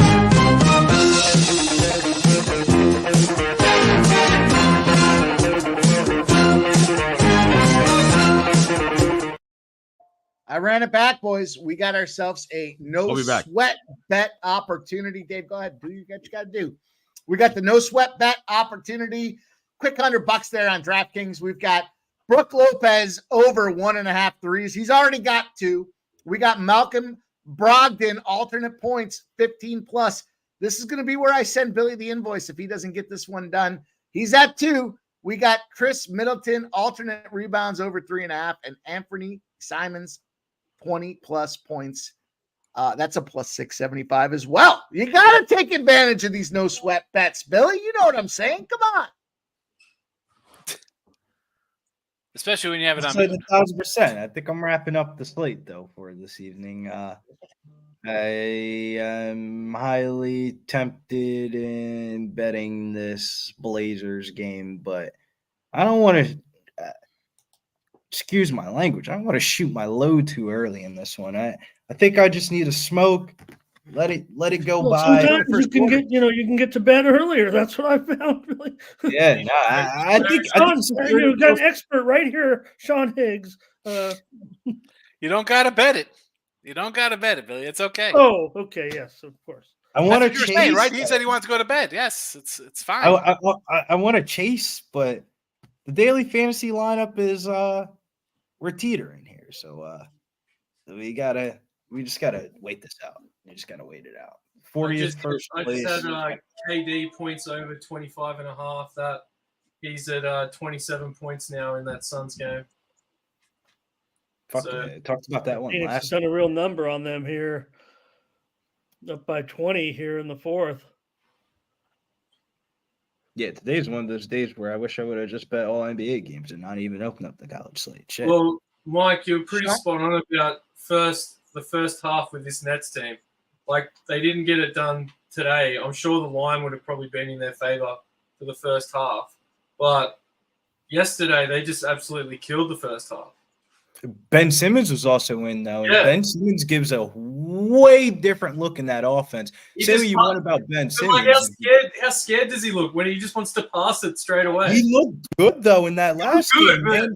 He still looks timid. He still looks a bit timid. No, Like he did not look passing timid it at off. all, man. He was just That offense was fucking flowing. I haven't seen the Nets put up 147 points in a basketball game since fucking James Harden and Kyrie were there. Like, it's been a while since the Nets put that much up. You got 8 assists in like Jeff, 10 minutes. I talked to Sean. I text Sean Hicks today. I said, "Hey, Fruita wood chips, Jeff. Fruita wood chunks for our guy Sean Hicks." He's not even listening. He's not listening to you. Yeah, he's not Yeah, listening. go check out the wood chips. I gotta get some. Hey, Mike, I want to say something because you said talk two about things. One thing is you're on Brogdon's adjusted points. I have Portland in this, but I also have his 17.5 points. When we're aligned on a bet, I think it might be 95%. It's crazy without knowing beforehand is my point. But I will say that I do not like boosted bets, but I think that the no sweat bets are the way to go because it doesn't matter. It doesn't matter if you're getting the money back. It doesn't matter. It doesn't matter. Take a fucking shot. Why wouldn't you? Yep. Right? I mean, Exactly. they're giving you your money back at it. Now, granted, it's not entirely the same way, right? Because if you get a no sweat bet and you win, they don't give you back the bonus, but you still get the cash that you took a shot with it. So why not take a fucking stab? Let's go. Yep. The fact that you're on Brogdon and we didn't talk about it at all makes me feel good. Every time those bets happen, we fucking cash. Man, I gotta. What do I do? I need to go smoke. That's what I need to go do. Smoke and all the should come out. On another note, my surfing bet goes on tonight. Oh, nice. Oh, is it tonight after all? Where's that? Where do we watch that, Jeff? Yeah, I think it was here. Where can we watch on the Nerd event? Talk, the live betting edition? The event on television. Yeah, hang on. Let me see. I don't even know. I got the guy at plus 270. You're like Sean. Sean, you can appreciate Jeff, surfing handicapper who doesn't even watch the. I like it. You don't got to watch I want to watch it. I was all just for the fucked up, and surfing. everyone was looking for a bet. I threw out a plus 275. I know a bit about surfing. I actually know a fair bit about surfing, Jeff. So, Okay, well, where is you? Can we watch this, Jeff? Dan from Australia. Dan, have you met Jeff? Were you on the show? Yeah, we've met. Yeah. So love to know who he's looking it up right now, but I'm going to say this right now. Arkansas is going to win potentially by double digits as a 6-point dog. Missouri is to be untrusted against the spread for here on out. I don't know if Ramon's rolling his eyes if he was on the other side, but I'm trying to find the surfing event. Oh, sorry. I want to emphasize. I thought you were like, this guy's an idiot. College basketball reports before you bet on the game. Mad people had money on Kentucky. DJ Wagner did not suit up. The other dude didn't suit up. They were down 2 starters, and they lost the game. You got to check the injury reports. It's not like the NBA where they just send them out to you. You got to go find those college basketball injury reports, and that injury report. That is actually I will say this. most of injuries are baked into the line, but I think in college basketball, it's not baked in enough. It's not baked in enough, bro. DJ Wagner is a first-round draft pick in the NBA draft. No, I understand. I'm saying you're right. I don't look at injury reports because it's baked in the line. I could give a fuck, but in college basketball, you should and go to cover. That line was 7.5, and I'm seeing boots on the ground. People tweeting out no DJ Wagner tonight, and I'm like, shit. I had Kentucky 5.5, and I didn't know those guys were even playing though. I don't look at that. I saw number like I can't, It was crazy because everybody was talking about Robin Dillingham's status, and then he got ruled as probable. The line goes from 4.5 up to fucking 7.5. Then it drops way back down, and then Wagner. That was one of the. You talk about NBA fuckery. That was Kelly Slater. That's who we have. Felipe Toledo. He's not in it. He's not surfing in it. No. Then we got a bad bet. Yeah. Oh no, money out. Well, you better make sure you get a refund. February 1st at 1 a.m. He's not in it. It's actually go if you want. If you want Doherty, it's breaking news that Doherty is just that Toledo is just withdrawn here within the last couple of hours. Oh my gosh! Breaking That's terrible. news here. I sat around for 2 fucking weeks on that bet, and he pulls out. He waited almost. It was 2 weeks ago. He waited almost 25 minutes to catch his first wave. When he finally did put a score on the board, it was a dud, up and out, no barrel, a score of 0.5. He backed it up with another one, small turn, 1.27 points. Listen to this. I told you, breadth of knowledge and capping. Just reading There's a no story, one that's Dave, even off the close wire, to sir. Ramon. Just Not reading even the close. Well, the other one that's not going out for another week or so is Pakistani cricket. I got that one too. Okay. All right. Who are they playing? Well, the Aussie guy would know some cricket, so you should probably ask him. All right, hang on. I'll tell you.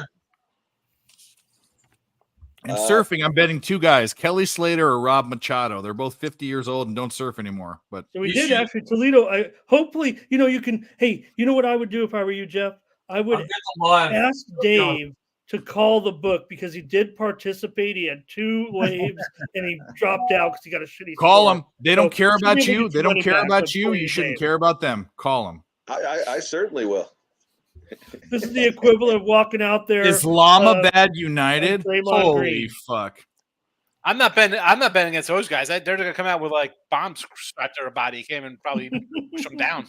I don't, Mike. Would you ever bet on Islamabad United?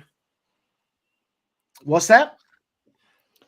Would you ever bet not on a only team did called Jeff bet Islamabad United? Jeff bet this cricket match involving Islamabad United, but he bet it like 3 weeks in advance of the match. I mean, We're all drunk, and everyone in the chat wanted to play. I gave out 2, surfing and Pakistani cricket. That is true. I like the John Florence live to win the Pipeline Pro. It's at plus 275. Like that's his home wave. Like that's where he's from. So if he's gonna win a title this year to push for a world title, who was it? John Florence. All right. Yeah. The other guy that is the other one people are looking at is Jack Robinson. He's an Aussie bloke. He's actually really good, but Pipeline's its own thing there. It's one of the heaviest waves in the world. So watch out for the cat. Yeah, it's gonna be a good bet. I reckon that is. I'll probably put that on later. A future. Jeff, you all right over there? Did you see my dog hurdling me? I saw it was like twice. It was like out of the Matrix. It was like a round. It was like 2 things in a row. I was like, what's happening over there? I hear the horse coming. I hear the horse footprints. Boom, boom, boom. And then I got a duck. I already know. I got a panel question for you guys. About to happen Santa again. Clara St. Mary's game. Clara. Over. Any action on that game for you guys? Over. Over. My thoughts. It's crazy, Dave, that you said over because my initial reaction was, damn, this is a fat fuck. I mean, this is a low fucking total. This is a high school basketball total. Over. All the like points. Claire.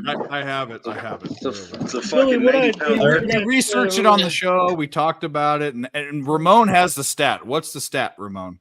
Well, it's tough to quantify, right? Because you're going up against St. Mary's and they're such a large favorite. So you could actually, right? You would think in your mind, you know what? Maybe it could be 66, 54, something crazy like that. But, they play these games, the same, night games. 32 of Santa Clara's last 33 night games. This is like a Mike M, but I buy this a little bit. 32 of Santa Clara's last 33 night games against conference opponents. So just night games against conference opponents for Santa Clara. 32 of the last 33 games have had 138 points or more. So then my second question is, Ramon, my takeaway from there was you don't buy into the stats that I'm giving you. No, that's not. And Dave can back me on this. And Ramon, just tell me to go fuck myself. I asked you that from the get-go here. Just tell me to go fuck myself, buddy. Right. No, This he didn't is say one that that at I all. would. He's just giving out a trend that's very Mike-esque. I mean, that's might have to do it, Ramon. You're kind of selling me on it. And the other thing is, if you look at these teams, if you look at St. Mary's, they've been scoring over 70 points for the past 6 games. I mean, it's just. That's really what my next question is St. Mary's going to hit? If St. Mary's hit 75, this goes way over. Or 7. If they, I think this game is actually closer. But if they hit 70, Santa Clara needs to backdoor cover it. So that's my point is I'm leaning towards Santa Clara to cover, and I'm leaning toward I bet the over. That's what I kind of like how Sean is on Santa Clara because, to be honest with you, for this over to hit. St. Mary, the only way I think the over doesn't hit is if St. Mary's blows them out. But if Sean's on Santa Clara and they're it's a Clara play. Simple. Mary's has Gonzaga next up on the road. This is going to be a close game into the 70s. So I like it. Clara in the points. I will take the over as well, though. I like that. I'll jump on the over with you guys. Yeah, I'm going to jump on Santa Clara. I wanted to jump on Santa Clara too. I'm going to jump on him plus 14.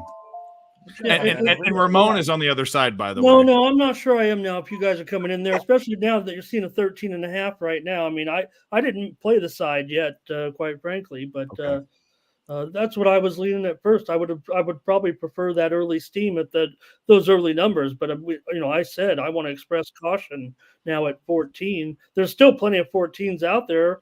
If you guys are got hot a 14 on that, right now. Yeah. Like that New Mexico game. I want to be on the team tonight, guys. I want to be on the team tonight. Okay, don't make me be on an island. I'm actually yelled at. I'm on Santa Clara for a quarter unit. I'm on the over for a full unit. Like I like the we broke it down on the show and it doesn't. I'm on the over. I don't want to get yelled at, and I don't want to get that number went down a little bit though. It went up and down and up and down. It kind of bounced around. So what's the play then? Santa Clara or over? Both, whatever you want. Both. You need Santa Clara to cover for the over to hit. Yeah, absolutely. Oh, for sure. I mean, I would think that is the solution to the game, and I just look, that's not a stat like that says 31 of the last 32 under. You're definitely dealing with a situation here that, yes, St. Mary is a 2 touchdown favorite, right? That immediately is going to say to you, right? I know what you're saying, Billy. Low total, but St. Mary's sometimes some of the and Santa Clara needs to play at their kind of let's get some points. Look at this. The chats here with the over. Flea Mathis, Joseph Thompson. I think we're going to have a consensus bet here with the over and Santa Clara. I played them both. Yo, that is a crazy stat though, Ramon.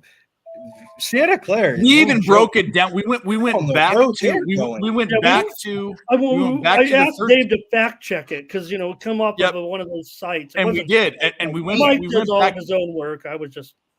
No. But we went back to the 13th of January where these teams played and it was an under, and we looked to see if it was a home game or a night game or a day game. It was a night game, but it doesn't even matter.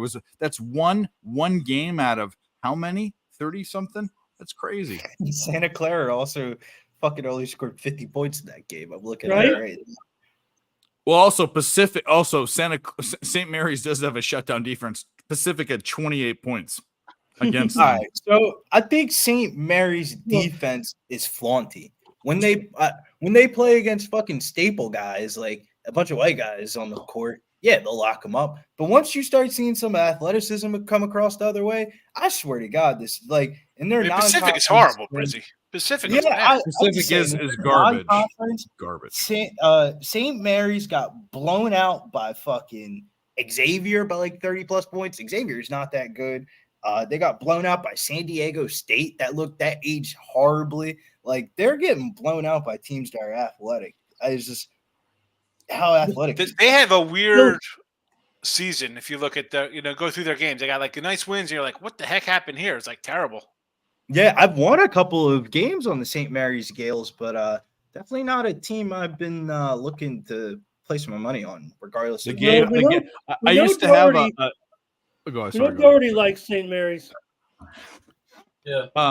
You did. I used to have a girlfriend. He's a fan. Oh yeah, obviously because there's a bunch of fucking. Yeah, because the Aussie boys. Yeah. San Jose scores a goal. Whoa. Yes. There you go, Mike. I used to have a girlfriend whose The question is, stepmom who was was it? named Gail, and we used to call her Gay Hole. Be Vlasic. So there you go. I think I So need Billy, there was another one that was even greater tonight, and it actually backfired.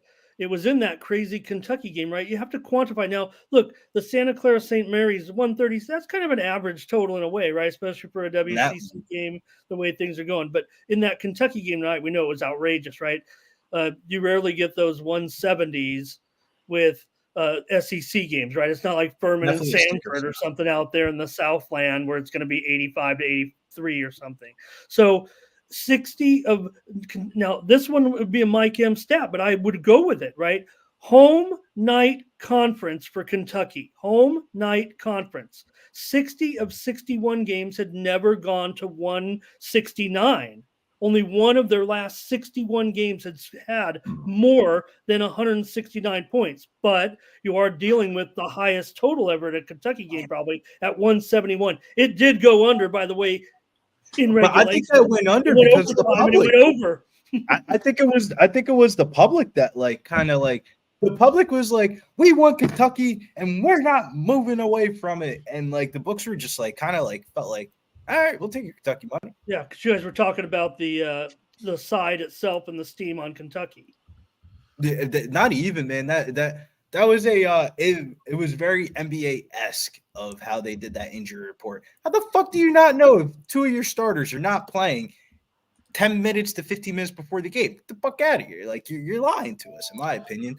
You shouldn't have to have boots on the ground for somebody to tweet out DJ Wagner's in street clothes tonight. Like, I don't know, man. They got to figure that out with college basketball. I think that's in arrogance out of a Power 5 conference that they can't put out an injury news report at least an hour before the game for like probably the most watched game of the day in college basketball. It's just ridiculous to me. What do you guys think about the total in the Super Bowl?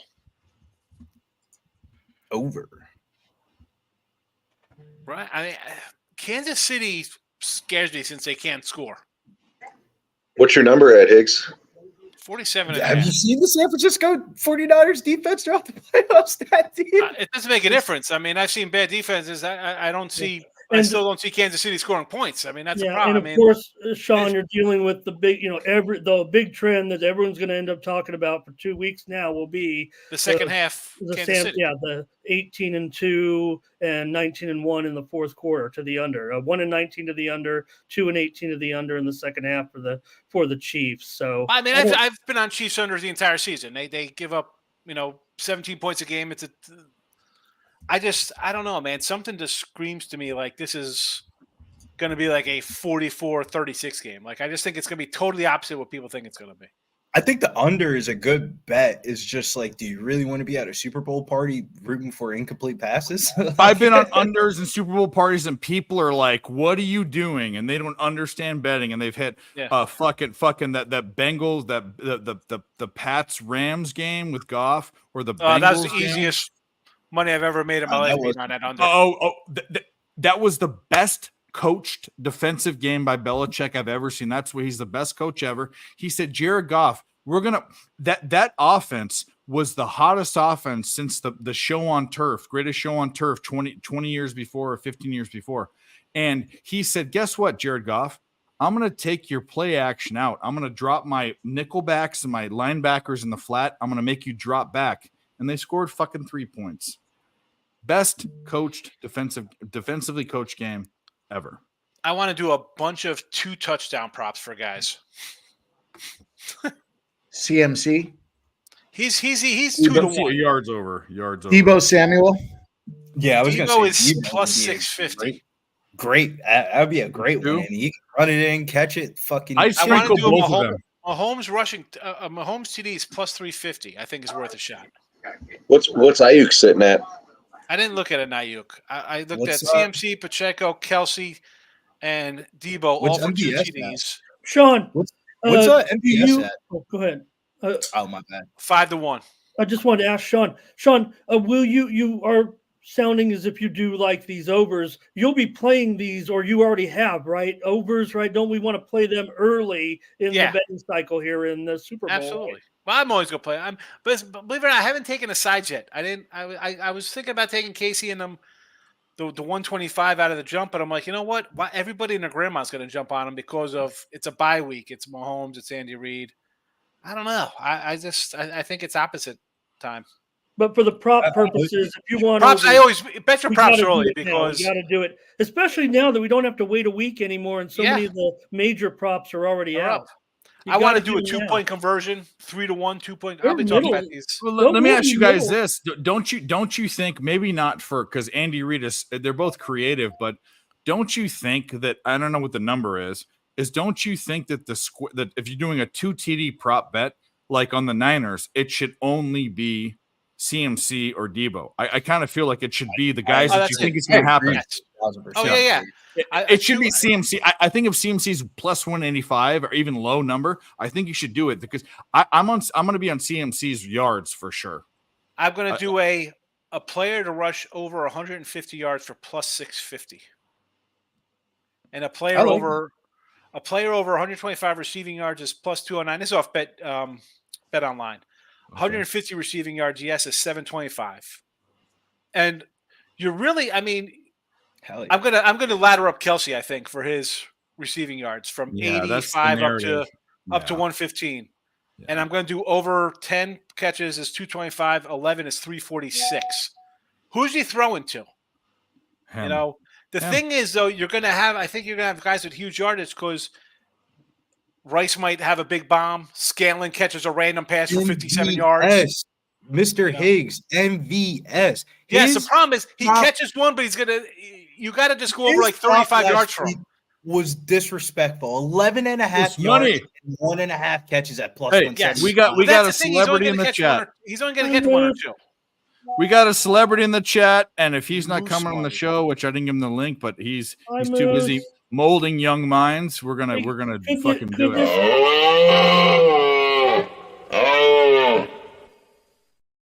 Hey, Mike, could it be one of those correlated deals here in the Super Bowl? We get a high-scoring game in the first half and a low-scoring game in the second half? Low-scoring second, yeah.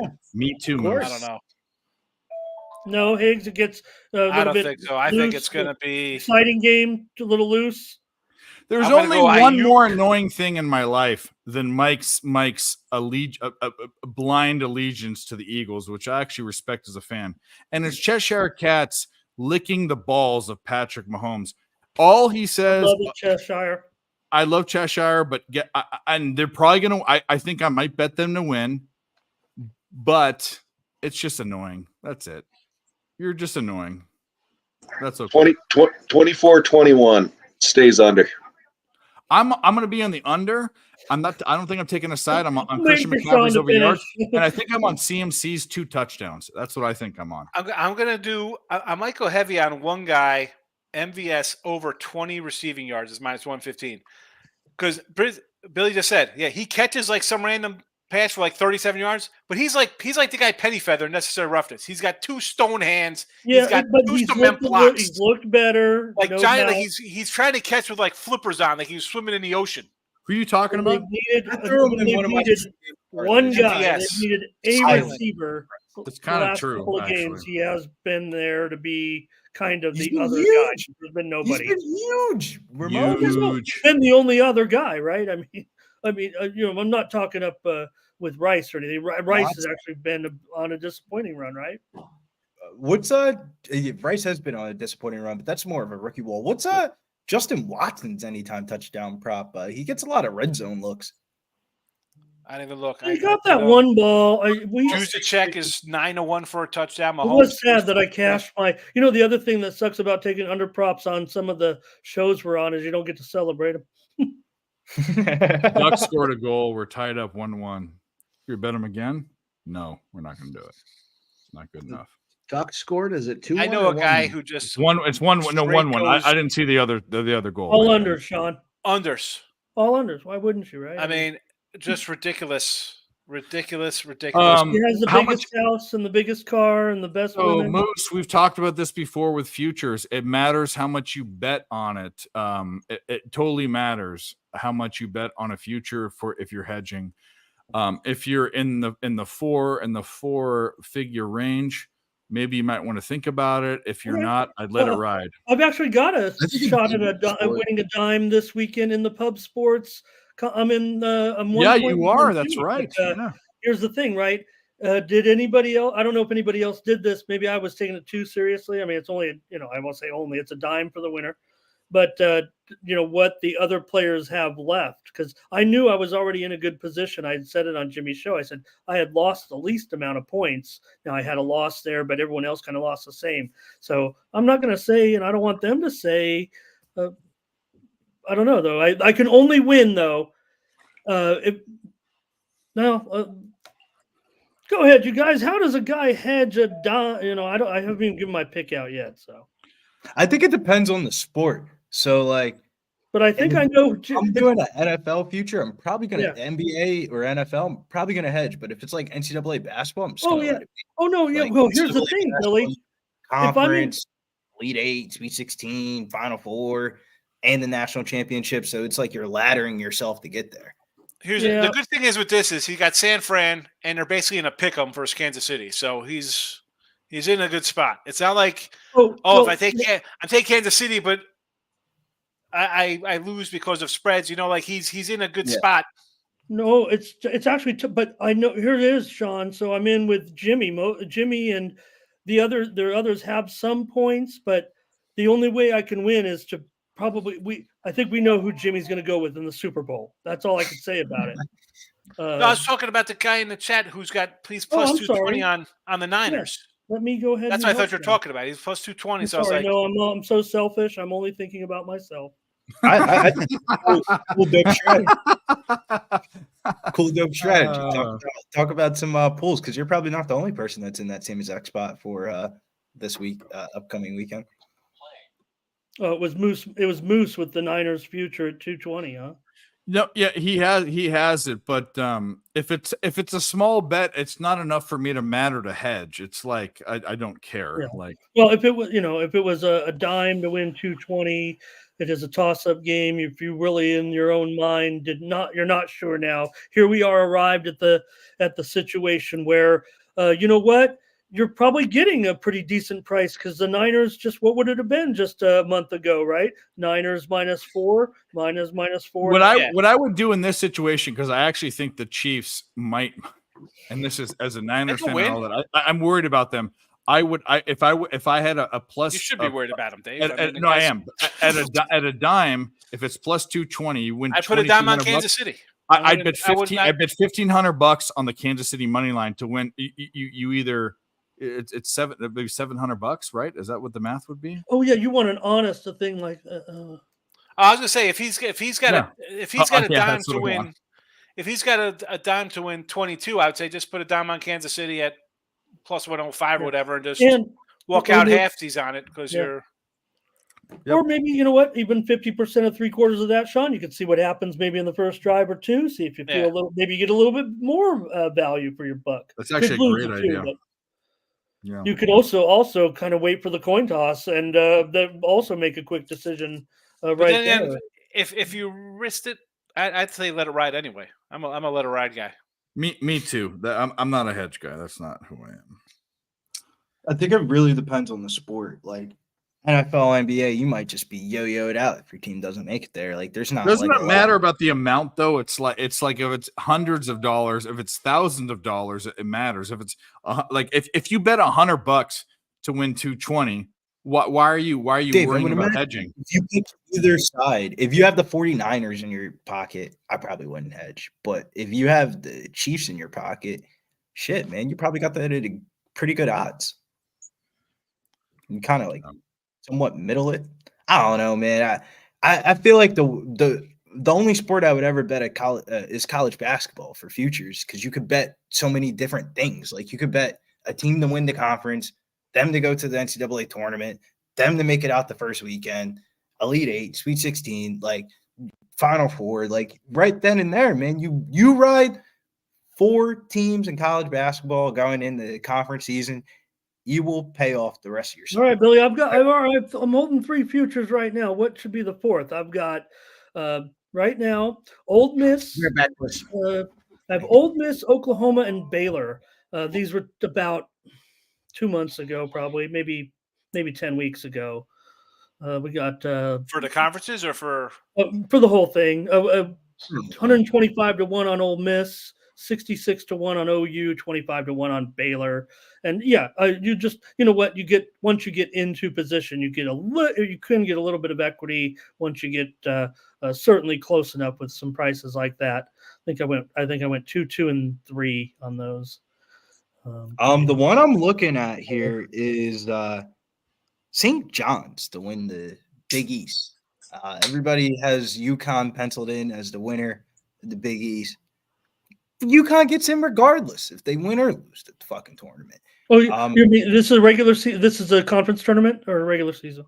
I got them circled for conference tournament because that's the lowest one in odds. Sure. Them to make it to the Elite Eight, Sweet 16, Final Four, and National Championship. And the odds on those fucking tickets are ridiculous, man. 100 to 1 odds for St. John's to make it to the Final Four. Oh, I don't know if I can get anything like that, can I? But actually, they've actually been stinking up here for a few games. Maybe it's going back up.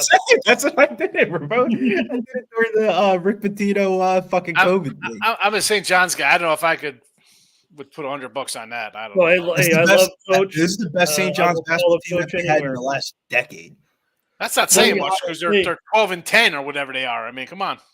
Hey, I had Pitino. Xavier first half today because I said, you know what? If these cats can't come back from a 50-point blowout and show a little heart, but I had St. John's for the game at on the money line, whatever, it was like plus 115. Well, all I'm saying is we're gonna figure out how good St. John's really is next month. They're gonna be playing the likes of Creighton, Providence, in Marquette, and they play this Saturday at home versus Connecticut. If they beat Connecticut on Saturday, the prices of their future tickets will be sliced right in half. I don't know. Shout out Chris Mullins. They lost 4 or 5 and beat Villanova by 20. So I don't know if this is a good. They lost a good team 4 or right 5, but I don't know, man. I think St. John's is the best team in the Big East. Well, I always trust Coach to whip up some. The players don't even need to be that good, Billy. We don't even have to find out how good they are. You think they're the best team in the Big East, Billy? They could behind UConn, yes. Oh man, I like Creighton better than both of them. I mean, Marquette would be the obvious second best team, but Shaka Smart's always going to fold. And when the time comes, we're going to fade him. Well, you're going to fade him. He's against Providence tonight, but it's not easy. Marquette's fool's gold. Who is the guy in the chat? I was against him tonight. But who's the guy who jinxed New Mexico? He was like, "Oh, they're up 10-2, easy. I should have bet them. Now they're losing." Good job, whoever that was in the chat. Mike, you got any Mexican soccer? Gerardo he hit a bunch of Mexican soccer earlier. Gerardo, Rico Suave? Yeah, Gerardo Hernandez. No, I'm trying to figure out the Survivor thing. They're not letting me pick. Jeff, can you pick a Survivor golf pick this week? Yeah, I already did.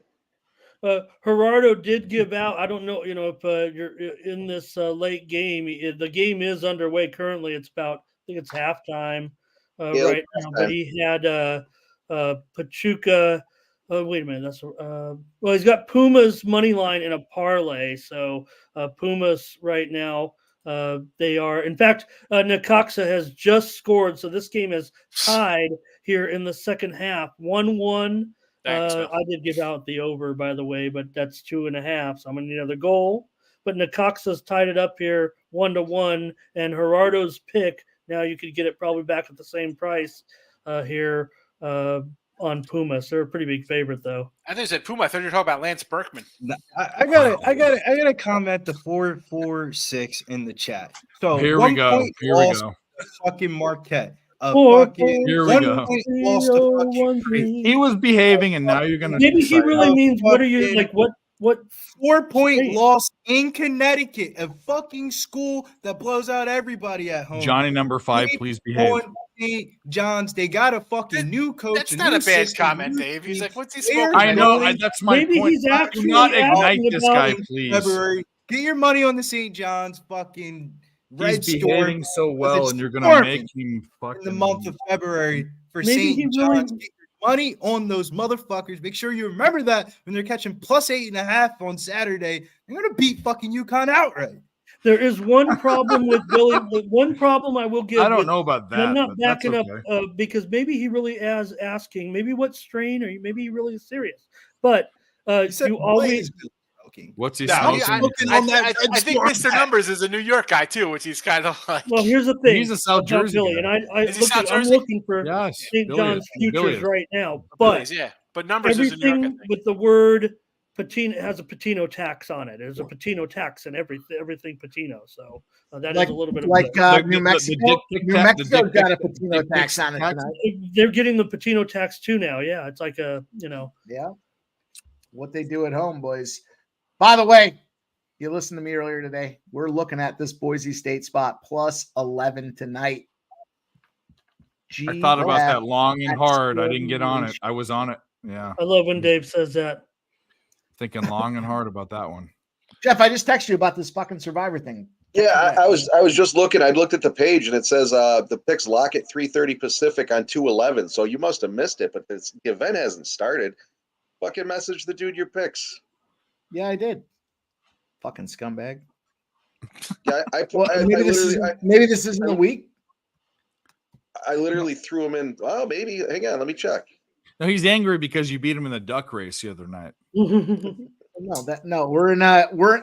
By the way, I text all you fucking scrub. Well, with the here we go with this complaints about this golf league forever. I text all you guys all these SCN things that are going on, and Jeff and I are in the Survivor Golf League, so 2-0 going into this week. But okay. How does it's already we can't get it. It's no. Mike is mad that we didn't join it. I don't bet golf, so I don't know. It was $20 to get in. They give you. I don't know anything about golf. I mean, I don't. They give you all the majors. They give you. It's a Survivor thing, a league standing. I think I picked up. What Jeff was it like $6,000 in the first year? $20. I think I won like $180 last year in football. You told me you won a shit ton of money. Grand. There's all kinds of shit going on for $20 entries. You guys are fucking missing out. I might as well bet like Tunisian belly dancing. I don't know. I don't know how to bet golf. Next when they do March Madness tournaments and everything else. I'll text. Oh, that was the other one you bitched at it. Why aren't you getting in this? Why aren't you getting it? Last year we got fucking reamed by Mike for not getting in this.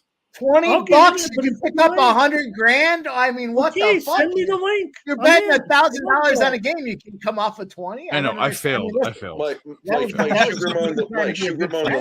failed. I'm always in golf. Listen to this. He's so adamant about this group. It makes me it weirds me out a little bit. I don't even know. I'm in. Dave, listen to this. So far in 5 weeks in the PGA Tour, the winners have been 400-1, 300-1, 200-1, 150-1, and 100-1.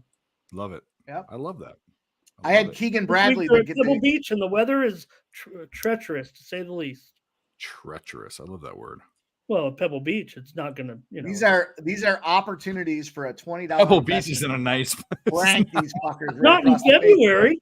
Yeah, it's the rainy, funny thing is windy. you do some of these $20 things, and people are like, "Oh, they're not going to pay." They paid me that fucking $6,000 with. I'll send you the damn money right now. Give me the link. Give him the $20 fucking link. person golf? He wanted to say, give him the fucking link. He wanted to Well, say. here's the thing. I mean, Give him the I link, like or he's playing- coming over with a fucking lead pipe. Ramon, As Dan I'll, would say, I'll, give me the Ramon, I'll fucking hook you link, up. you I'll cunt. hook you up on the next one that comes around. Oh, okay. It goes a few weeks or something. Well, no, they do them by season. So golf started 2 weeks ago. The NFL Survivor Pool rolls out in September. But it's not just No Survivor. problem. No problem. Let's talk. They're going NBA's in there. They got some Send them Martin the Madness link. is coming up. There's a lot of Send things. them the link. so- I think you can get in late. I think you can get in late. Not if it's a Survivor. Well, but there's four Well, there's different a second. contests. Yeah, there's a second chance Survivor. There's a second. I'm gonna chance say Survivor. I'm You gonna. gotta- This holds a record for me pulling up Johnny number 5's bets. All the 4, legends are who's the 4, best. None of us are going to 6, rank that, but I will say 0, this: thank you for recognizing that on Nerd Talk that we have all the fucking legends here, all of them. So thank you for recognizing You that. can't, and Ramon will agree with me on this, doing this stuff. Everybody is different in what we do. No shit. Yes. How are you ranking somebody in here? No. I You know don't want to what I'm go. saying? This guy has favoritism. been he's been Oh yeah, behaved. I know he Okay, wants to just start trouble. I'm changing the tide. I'm basically saying he complimented everyone. We're not gonna ever rank anyone else because we're actually, it doesn't matter. But the point is this assembly of fucking the people that are here. Just appreciate it. Hit the like button and listen. That's all I gotta say. That's it. Yeah, I was gonna say because everybody's different. We share our different styles and what we do. Yeah. I mean, Sean Higgs and Ramon Scott have a breadth of knowledge in sports betting that is unparalleled. Mike has this deep dive on stats that no one does.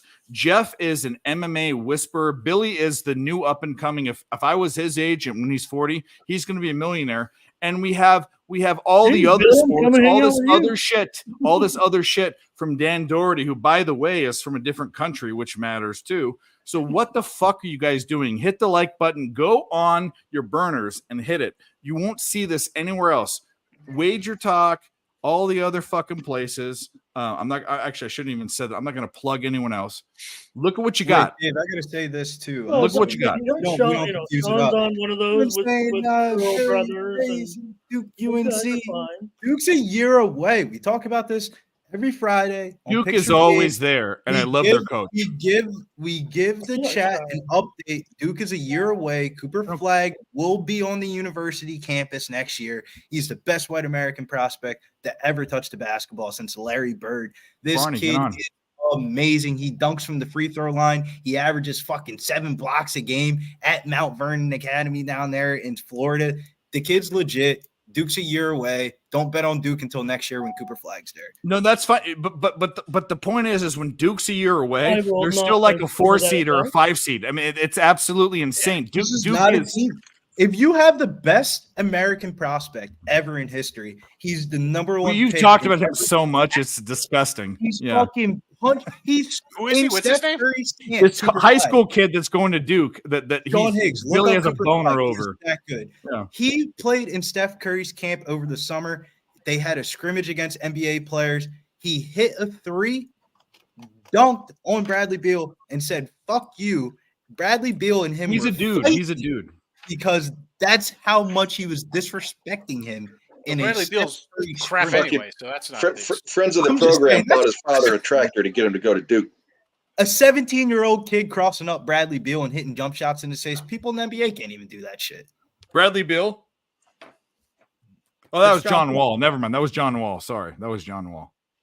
Same team. Just Same a team. second. That was what I was thinking. It was Yes, John they Wall. were- Fucking Billy stupid John John Wall. Wall. How about You remember that commercial, that fucking thing when he was doing that fucking thing with his Bought the fucking shoes, idiot. man. I bought Billy? the shoes. You might remember. So you're Satcher. You remember this because I was in Jersey when he was coming out, and there was talk like the Nets were in position to try to grab him with Calipari and then maybe make a move to get LeBron. Sebastian Do you remember Telfair? that? I thought it was Sebastian Telfair. Everybody. No. was gung-ho about Sebastian John Telfair. Wall coming out of Kentucky, they were like, oh, if we hire Calipari, he would come here, and it was going to be some kind of combo deal with Wall, and they'd have LeBron as well because they had all the money coming in from, I guess, I know exactly what you're talking about when they started doing fucking it? packages. Like fucking shouts to my man Rick Pitino bringing up the devil, right? Bring it back around. When he was at Louisville, he wanted Adidas to sponsor the school so they could give him money to give to Sebastian Telfair to get him back into the Big East prowess at the time. And Sebastian Telfair said, "Shit, if I go to college for a year, I might not go to the NBA." He just went to the NBA. Last player to be on the high school magazine with LeBron James, Sebastian Telfair, New York legend. Yeah, a lot of good guys out of New York. I mean, I love Marbury. Marbury was really good. Marbury was really good. Old lipstick neck with his Chinese shoes, whatever the fuck those were.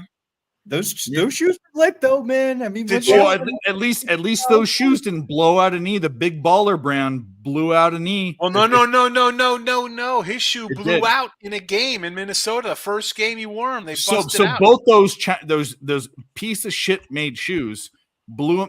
You remember the Lonzo Ball fucking blew out his knee and the fucking big baller. Well, fucking. Dave, I'll tell you this: if you have a family brand shoe deal, and the youngest one is the best one, and he doesn't want to sign. And the middle one's a criminal, and the other one's in the NBA. The youngest one said, "I don't want to sign to Big Baller Brand." That tells you everything you need to know. No, I'm going to say this: there are two people on the history of this planet. There are two parents that care more about their kids than anyone else. Kris Kardashian and a Lamar Ball, but they are the shittiest human beings on the planet. They've made their kids rich, but they knew what they were doing, and they were despicable. Kris Jenner and fucking Lamar Ball are fucking despicable. That's all I gotta say. What do you mean, LeVar Ball? LeVar Ball never lost. No, I'll give LeVar Ball credit. He put pressure on collegiate sports to kind of like push the Lithuanian shit. I got it. I'm just saying the 2 out of the top 5 players in that high school class both went to go play in the Australian. And they were both in the Chino, the league with all these fucking where they were from back. And they were both from playing Chino and all. And yeah, I gotcha. And by the way, didn't the Mobley both the Mobley brothers played with Thompson? They went to OTE. No, the Mobley brothers played in Chino with the. Do the Bulls even play basketball anymore? Are they still around? Angu. LaMelo is. I think we've updated him to questionable for Friday. Yeah, he disappeared. Johnny number 5, because he was irrelevant after he pumped his kids up. But you know what? LaMelo signed that deal with Puma, and that was basically the end of that. So that was them giving up. He's like, hey, look, we realize. You know, LeVar doesn't even sell like basketball shoes anymore. He sells equipment for kids. I don't care. The point is he helped his kid. Those two people helped their kids rise to. No, they did not, bro. LaMelo Ball was going to the NBA regardless. That kid is legit. No, he was, but he was. I would say LaMelo Ball is not LaMelo. The first one. The fuck is LaMelo Ball had more followers. The first one. Who's the first one? Lonzo. He's a failure. He's an absolute failure. Lonzo's not a failure at all, bro. He just got hurt too many times. His jump shot looks like it doesn't matter. His jump shot looks no different than LaMelo. Argument time. LaMelo just hits the shit. Let's go. Let's go. Shoots like a fucking. It don't matter. I don't care about this as much. I love the Ball brothers forever. Those are the most exciting high school games I've ever seen. Ask the Golden State Warriors if they wish they would have drafted LaMelo Ball over fucking James Wiseman. Yeah, but like the only thing with his dad, if it wasn't for his dad, he probably wouldn't have the work ethic he has. That's my point. Yeah. What do you mean? If his dad wasn't so pushy, I don't think LaMelo would have made it. He would have fucking done LaMelo was pulling up in Bentleys at the age of 16 years old, pulling up the AAU basketball games. It was ridiculous. He was on the start. I've never seen an AAU basketball tournament aired on ESPN, Zion Williamson versus LaMelo Ball. I've never seen that before on ESPN. St. Mary's is blowing out. on ESPN. That is absurd. We're gonna see a regression back to the I watched Roderick Rhodes play for St. Pat's in Elizabeth High School, New Jersey on high ESPN. school, but I'm talking about AAU basketball, Sean. Yeah, I'm just saying. Well, high school is lower than AAU basketball. Like AAU basketball is huge now. I mean, ESPN was doing high school games back in the '90s. Yeah, no, high school. There games was are no playing there was AAU, but it before wasn't you were even born, the Billy. same. There was basketball Yeah, it before wasn't you were even born. AAU came up within the last about 15 years, 10, 15 years. Yeah. It was when all travel Melo and those guys were doing it back then. It's No. not. No, what the fuck? In the 90s, AAU was nothing. Goes back to like the early 2000s. No, AAU in the 90s was this guy's going to the NBA out of high school. That's all it was. Early There was no 2000s AAU. was- If you play for this AAU basketball team, you're going to college. A lot of these kids have never gotten exposure to end up playing for like the fucking Compton Magic, and now they're going to college now. D1 That's a college. recent thing. It's a more recent It's Lexington. not a recent Steel, thing. here we go. A recent thing is the Rusty Shule. EYBL. There's the EYBL league. The EYBL league has all the top high school prospects. They all go to this camp and they play games on Late national night television, money. like a circuit style. It's almost That's time for late night money. not AAU. Like I don't know. I'm a big advocate for under NBA basketball, and I watch way too much of that. I'm name another person that's on New Zealand fucking basketball. It didn't exist in the 90s. I'm telling you, it existed, but it wasn't as strong as it was. Exactly. It wasn't what it was right now. That's the point. Yeah. You know what it was? Is this guy is good enough? This is Kobe Bryant. He's going to the NBA, and actually, he might have played in the AAU. I don't even know if he did, but it doesn't matter. Back in the day, it was not a thing like it is now. AAU has been bred. It's been bred into the feeder for the NBA, which is fine, but it wasn't there 20 years ago, 25 years ago. It wasn't there. All right, Dave. Because they played in the AAU, but it wasn't as strong. I'm just saying it wasn't as strong. That's all I'm trying to tell you. Only it wasn't way as strong. It's the only way you could ever see the number one player in the country play the number 5 player in the country who's watching AAU basketball games. No, well, I guess there wasn't as much talent back then like there is now. Is my point. It wasn't the same. There was the difference between the top and the fifth guy is like this. Now it's like this. It's not the same, and it's not You the can same. see pictures of some of these AAU basketball teams. All 14 players went to NBA. Like it's ridiculous, man. Billy, Yeah, you're a because big fan of they're Kobe travel Bryant. teams now. It's totally Kobe different than what it Bryant was in famously said 1995. About the It's AAU, way it's different. horrible, That's what I'm saying. terrible. AAU basketball, it's stupid. It doesn't teach our kids how to play basketball the right way at all. They do all this fancy crap. You don't know how to post. They don't know the fundamentals of the game. It's the Steph Curry way. It's the Steph Curry way, Sean. It teaches them that this shit is a business. Shooting threes. The more games that you win, the more games that we get, and the more clicks that we get on our social media page, is the more money that's going to go in your pocket, and the more. It's all about college- attention. It's all about attention. I'm just Okay, saying, well, I don't know. That's just No. Kobe. But it's all about attention. You're That's a big what it Kobe is. fan. I know you're a big Kobe fan, and he was not a fan of EYBL is AAU. like the new thing now. Like everybody they're like, why the fuck am I going to AAU tournaments? So I could just go to EYBL for 2 weeks and just see Okay. everybody. Yeah, there. well, right. What about no doubt. I mean, They still can't hit jump shots. They could dunk and shoot 42 footers. They don't have any game around the basket though. You know who's hitting jump shots, baby? Cooper Flag, man. That's gone. I think that the age of the dominant big man is gone because all of the who's the most dominant big man right now? Joker. What is he doing? Shooting threes. Like I think the height though is getting to a point where you can't play a point guard. Like Donovan Mitchell in like 4 years from now is going to be like an extinct NBA prospect because he's 6'2" playing. Well, when you have Wemby and he's a 7'2" guy that can have moves like that, it don't matter anymore. Like right now, the average it's going to go from 6'3" to like 6'9". Is going to be the average height. That's what it feels like now. Is like an average point guard. Is Absolutely, like absolutely. Steph Curry's 6'3" and he looks like a midget on television. But he's Curry in also person, like, what the fuck? Don't get into Steph Curry. He's the most gifted shooter of all time. I'm just saying about like heights of players. You can't tell me watching television that Steph Scoreboard, Curry, Higgs. Scoreboard. He looks like a Stats. midget on Stats. TV. Stats. The Scoreboard. guy is He's Billy Owens in 1996. Scoreboard. Nope. Billy Nope. Owens. Scoreboard. I'm not even letting you do this. Scoreboard. Scoreboard. Scoreboard. I'm not even letting you do this. Scoreboard. Scoreboard. His stat line is ridiculous. Billy Owens. Billy Owens. He's Billy Owens. He's a short Billy Owens. You deserve to be covered in mayonnaise and it doesn't matter. Covered in mayonnaise. Oh my god, bro. Tar and feathered with mayonnaise and feathers. That's it. Bro, what the fuck is Santa Clara doing, man? Miracle Whip. We're a fucking bucket, man. What the fuck? 21-6. You're the. I watched Karate Kid the other day. You're the best around. Nothing's gonna ever get you down. Let's go. Talk. Don't get Sean up on these 80 All Valley movies. tournament.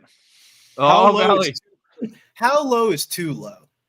20.5 points on the first half line for Santa Clara's team total. Juiced at -125. 20 No, and a Santa half. Clara's shit in the bed, but you need to Bro, look at the stats. 20 points, bro, is 21 minus. Bro, what? That is crazy. That is absurd, Dave. 20 points is like a fucking Houston basketball game. Here is why Santa Clara is shooting 18% from the field, and also St. Mary's is shooting 61 from the field. So that's going to progress and regress. It's going to I'm come saying back. Santa Clara though, 21. This is what we see in these basketball games. If I always say these first half bettors. I want to see your stats for the first half, and they never pull them up. It's all about a full game. Mike and I agree with this. It's all about a full game for the college basketball. It's tailored to half. I couldn't disagree. I couldn't disagree any less. There's certain teams that, like BYU, is a team. You couldn't disagree any less. I will never bet on BYU. You can. I agree. You couldn't disagree. He agrees any less. very much. He means more, but anyway.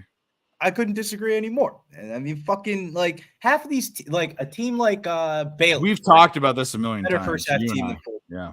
There's Ramon, you're gonna slide an Australian basketball play out there and not talk about it. I'm on that thing. Let's go. Yeah. What the fuck? Oh, for Doherty. I want to get one. I want to be right. I'm on it. I'm The telling you. Jack Jumpers is the type under. And by the way, if you didn't know, I think Australian basketball is only 10 minute quarters, right? Yeah. So they're a little weak out there. No. When I was betting Australian basketball, I didn't know that. So when I was betting totals, I got fucked originally because I'm like, oh my god, there's 8 minutes less of a game. It's like, is there anybody like rosters? Who's on these teams? There's a really good draft pick. You're not going to win without me, my guy. Dan, what do you got to say? Dan's got the floor. There's a really good draft pick. He's like his potential to go top 10. SAR's on that team. Yeah, he's a center on that team. There you go, Billy. Wait, which team is SAR on? Wildcats, Perth Wildcats. The Perth Wild. I was gonna say, man, SAR is wow. He might be one of the best Australian basketball players I've ever seen touch the fucking ball, man. Ben Simmons, number one. Bro, he's a top 3 pick in the draft. No, bro. I know the name. I know you're talking about. I'm playing devil's advocate because we all saw who is the all-time best Australian prospect that came to the NBA. Who do you think it is? LaMelo Ball by a wide margin. Andrew Gaze. Andrew Gaze. LaMelo Ball was an NBA basketball player the year before. No, I'm saying an Australian-born. Andrew Gaze is Mr. An Australian-born. It's Ben Simmons, Simmons. right? It's Ben Simmons. Has to be a wide margin. Ramon's pretty like if you talk about like in terms of legend status in Australia, it's Andrew Gaze. Okay. But if you talk about like now, I'd probably say Josh Giddey is now. Josh Giddey's. That's the other one I was thinking about. But I what I was trying to say is Ben Simmons is top 5, right, of all time. Has to be. And he laid an egg. He didn't lay an egg, bro. He is the weakest. He's the weakest minded sports athlete I've ever seen in my life. He's a bust. he dropped a triple-double 2 days ago. He's a bust. No, that's not my point. My point is you don't think Ben Simmons is a bust, Billy? He's a bitch. I think he's a bitch. He's not a bust. He's both. He's a bogut. 100% one of the best picks of all time. He's one of them. Top 10. There we go. Bust is like Lauri Markkanen. He's Swedish. Anthony Bennett is what you call a bust. He's from Finland. Finland. He's not. Ben Simmons averages 7 points a game, but he's not a bust, even though he's what? This is the one I was thinking about. Yeah, shout out the Bulls, Luke Longley. He's so good. He doesn't do anything, Ben Simmons. How can you say Luke, he's not a bust? He's horrible. Ben Simmons is my least favorite basketball player of all time. He's so shitty. He couldn't get LSU to an NCAA tournament when they take 90 teams. He's trash. I will give you that. But I will say Ben Simmons is not a bust, though. If you just drop a triple-double 2 days ago, how can you be considered as a bust? Because you are a weak-minded motherfucker. Right, Mike, get in this. The guys that are that don't want to play. Mike, you're part of this, and you've said this every time. Guys that don't want to play. Being a bitch, Mike. Go. Is not a bust, though, bro. What I think Ben Simmons is a bitch and a bust. That's what I think. Yeah. The guy makes $43,000. I fucking knew it. Here we go. He is a guy makes $40 million to score 6 points a game. Sean Higgs, I want you to go fuck the baddest girls in America, and then just He could. He rubbed mayonnaise all over them. Show up to the gym 2 months later in your first game, come off the bench, and you drop a triple-double. That's a bust. Yeah, but you say, "Oh, today I'm late, tired. I'm gonna take this bro. off." How do you then fire the missiles? Triple-double. How is that person considered a bust? Because the average. You can have a triple-double once in your life. Name the last person that dropped a triple-double off the fucking bench. How much are they paying him? He's hardly playing. Russell Westbrook? I don't know. He's like. When did he have a triple-double? He didn't have a triple-double. He had a 10, 8, and 11 game. I'm sorry. He fucked around. He just forgot the triple-double spot. He barely made it. He had 10, 11, and 8. That's not a big game. Who gives a fuck about that? Not a 20-point game. He didn't play. I'm sorry. They put up 147 points. The most Nets have scored in over fucking a decade, probably. He is a mental midget, and I don't use that word often, but here we go. Jesse Schul, Bogut, number 1 overall. Jesse Schul, get it. I'm going to send you the link. You better be up.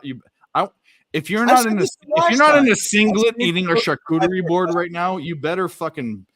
I said Andrew Bogun's by far the best Australian to ever come out. Like Jesse Schul, we have an Australian on here right now. I want a fucking guy that's in Thailand. Get on. I'm gonna send you the link. How about Gilchrist? Is he a bust? Gilchrist in cricket. Nah, Michael Kidd-Gilchrist is a bust. I'll give you that, Higgs. Yeah, Kidd-Gilchrist is a bust. Kidd-Gilchrist is a. No, I agree with that. Yeah, actually, I've never seen a person that. I actually think Giddy, even with all the stuff, he might end up as the best Australian NBA player. He could be. The problem is though, Dave, he plays with fucking Shea Gilgeous-Alexander. Here we go. He just shoots. All right, I'm playing this just because he reminds me of a Billy, modern as a South day Jersey guy, what do you think about Marcos Fultz? Hey, guys, hold on. This guy reminds me of a modern day Tom Selleck without a lot of hair, just because this guy can bench press 215 like 20 times. He's eating fucking raw meat and he's from Thailand. So here we go.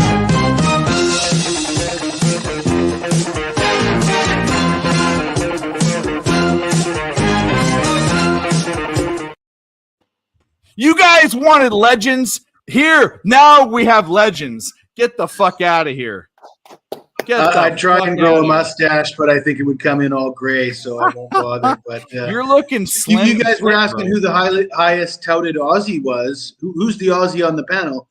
Bogut, drafted number 1 overall in 2005. I know he was a bust, but back in the day, I think they expected Bogut to be like, the biggest. He was on my fantasy teams every year. He's fucking busted. The only Australian player to win a championship and the NBA championship in the same exact season. Put respect on my man's name.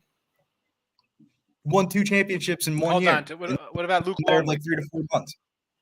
Longley was not expected to be that. Like he was like an afterthought. Struggled to find his way in the league early in his career. And there's a Netflix docs on Longley, and it's a pretty good watch actually. But Longley ended up being good, but it wasn't easy for him. He wasn't handed anything. It was that Monta Ellis trade with the Bucks. I remember that trade was huge at the time because everyone was like, Bogut's going to be injured, he's going to be a bust, and then they went on to win the title. So that was when they built that great Golden State team. That's what I'm saying, man. You got to put respect on Andrew Bogut. Players like Patty Mills, who people love, and you've got Matty Dellavedova, who people love. He's won titles. Patty Mills has won titles. Matthew Dellavedova. Was Simmons the number 1 overall pick, though? Yeah, he was number 1 as well. Okay. But it's like he checked out. He checked out like a year or two ago. Like he's not. He's 3-time All-Star, 2-time All-Defensive Team. How about Pretty Jabari good so Parker? far, There's a Duke guy for probably you. need a little more, right? Well, Kyrie Irving was born in Melbourne. He could have played for Australia, but he chose to play for America instead. So Repeat that again, Ramon Scott. 2-time All-Star, 2-time All-Defensive 3-time player. All-Star, 2-time All-Defensive Team. But I mean, He's a you would expect a little bit. Well, if his career is on this downward trend, we would like to see more from a player drafted that high. Simmons. 2-time All-Star, 3-time. It looks like his 3-time trajectory All-Star, is 2-time down. All-Defensive team, but he's a bust. Get the fuck out of here. I got to say that if we go on like the best ever basketball player born in Australia, we would probably have to say it's Kyrie Irving. Like, that's it. Brizzy, people are going to start questioning you if you keep saying this kind of stuff about Ben Simmons. They're going to question your ability here. Yeah, no, Ben Simmons is a cancer. There isn't a team in the league that truly wants to have him on their team, I don't think. The Brooklyn Nets just put up a season high total in the last 2 years with Ben Simmons returning for his first game. I don't think they got blown up by 40 next night. I don't think that's ironic. I don't think that's ironic. They put up their highest. Ben Simmons is a plague. He's a plague. And then he didn't play tonight. And If I'm ownership of the Nets, I'm trying to get him out on a psych leave because he sucks and he's a mental midget. Don't play. Retire. I use that word. I use that term, when you're didn't fucking the baddest girls in America, you might want to sit out a few games. I don't blame the kid. I'd be on the same type. Well, I don't want to pay the dude fucking $40 million and go. Yeah, Here you go. 40 Here's your 40% pay. Go. If go you get your shit. Fortunately, Higgs, the owner of the Nets, one of my favorite guys in the world, Joe Tsai, owner of Alibaba, he's got enough money to afford bad basketball players. I don't know. I feel like I'm gonna say this. Man. We've seen enough. There's enough about. Well, first of all, I don't think his ability was. I'm gonna go on not a his stretch. Ability, bro. You guys are talking past tense, bro. He's still playing. Hold on. He needs to get. I don't think his ability is as great as people thought, but his mental status is the worst in the NBA. The worst. He's not a killer. Well, he's not a killer. His college career wasn't that stellar either. He played for an LSU team that wasn't very competitive in the SEC. I'm saying. He could only pass. It reminded me of Markelle Fultz with Washington State. They drafted. They looked at this kid and said, "He's got all this potential."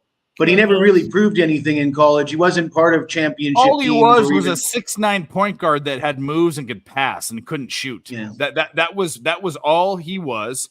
And then he went and we found out he still can't shoot that well. And he has mental problems. Billy, we're talking past tense because they paid this guy like he's a top 10 overall player, and that is past tense because now we know he's not. That's why we're talking past tense. I like it, Jesse. Guys. Shout out to the fucking panel. We're tri-international here. We've actually almost Mike and Jeff almost lived in Canada, so we'll consider them initiated Canadians right now. And we have an Australian and a Canadian. By the way, Jesse Schul is a Canadian from Vancouver that lives in Thailand. He's in Thailand right now. And the way Billy talks about Simmons, he's on Mars, so he's on a whole nother planet than everybody. So we're really he's got tiger blood. He's got tiger blood. I agree with that. I have not smoked by winning. Dave, I'm not trying to argue the almost lived in Canada, although that is not true. But I gave out a birthday today on the show. UAB Blazers +7. They win the game outright in overtime, 82-79. Give me a clip. There we go. Great play. Shit. What's up, Jerks? Oh. My esteemed colleague. I am day drunk. Get ready to see my dick. Right? Fuck yeah! Disney World! Fuck yeah! Porno! Fuck yeah! Valium! Fuck yeah! Reebok! Fuck yeah! Fake tits! Fuck yeah! Sushi! Fuck yeah! Let's go. School buses, sparkless water, Sparkling Folgers coffee. water. Yeah, Oh my yeah, he God, can still we have change Mr. daytime Numbers. basketball tomorrow. Get the hell out of here, Mr. Here comes the ban for Mr. Numbers with comments like this. He's only 27.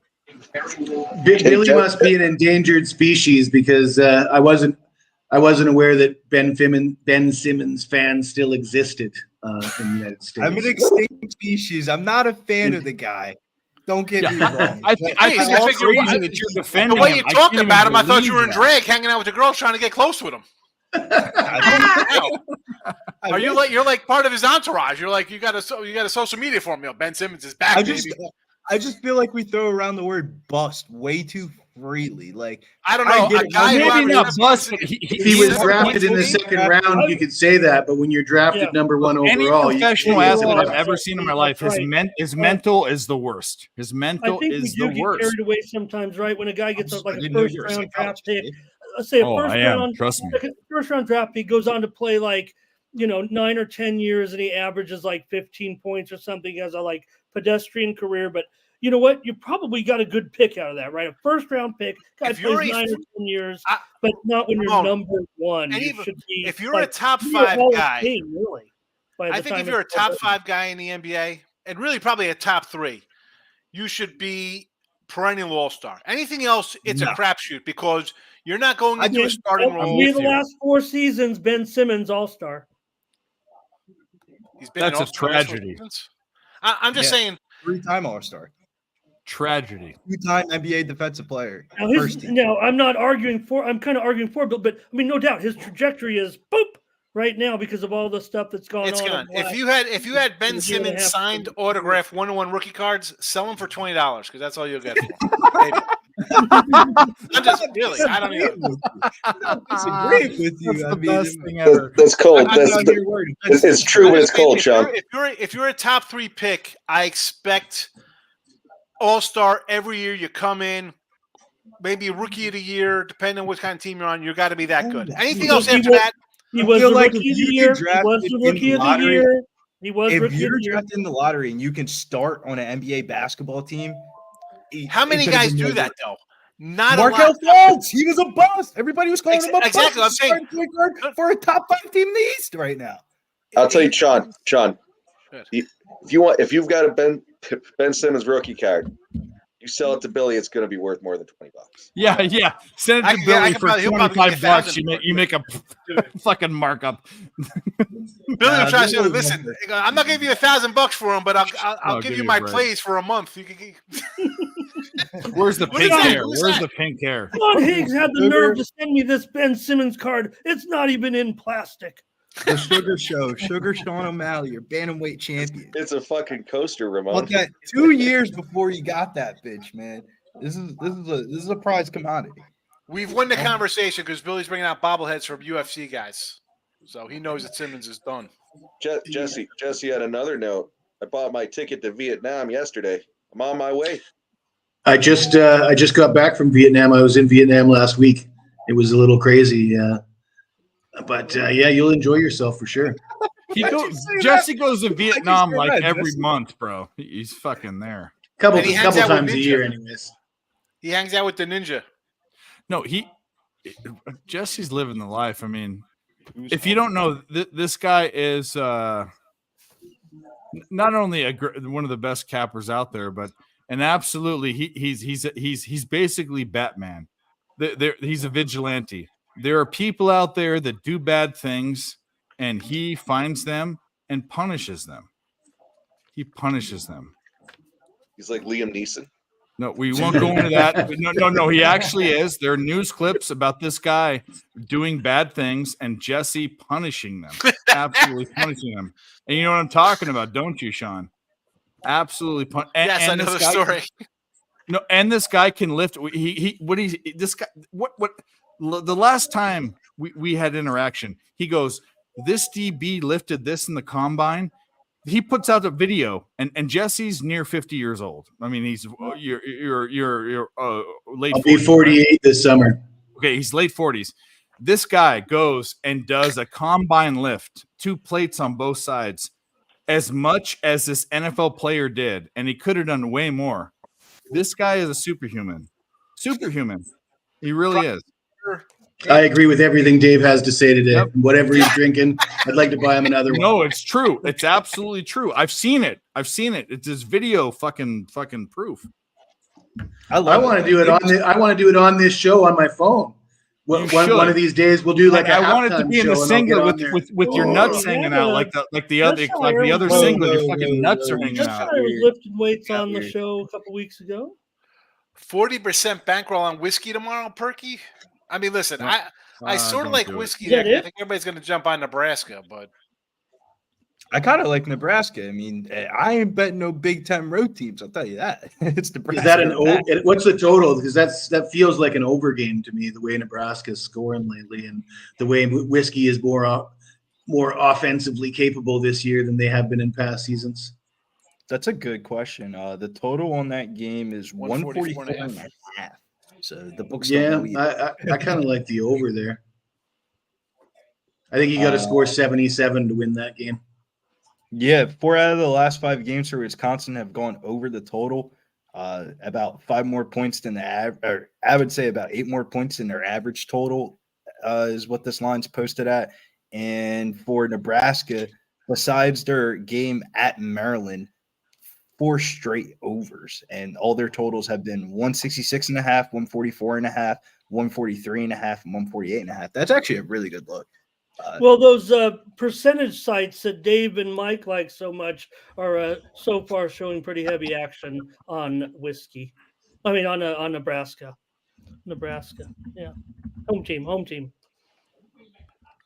Well, I mean, why wouldn't they? I mean, home team -1 versus a top 10 team. Everybody's gonna jump all over Nebraska.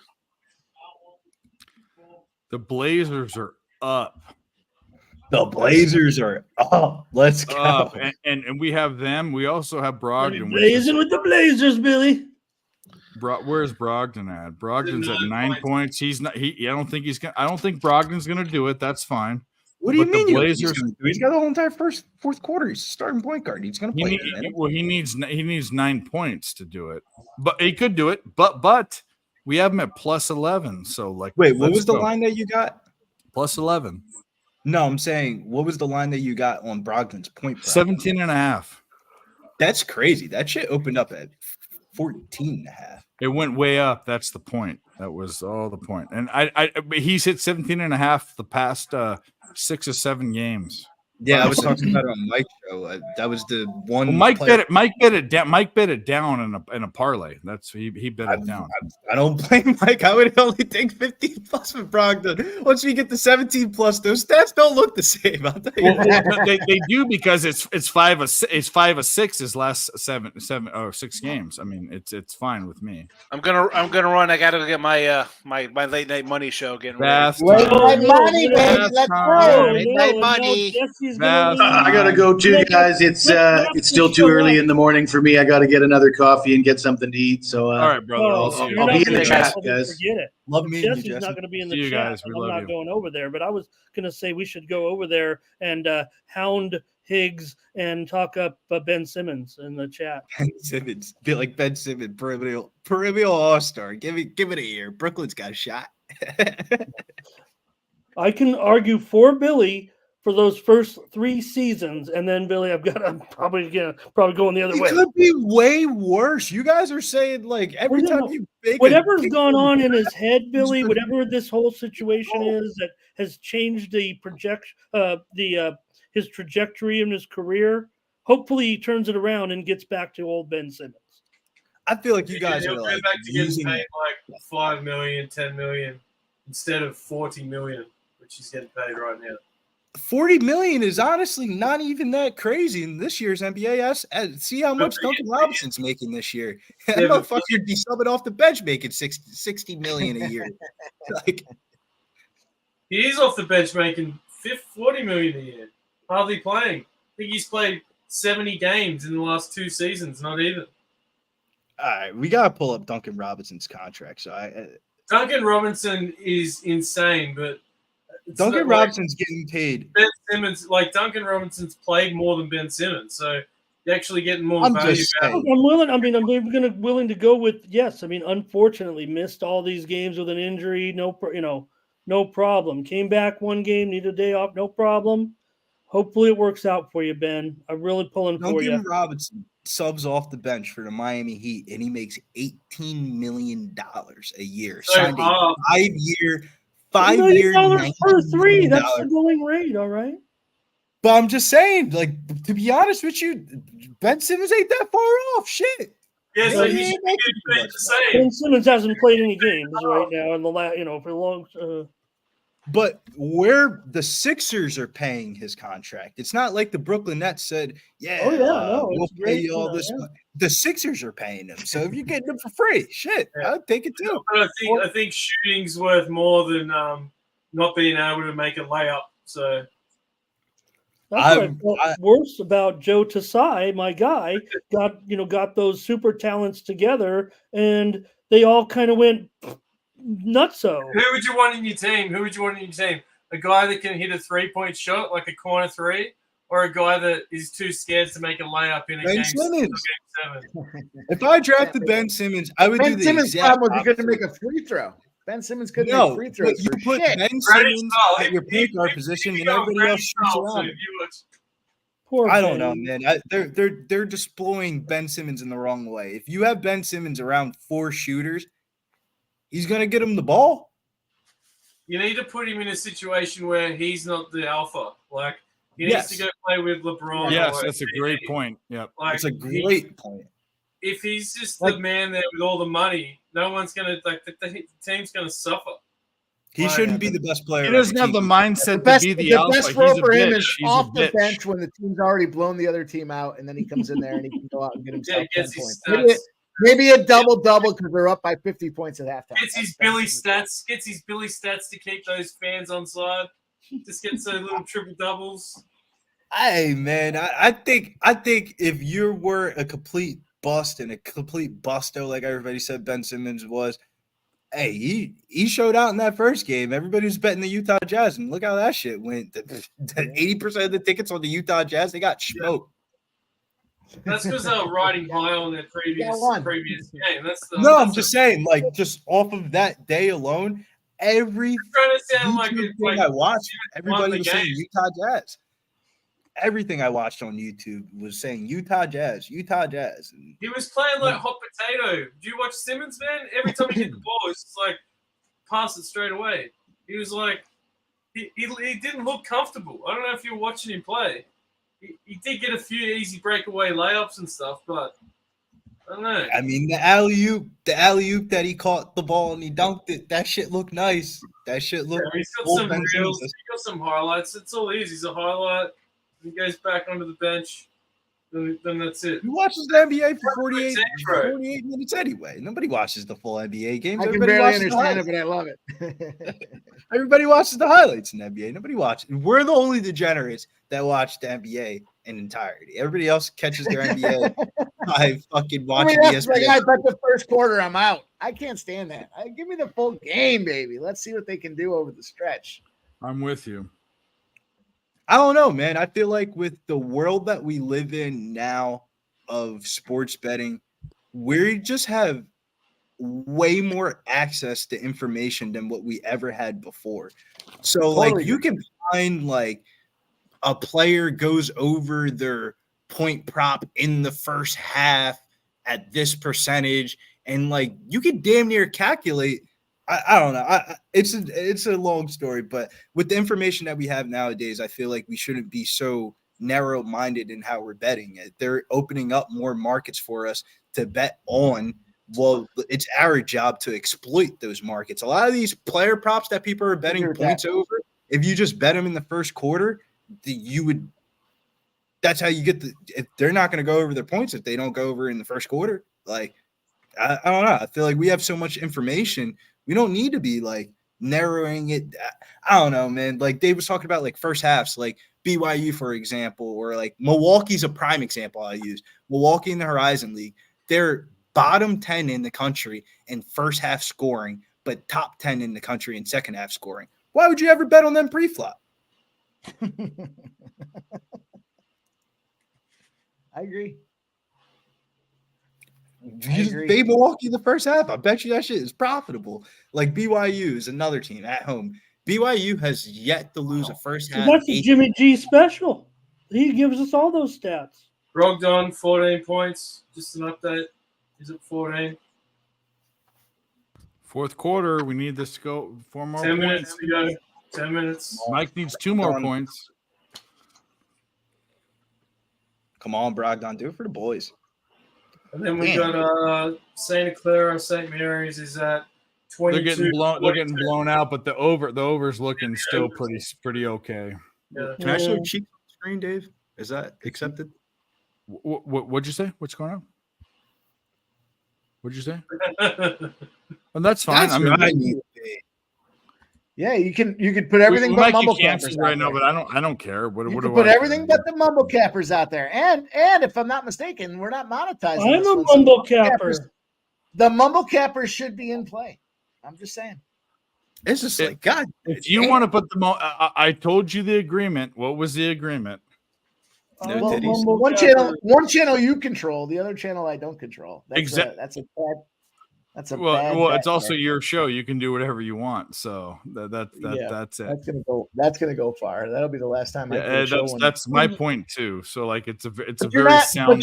But you're not monetized in this. But I'm trying to get there. I don't need to get canceled before I'm getting there. Is the point? It's a very logical argument. It's very logical. What's the sub count out right now? What's what? What's your subscriber count at the moment? But almost 700. I'm 696. I'm just I'm not. I want to get to 1,000 just so I'm a legitimate channel. I don't. Ad revenue is nothing. It's like 50 cents a fucking a month. It doesn't matter. I just want to get there. That's all. And I've hurt myself because I used to do free picks and free pick videos, and those got subscribers. But these live shows, no one rewatches. So. Did you say dick pic videos? Yeah, exactly. That's what I said. All right, I threw a parlay, a tennis parlay in the chat for you guys there. Tennis parlay. Here we go. The first leg starts at 2 a.m. It's going to be Valinets against Tatiana Maria, minus 150 favorite. Tatiana. Going over. Tatiana. This is a women's men's combo, boys. There's equal opportunity cashing on this bet for me here tonight. ATP WTA. Nice spin. Plus 215. This is the woke bet of the century. We're woke, motherfuckers. I'm not sure why we're not taking Boise State plus 180 money line right now, but that's okay. I don't know, man, but I've been watching this game, Billy. I don't know if you know that I know you know these players, but one of my favorite players in the country is Boise's Chibuzo Agbo, and he is looking really good in this game tonight. I'm so excited right now. He's like the only hope. Every time I bet on Boise, he starts snapping and he's looking pretty hot here, right? So Mike's talking about Boise, and look, I thought maybe New Mexico could get the route. We were talking about it. I gave out the earlier under in the game, but nonetheless, right now, if you're on it, Mike, I thought New Mexico might be able to handle it. This is the last play of my Jimmy the Bag show. This is the last play of my Jimmy the Bag show plays today. I went 6-1 thus far on Jimmy the Bag show here. This being the seventh game for college basketball today. It's funny though, like the games that you talked about on the show were spot on. Like these are the games I'm looking at. Like I thought I was tripping the fuck out. I was like, man, these are the fucking degenerate games I'm looking at. I don't give a fuck about Baylor and fucking SEC and I could give a fuck about small those games. mid-majors. We have the advantage in the mid-majors. Somebody came on Jimmy's show and said it's mid-major Mikey. I said, I don't give a fuck. What do you want to say? That's what we talked about for years. For years, we've talked about in the mid-majors, bro. That shit's like computerized lines that are like completely wrong. Give me Dickhead University versus Go Fuck Yourself State, and I will take the points and see if we can't get that cash every single time. I care less if I can watch it. Everybody wants to watch it. I got to watch it. I got to watch it. You're not making enough bets if you got to watch it. That's what I got to say about that. That's exactly right. Oh my God. Am I really about to throw up in my mouth as I'm thinking about this? Do it. IUPUI plus the 12.5 at Green Bay tomorrow, 12 o'clock game. They're dead to me. I'll tell you what, I kind of like it. I kind of like it. In their first meeting versus Green Bay in January, these two teams already played. IUPUI scored 1.02 points per possession and held a 10-point lead early in the contest. That lead ended up disintegrating late in the game as the Green Bay ended up being competitive and going on a run at the last 2 minutes of the game to cover an 8.5-point spread. So they're basically telling me that the Jags just need to not fuck up like they did in the first game. They were up 10 in the first game and they lost. How is this line 12.5, man? And you know I'm Chalk Donkey Bill.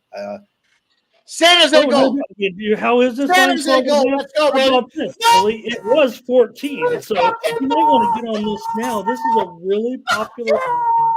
Is he celebrating a winner? I'm sorry. Yeah, let's go, baby. Let's go. No, they opened up that. Damn, I'm looking at it right now. They opened up his site. I said it. I'm telling you, that's how it fucking is. Let's go. What is 16. They opened up as high as 16 in some. Classic from the point. Fires a kid. It gets by everybody, including Gibson, the old knuckle puck. That was a plus 1,200 Sharks spot, lead. Scotty,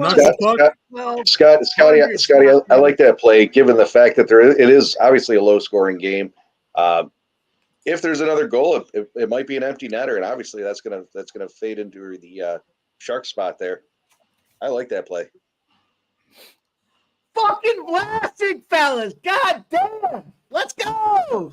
Let's go, Mike. I won between Colorado State and fucking the Sharks last night with how many times we pressed the button.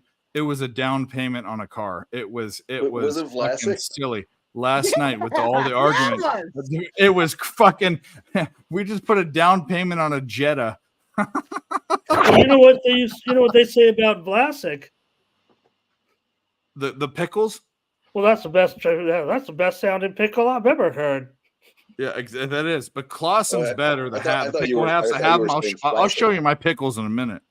I'll show you my fucking pickles. Stop that pickle, Dave. Let's go, Vlasic. Fuck yeah. The old commercial, the Vlasic pickle. I remember that. Duck would come on Groucho Marx if he's animated. Well, that's the best tasting pickle I've ever heard. I remember that. I can't believe it. That's awesome. Anyways, Billy, as I was saying before with the excitement, yeah, I mean, you might, if you're serious about IUPUI, it's not going back. I don't think. I mean, it seems like a very, very sharp play because obviously you've got, IUPUI, and the move is on IUPUI. Obviously, that's a fuckload of points. Green Bay was favored minus 8.5 at IUPUI in the last game.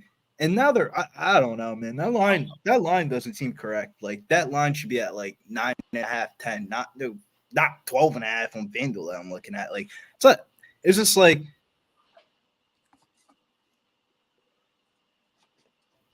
Do I really want to start off with 12 o'clock fucking day betting on IUPUI? I don't know, man. I got to do a little bit more research here. I don't know, man. That is a crazy, crazy game to look at. The first game went way under. Blow a gasket on that one, Mike? What? So would you blow a gasket on that one? Yeah, fucking I went heavy on that guy there. That motherfucker was a big one for me. And I put the same game parlay together with the Sharks at plus 1,800. Fucking, I gave that out on the live stream over there with the boys at PSI. I was like, you want to get in there? You want to feel frisky? I said, we just won a bunch of live bets. You might as well go play Vlasic to get a goal. Daddy Cab says, wait, what? 1,300? Wait, what? What? I said, yeah, that's right, motherfuckers. And then bang, he gets it done. That's right. That's right. Go back and watch. I'll show you my pickles right now. That was a pickle and a half right there. Not sure what kind of show this is turning into. Oh, you will see. Woo! I had to smoke after that one, boys. That's how intense that one was. Voodoo Ranger says true story. You're goddamn right, Voodoo Ranger. You were there. You heard it. You fucking heard it. Let's go. Voodoo, did you play it? Did you play it? I did not play it. Should have played it. Came in here, I gave it out. I came in here, I gave it out. Yeah, I fucking did play it. He's fucking 30-something Voodoo years Ranger old. says he just got done running around the house. That's how excited he was about that one. Let's go, Voodoo Ranger. Yeah, baby. Let's go. Better sit down and give yourself a water break. I'm gonna need a water break after that one. Woo! Oh man. I don't know if that's a good or a bad sign. Final. You know those Crown Royal commercials? Water break? I think it's Crown Royal. That's a big Boise State is now plus 105 on the money line. They were plus 180. Look at this. Mel, I like that. Ew, Dave. Minus 133. That's not a bad price either. You should have fucked up, man, and just bet the Blazers on the money line. I have the Blazers plus 11. Let's go. I'm saying like a little sprinkle on the money line. Like not only are they winning, they're smoking Milwaukee right now. 107.99. 6 minutes left. I don't know how Milwaukee will pull this out. Brogdon's a fool. We need fucking some more action from him. There's still plenty of time. Oh, He's it's on not- 14 points. Yeah, almost 7 minutes left. Yeah. Him and Aiden play like the pick and roll a lot. So Ayton was another look that I was looking at player props. I liked his points, and I think he probably hit it already. But he's on 18 It points. is. I'll tell you though, Dave, it is very fucking hard betting DeAndre Ayton props. Like Oh, he that's always, yeah. It's like pops in like my models, but I'm just like I'm not playing that shit. Would you say he's a bust? Robert is heading to the store for my alcohol. Davis ordered more alcohol. Here we go. He's not a bust. He just shouldn't have been drafted over Luka Doncic and Trae Young. It's a little absurd. Well, no shit. But he's. I don't think Ayton's a bust. I wouldn't say Ayton's a bust. If you're starting in the NBA, you're not a bust, in my opinion. No, he contributes in his own way. I mean, he's It's never just- going to be like I just think it's really hard to start in the NBA. Like to be in the starting five of any NBA. The roster. NBA is the hardest. If you think about it, you have 362 Div 1 teams, and then you have all these other D2 and D3, whatever, and then they're not getting in the draft. But the roster's 12 guys. 12 guys get to. Was it 12 or 14? Either way, if it's 12 or 14, it doesn't matter. It is the hardest sport to get to the pros of any sport. It is the toughest. With the pool that's there, the toughest. If like Scoot Henderson develops really like the way he's meant to, I think him and Ayton can really be good because Ayton's like a tweener. Like he's still developing. Like they could play well together. It just depends whether he's going to stay there long enough to get to that point, or The if only he's going thing I don't like about DeAndre Ayton, we talk about like mentals of like players. His quote from like a couple of weeks ago is just like his story of his career. I just wanted to play basketball long enough so I can get my second NBA contract, and he got the second NBA contract with the Blazers. So like, maybe he doesn't give a fuck about like. Don't do it, Jeff. Don't do it. I don't know. I feel like Simons is the one. Like Simons is like he's legit. Tyler Barron, baller. always like his 3 Here we point go. props. Like he hasn't hit them recently, but he's 4 Okay, for this is 4464 whatever. Remember when he was asking who is ranking themselves as the best capper? We just exposed your burner account. Get out of here. I'll throw one thing out there. I am the best LFA capper. He is, and I am the angriest capper here. So there we go. And you just exposed. Nice try, you Johnny number 5. You. By the way, if you did the like button, that's fine. You're still giving us watch hours. Remember when he asked that? Do you guys remember when he asked that? Oh. What do you ask? Let me get this. We also gave props out to everyone. I think it doesn't I matter. might be the best hockey capper. I'm just saying. You might be the best vodka and Red Bull drinker. I'm the best. Well, Jeff's going to compete with me for that one. Okay. That's going to compete with me for that one. But I'll say I'm going to give props to everyone. I'm going to do this. I did this already. I think Ramon Scott's breadth of knowledge is absolutely impeccable, and I can't even imagine. I think Mike's deep dives into things is unprecedented. I think Jeff's MMA capping is the best. I think Billy Briz with props and just being a young guy. I mean, he got a head start on this so early. He's going to blow all of us away. And Dan, I don't know as much, but the fact that Dan is an Aussie that's betting sports that he can't get as good of lines that we have and all of this is crazy. So you had Jesse Schul and Sean Higgs on this channel. There's no way that there's the brain trust here, and I'm a little teeny tiny channel. Mike always hates when I say that. The brain trust here is bigger than anywhere. I'll say this. Our brains are bigger than everybody's. Just like depends on the sport, though, Dave. What was that show? I do want to give a shout out to Sheldon from not Third Rock from the Sun, from Big Bang Theory. Our brain is bigger than everybody's. Ramon, I gotta say, dude, What did I I've do known you now? for a couple of weeks now, and I'll throw out surfing. You're fucking on it. I was just Fucking reading the cricket. article, though. That's what I'm saying. You're on. I'm good at Googling. You can talk about any bullshit Oh, I throw yeah. out there. He's The guy big that on went down to he's the big on newsstand to go women's pull badminton. newspapers out. Fucking Google. No, I'm with you on that, Jeff. Ramon is definitely when in Rome, do as Romans do type of guy. He can fit in any situation. His breadth of knowledge I can is appreciate ridiculous. that. There's no one. You guys talk I defy basketball. people. I don't know basketball. I don't watch it. I don't follow it. Not my thing. That's But why I don't go I anywhere. follow guys. But man, I'll tell you what. Fucking any You sport eat your throw out pizza is fucking and your dumb. gummies. Stay in the basement now. It's not safer. Brogdon, you can get fucked. That's where you keep them chained up. Where you keep them chained up. Ramon. Everybody's like, "We're coming to Vegas." I'm like, "Enjoy yourself." We're going to that rugby match. Let me know how you did. You know how you did. Don't ask to sleep over. Come to San Antonio. I'm like, "Can you just turn on the stream so I can watch you guys?" You want to watch the foot stream?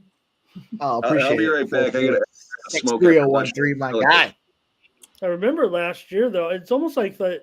Maybe it wasn't supposed to be talked about, or maybe they didn't remember. But I swear it was last year watching it, and everybody's just having a good time. The show. It wasn't like a real talking narration of the crowd. It was just like they were talking, looking at their phones, looking at scores. Right, not much was going on. I was watching like a fool, and then the power went out or something in the back of the bar. They said, and like you guys had knocked the power out or something.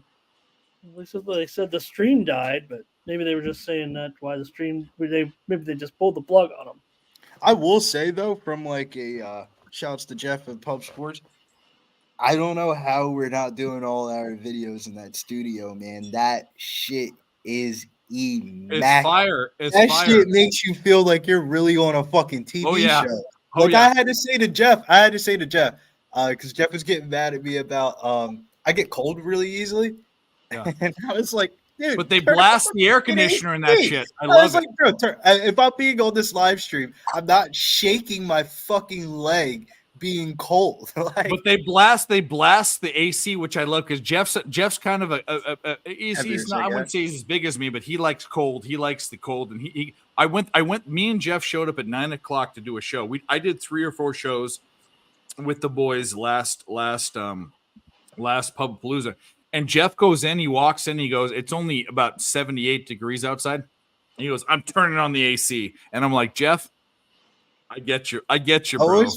always feel like when we do the shows in person, it feels so gangster. Like I'm rolling in all late, all high, smelling like a fucking pound of weed. And then little Oh, that's Jose walks up everyone. to you and he goes, "Can you write down these the games that you want?" We to had do people on mushrooms Right, on stream. games We on had the sheet, fucking and then go back. everything. It was insane. It's the most fun doing the streams in person. I think is probably like my favorite part of Pubapalooza. I mean, like, bro, you really Me feel too. like you're on, like, It is a crazy way to describe it. Like when you have to ask the people to move back the fucking lights, like that's how you know it's legit. Yeah, it's bright as fuck in that studio, by the way.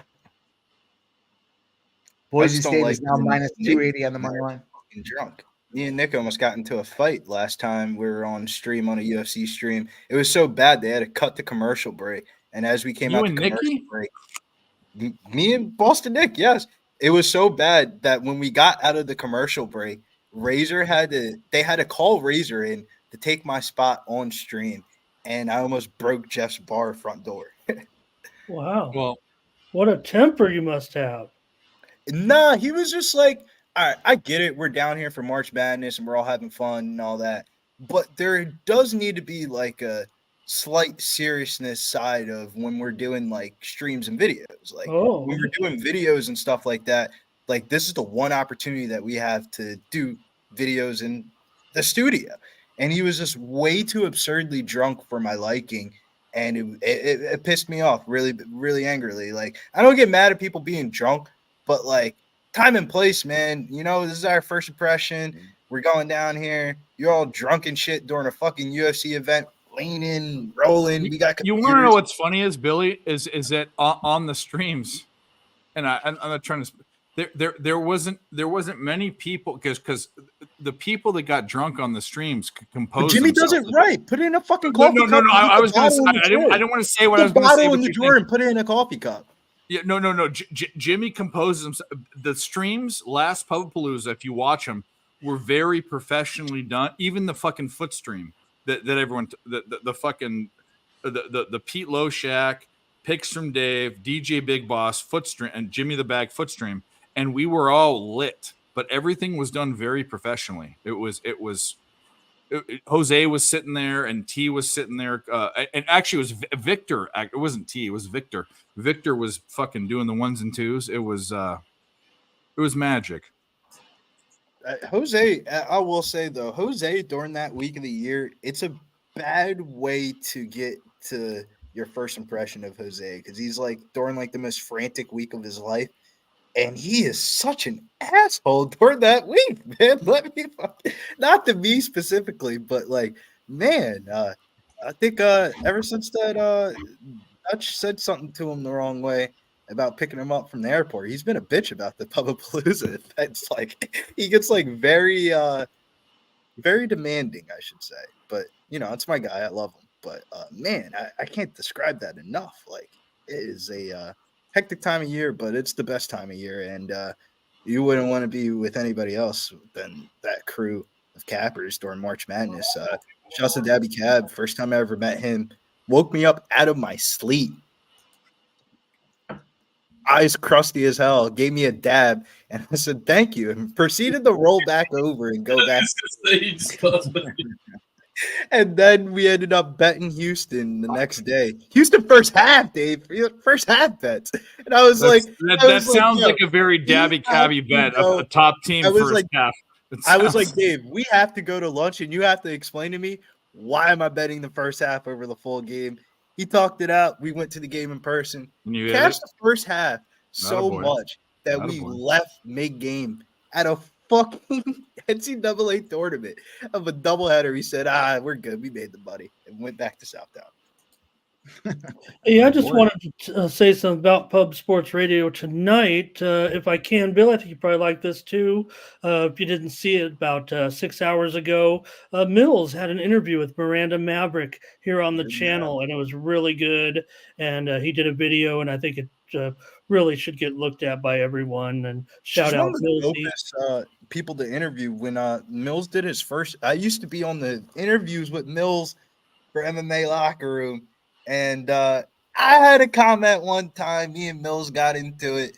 We had Max DePayne. Billy, it's starting to sound like you every time. What's going on? Max Griffin was on the stream or whatever. Mills kept on calling me, and he was like, "You got to get set up. You got to get set up. We got Max Griffin coming in." And I don't know what happened to me, but I was like, Mills, fuck you. I got over like $500 on this mid-major basketball game on ESPN Plus. I am watching this game before we're hitting any live buttons, He was like, fuck yeah, I don't need you on the stream then. And then I popped up backstage and he showed up 45 minutes late. UFC fighters for you. Whenever you do a fucking interview with them, they're gonna make sure you tell them hour. They're gonna be an hour late. Eric, your boy Anders is one of my other favorite ones. My man did a interview with Mills sitting in a sauna, cutting weight for the fight. It was one of the dumbest things I've ever seen in my life. Because Eric is sitting there in the fucking sauna like this.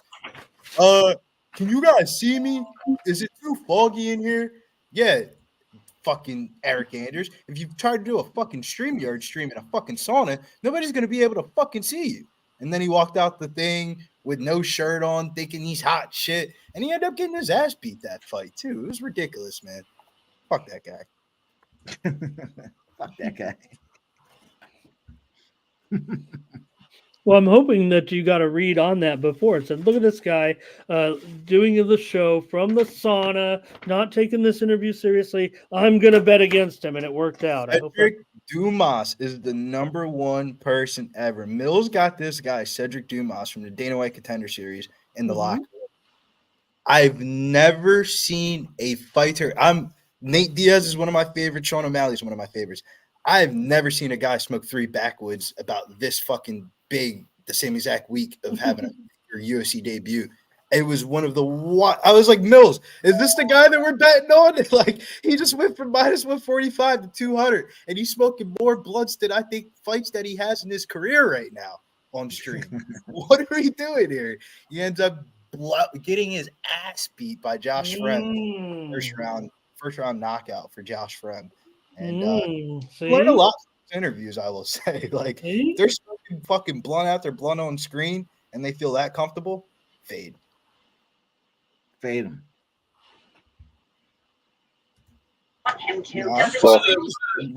Fucking Billy, watching dudes in the sauna. Don't listen to me. I'm just rambling and we're not. We're not going to say anything. We don't want you yelling at us. No, we don't want you getting mad. You know what it is, Ramon Scott? I did not get a fairly shared dose of marijuana. I smoked once earlier, then I fell asleep, woke up to Mike. Mike said, yo, you're on last call today. And I was like, all right. And That's right. And great. Were you Mike, was Billy the one that came and saved the day for someone who had to, LJ had to go to the basketball game? Yeah, LJ went out there and rocked out the. Good job, Billy. Good job. Short notice. Great job. You did a great job. It seemed like you were the guest. It seemed like you were ready to. I didn't smoke enough weed today, man. I only smoked once, and for me, man, that's crazy. I haven't even seen you outside huddled up yet. Oh, he was in the smoking shed last night. He was in the smoking shed, cashing tickets. Fucking guys out there. Those are those nights where you're cashing tickets and you're smoking and you feel like you're almost psychic. You're winning that much. It's just like I'm in the zone here right now. Like, you just keep picking winners and winners. And I usually the craziest part is usually go down rabbit holes, like statistic rabbit holes, and I find these crazy looks that if I wasn't smoking, I wouldn't be looking. The craziest part is, though, I feel like when you get on those streaks, it's everything non-sports related starts happening in your life. You start getting phone calls and shit. You're like, what the fuck are you calling me for?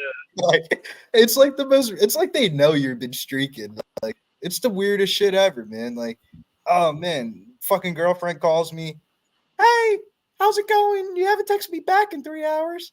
My bad. It's the yin and yang. It's the yin and yang of it all. Like, you've got to fuck that shit off. You just fucking put your phone on do not disturb and just shut the door. Just lock it Best out. betting week of my life is when I broke up with 2 girlfriends ago in college. And there's like 2 girlfriends in one night. No, I had the biggest betting week of my life, man. It was wild, man. It was crazy. First weekend of March Madness is the best year of like the bet in sports. I swear to God. NBA gets easy. March Madness is March Madness, and everything else gets like fallen by the wayside.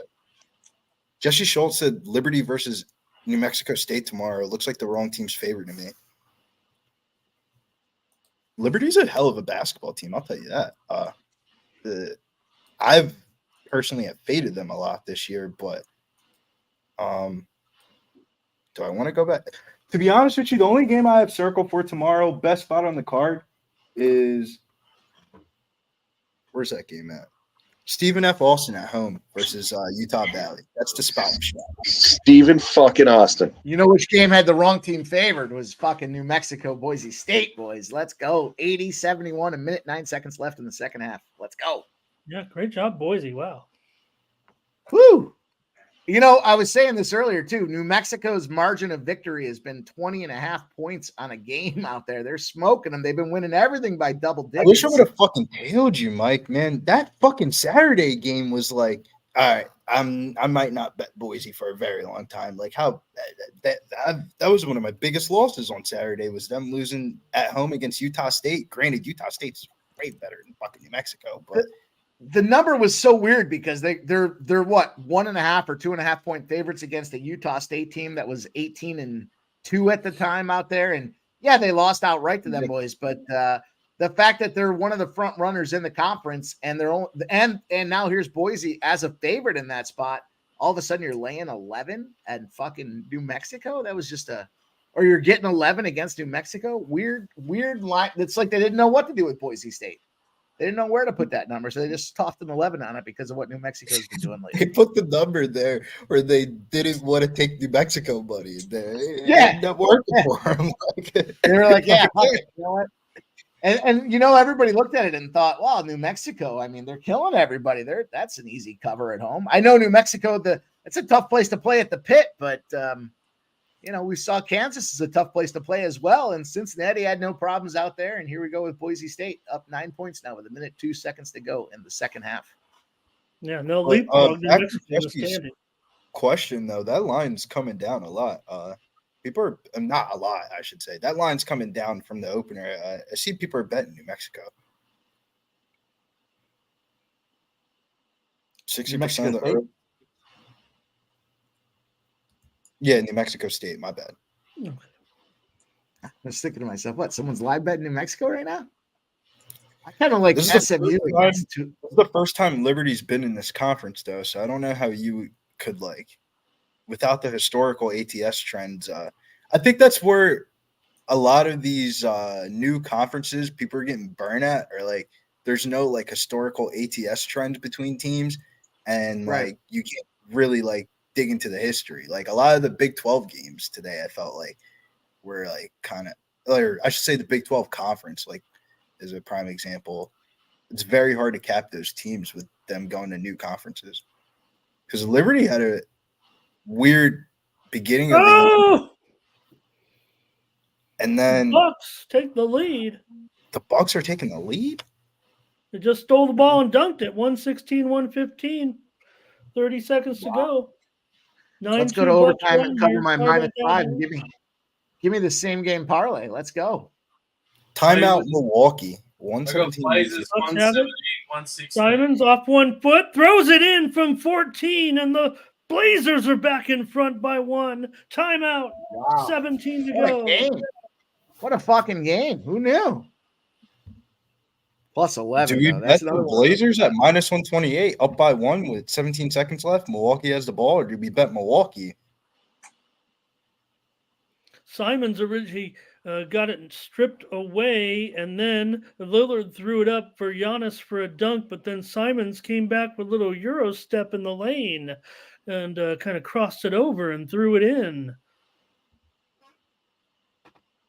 Simons is one of my Billy guys. was talking about Simons, and he showed all his potential on that one. I mean, if So you you got got the drafted out of 20 high plus. school, you got to be good, right? Like, I couldn't tell you the last person that's got drafted out of high school in, like, the new era of basketball.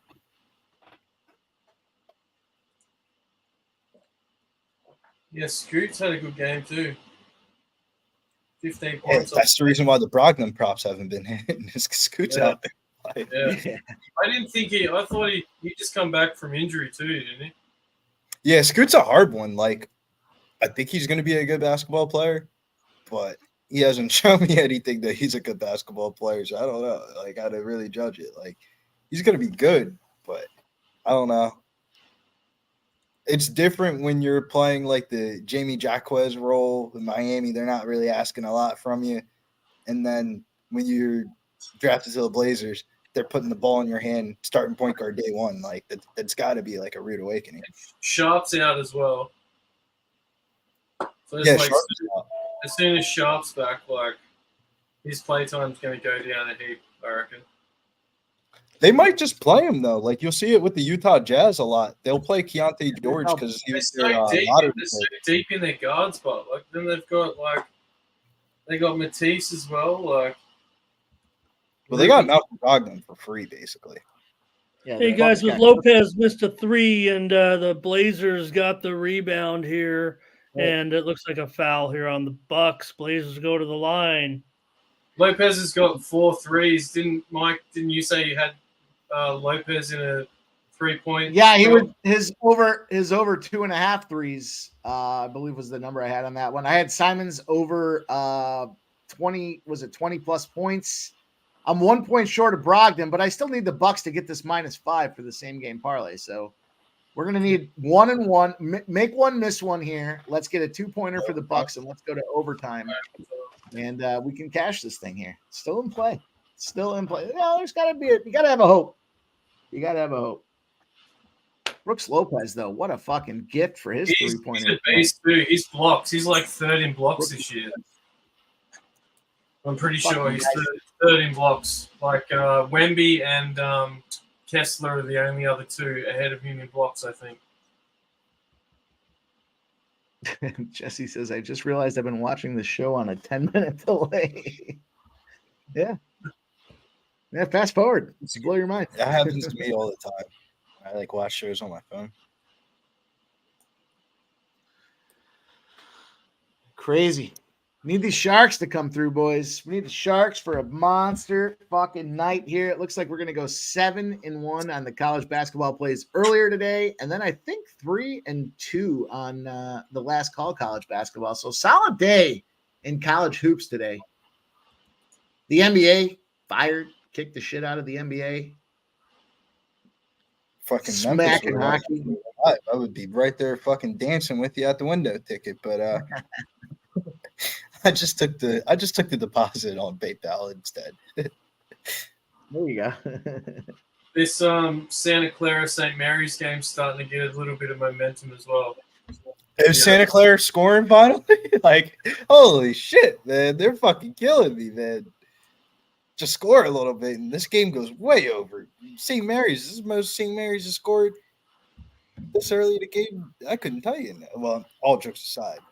But they've already scored 15 points in this quarter. In this second half. 10 minutes in.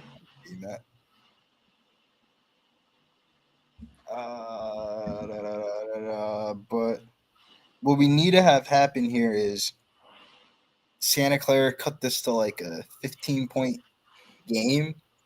And if they cut it too close, St. Mary's is about to take the air out the ball. So we need this. Yeah. That's a good call. All right, boys, I got to shut it down. I got to get up early. I got a bunch of shit to do in the morning. Got this, put some basketball plays together. It's going to be a big day tomorrow. We're going to have a lot of fun. We're going to get a lot of cash. But I got to, go handicap the NHL games. I got the Australian basketball playing. I gave you guys. Dude, I mean, did I get a grade on my pick anyways from Doherty? I don't know if I did think maybe I was. I'm going to wait to grade it until after I see. I'm going to wait to grade it until after I see if it wins or loses. But I appreciate it. I was going to take the Jack Jumpers, Mike. I just wanted to go with the total. I'm better at totals, especially in these leagues. I'm telling you. I got you. Jack Jumpers on the road, favored by 3.5. I was going to kind of roll with them here, but I'll just stick with that over. Who's on the Jack Jumpers? Like any American players? Like who are their? They're a relatively new franchise. Like they only just started.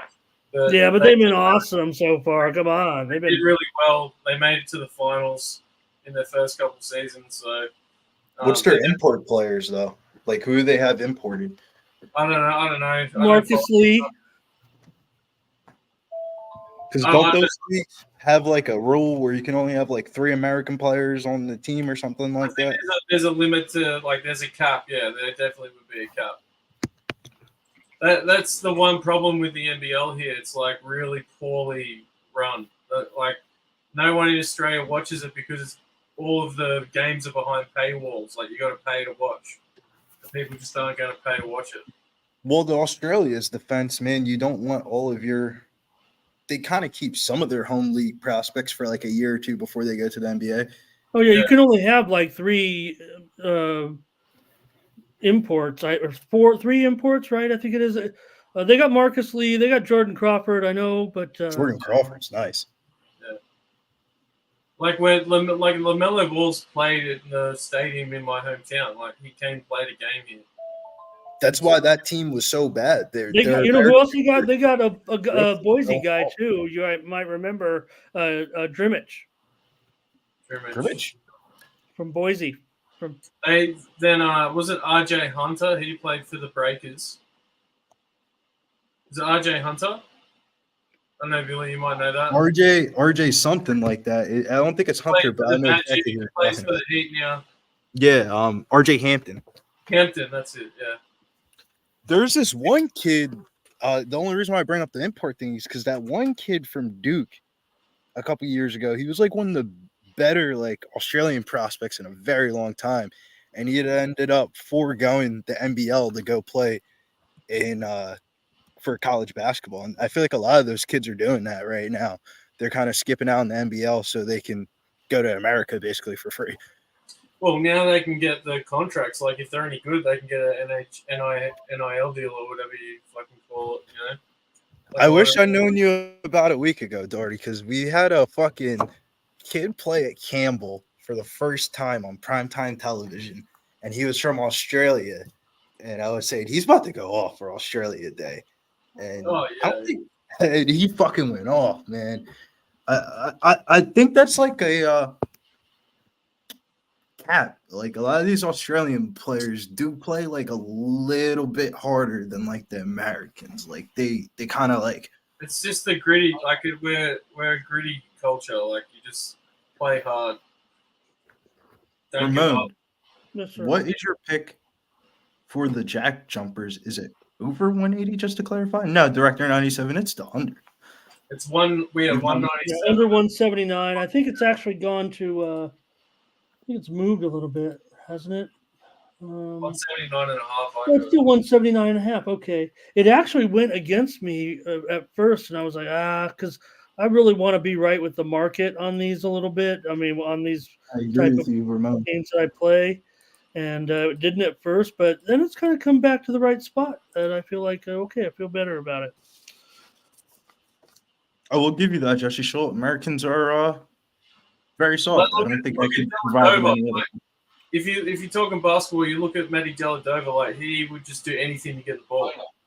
Dellavedova was a hell of a basketball player. Just Jesse, wrong place. of course, is referring to the great Australian Ben Simmons. Yeah, he's not. He's an anomaly here. Okay. Like he's like Nick Kyrgios is the same. They've made their money. They don't care anymore.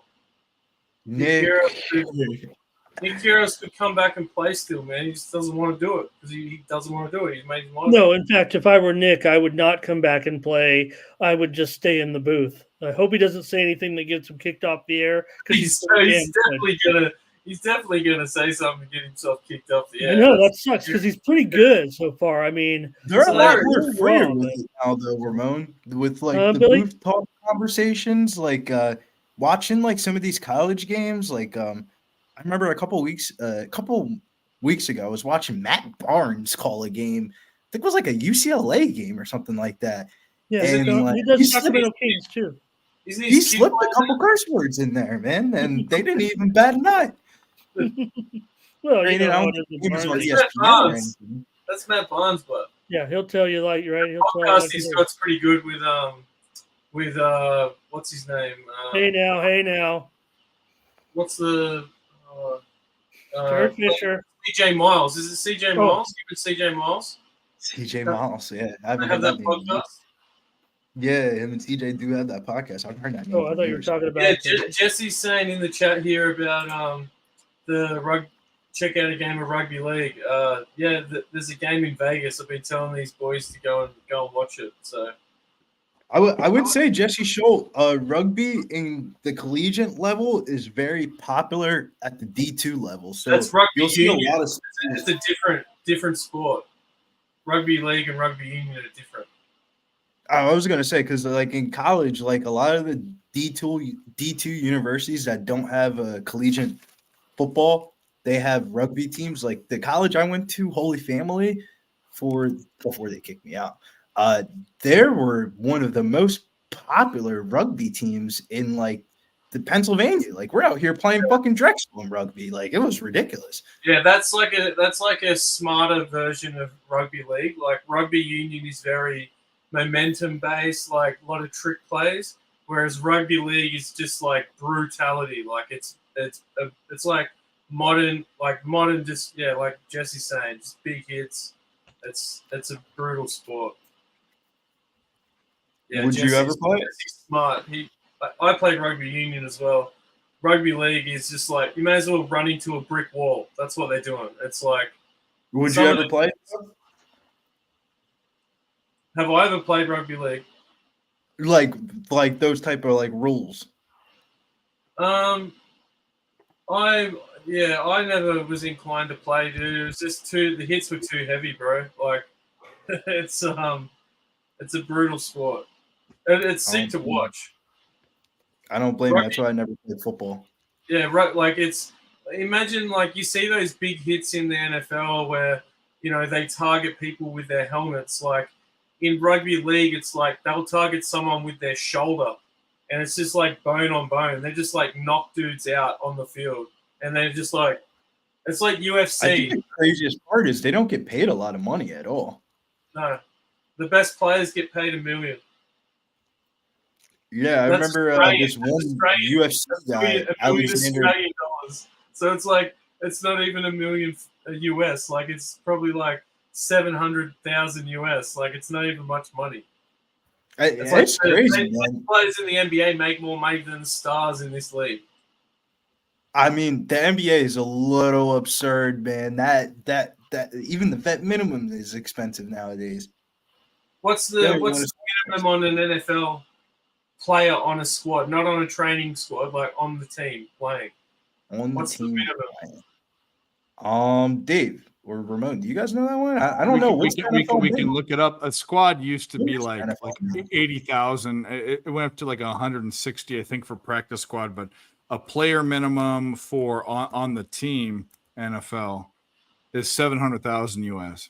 Yeah, that's like the best player on this like squad here, or one of the best players. So my question is this: what do these like people do for money? For example, they're trying to grow the game. They're playing in Vegas. Like Carlos Ulberg is a UFC fighter now, but he said he used to be so underpaid from like doing kickboxing. Dude, Volkanovski played rugby. Volkanovski too. He said he had to do reality TV shows and be a male stripper on weekends to get enough money to like basically get money. That sounds to me like life choices. That doesn't sound like I mean, if you saw the guy, you see why he's a male stripper. He's 6'5". The way he could earn money. Oh, I've got to be a stripper. This is the only way I can get money. Right. Dave's got OnlyFans. He doesn't need the money. Okay, he just does it. He said on weekends. That's bougie. If you're a real stripper, you're there on the weekdays and 12 o'clock. Oh, not if you're high. If not Billy, not the high. Not the elite.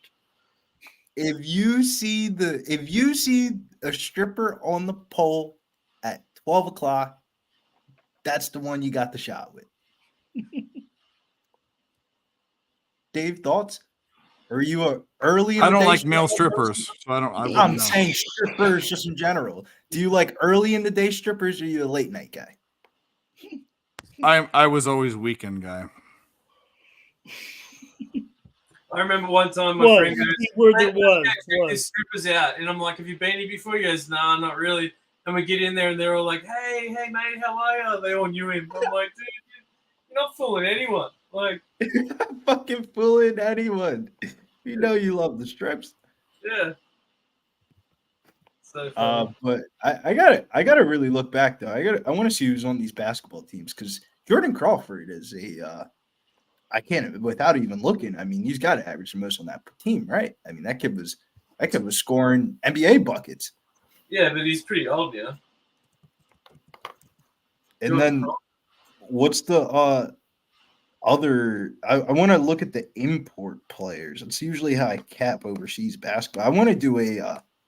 The only reason why I'm saying this is because I want to do a little DGEM parlay because I know on FanDuel they'll offer you a parlay pre-flop of the side and the total. It's like you might be able to get some crazy plus monies.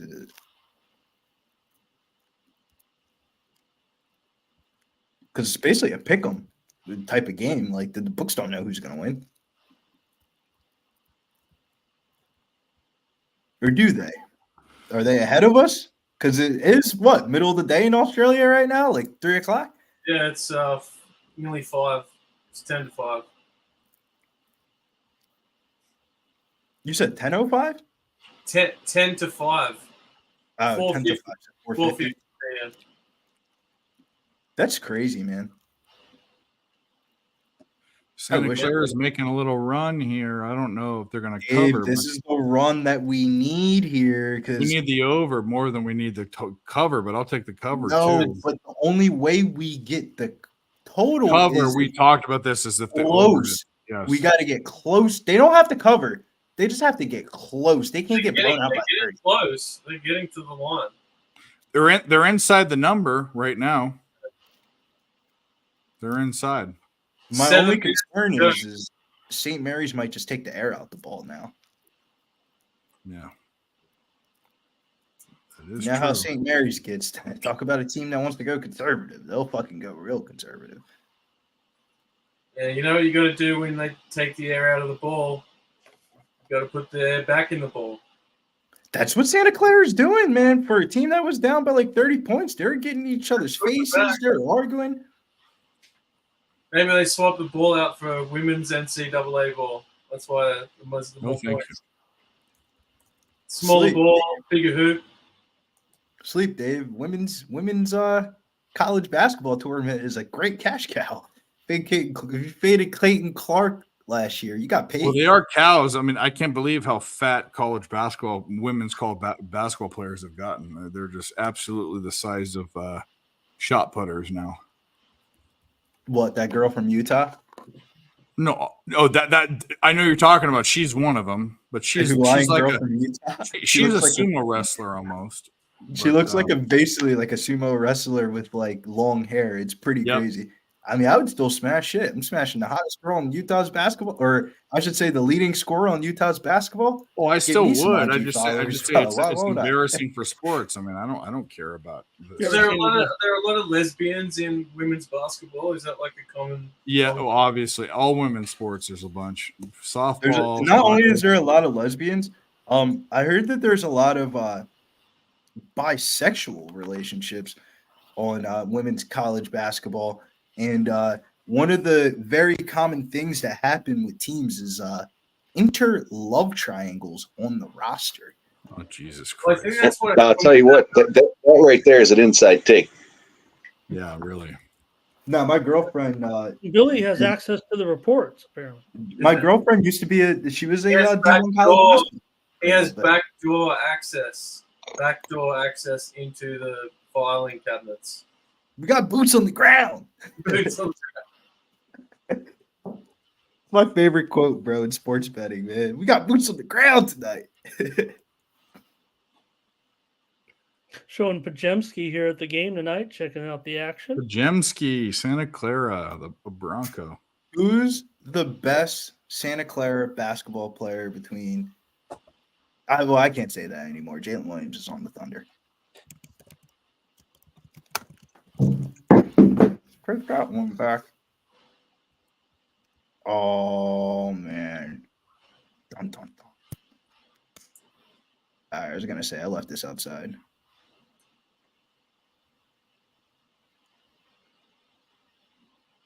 Well, boys, we're going to sweat this Santa Clara St. Mary's game out, and the Sharks game, and then we'll pack it up. I'm doing a little capping for tomorrow. You don't need to cap the games tomorrow. Tomorrow's Thursday. Tomorrow I have to go in the bag. I have to go in the bag tomorrow. But you know what they say, though, Dave? What? Thursday is the easiest. Thursday is the easiest day to bet on sports. I don't agree, actually. What's that Craig David song? You know Craig David? Took him for a drink on Tuesday. I know Drake did the club going up on a Tuesday. That's what What's I love going McKinnon. down on Tuesday? I love McKinnon. Isn't it I Love McKinnon? Sing that song? That's crazy, Justin Schultz. No helmets, no pads, no shin guards, no anything. Yeah, You're dude. It's basically true. playing bone on bone. Some people wear headgear, like it's just the headgear. It's like Well, what they put it's on got to their- be safer than that's got to be safer than American football. In American football, they wear weapons on their head. Yeah, but you're both wearing You're weapons. right. It's bone on bone, so you get a lot of blood. It's a blood sport. There's a lot of blood. I can't imagine how bad those injury reports are. A lot of targeting as well. So there might be a player that they might just try and knock him out, because if you get knocked out, you get taken off and you can't come back on. So there's So a if you lot go of- off the field, you cannot come back on. if you get taken off for a head check and you don't pass the CTE test, or your HIA, they call it, head injury assessment, you can't come back on the field. So some teams will literally just like try and knock the best player out, and then they can't play it. They're done. That's crazy. Yeah. There's been some really bad ones. Like there's this one guy that knocked out 2 people in both weeks. Broke their jaws like with his elbow. Just fucking bang, knocked them out, broke their jaw. 2 weeks in a row. The second week they banned him, but the first week he was put up on the panel for like to get looked at, and it was still in contested, so he could play. And then he knocked the dude out the next game, broke his jaw. I think he got like 8 weeks. That's crazy, bro. What? Yeah. Broken jaw has to be like. All His right, name's so there's Tino. like life-changing injuries, and They then call like, him Big Tino. Big Tino, his name is. Yeah. That's your game, Billy, right there. The steam play just hit in the Stephen F. Austin game. It's Utah Valley, Stephen F. Austin over. They're hitting it right now. What's I it don't doing? blame Let's take a look. I don't blame them. I'm waiting for those. I'm waiting for my value boys to go grab themselves some Utah 6.5 so I can pay the 5. But I will say though, Dave, Thursday, this is one of the wisest things a sports bettor has ever told me. Good friend Austin down up in there in Connecticut. Not the guy I worked for before, but the other guy. Long story short, he told me, if you think about it from a public standpoint, people get paid on Fridays. Mm-hmm. So when you get paid on Fridays, it's the hardest day to bet on the sports book because Friday is the toughest day. I agree with that. And I don't even bet on Fridays anymore. So the reason why Thursday is the easiest day, if you're a guy walking into a book or betting something online on a Thursday, the day before you get paid, and you're slamming it, you must know your shit, man.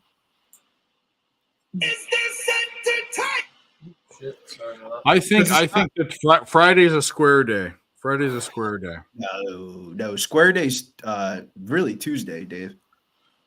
Square. Uh-oh, here we go. Friday's a square Where's day. your brother, Jeff? Come on, we're gonna get an argument here.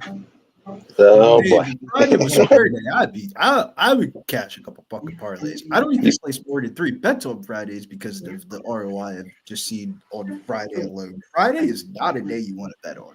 Sunday's kind of getting up there. Friday is not a day you don't want to bet on, sir. I bet on any day that ends in the word day. Yeah, of course. I mean, remote. You know me, man. I'll bet on fucking anything. I'll bet on fucking 2 people crossing the street if they're too fucking elderly and the one guy isn't using the cane. That's who I'm picking. I don't care if you're or not. Dave, that reminds me of the old story that Doyle Brunson told that him and Johnny Chan, they loved to gamble on anything, and they would find themselves sometimes playing poker in overseas sometimes, and Doyle Brunson and Johnny Jan would sit in there betting on tennis matches that were like on 24-hour tape delay. Yeah, it's already happened. Ramon, I'm telling you, man, that's how I knew my sports career was done. We were out here in fucking middle school betting on our in-league games of in-town games, saying, I bet you $20 we beat you by 5. Nice. I like that. We're fucking little kids doing that shit. I'll never forget, man. High school game was the first time I've ever have thrown. I wouldn't say thrown, but they didn't want me to win. You into a degenerate. Dave always alludes to it a little bit. I did LaMelo shots before it was cool. Dave, no bullshit. The score was 4-4. I pulled up, took 2 dribbles past the half court line, and said, didn't go in. Clanked right off that bitch. But people were looking at me like, he did not just shoot that shit from half court 4-4. We used to bet we'd flip quarters, which was the stupidest thing. And then I realized how stupid that was. And then me and my friends concocted this game that it was who could throw. There was this wall that had this underlip on it. And we taught ourselves how to throw quarters as close as we could to the wall, and we could beat everyone. And the cafeteria wondered why they were running out of quarters, because guys would go and take their lunch money, $5 and $10, and cash it out in quarters, and the lunch ladies didn't know what was happening. So I think I probably won, I don't know, probably won $300 or $400 in quarters before they figured it out, and they banned all gambling. I went to an all-boys Catholic school. And then I went to a summer program at Georgetown where they had coin-operated. We were there for 2 weeks. Coin-operated. Now I see why you went to USC. Laundry, and people didn't know how to play poker. We played poker, and it was all quarters. I won $150 or $200 in quarters because no one knew how to play poker. Did you 5-card draw? Granted, it was 5-card draw, not even fucking. Did you cash the quarters for cash, or did you? We also rigged it too. We cheated. We stack. People wouldn't watch, and we'd stack the deck, and you guys are fucked up. No, of course we were. Who cares? Fucked up. That's fucked up. It's it fucking card. No, they're dumb. I could have beat them. This is why I was beating them normally. It wasn't fun. I'd rather have fun with something that was immoral. Okay, I'm sorry. It was more fun to beat them off of. We beat them for a lot more because we stacked the deck. We'd give some guy 3. We'd play, me and my buddy. We play three hands, and we'd stack the deck where he'd get 3 aces, and then we get a straight flush. Like we Wait, so you didn't? I could have beat them regardless. But he's frozen. I could have beat them regardless, but it was more fun to cheat.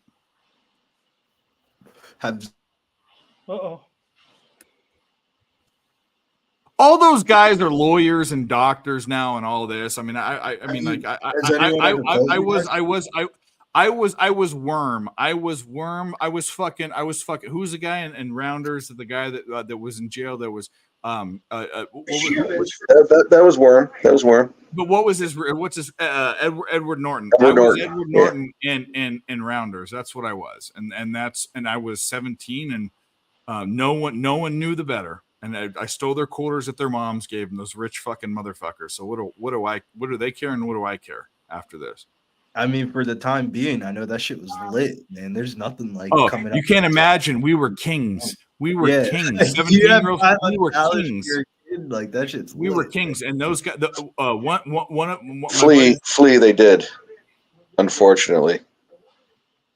Oh my God, that's tied up. 51 seconds or 50 seconds. That's okay.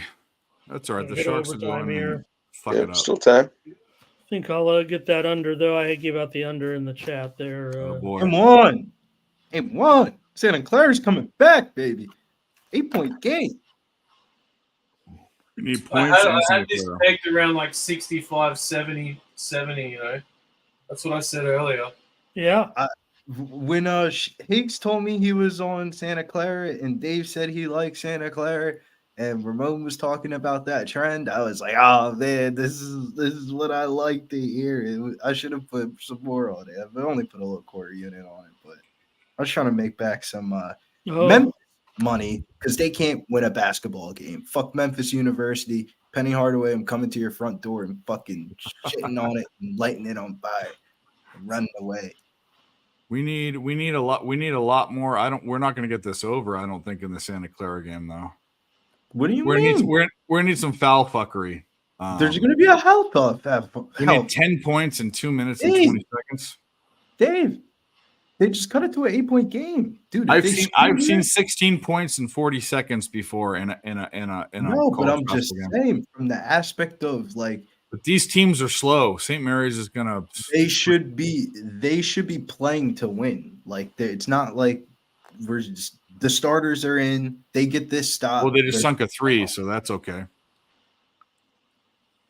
It's 2 minutes and 32 seconds left. We're good with the timeout.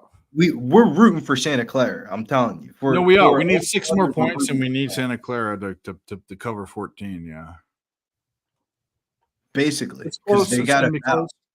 It's going to be they just got to score here. If they can score here, they're gonna have to foul eventually. If they don't, then they're just going to call the dogs off, and we're fucked. No, if they go to you're right. They need to keep. Well, we also see like college basketball teams with a minute and a half left, down 12 or 14 points, fouling, even though they have no hope in the world. They do that in college basketball, but yeah, I think we're okay on one of the 2 bets at least. They either cover. Yeah, we'll be okay. Santa Clara is definitely covering. I'll give you that. I don't know. 10-11. They're inside the number. Though I don't know, man. We're right there. It is a sweat here in. What's the score in that game? We just need 70-59.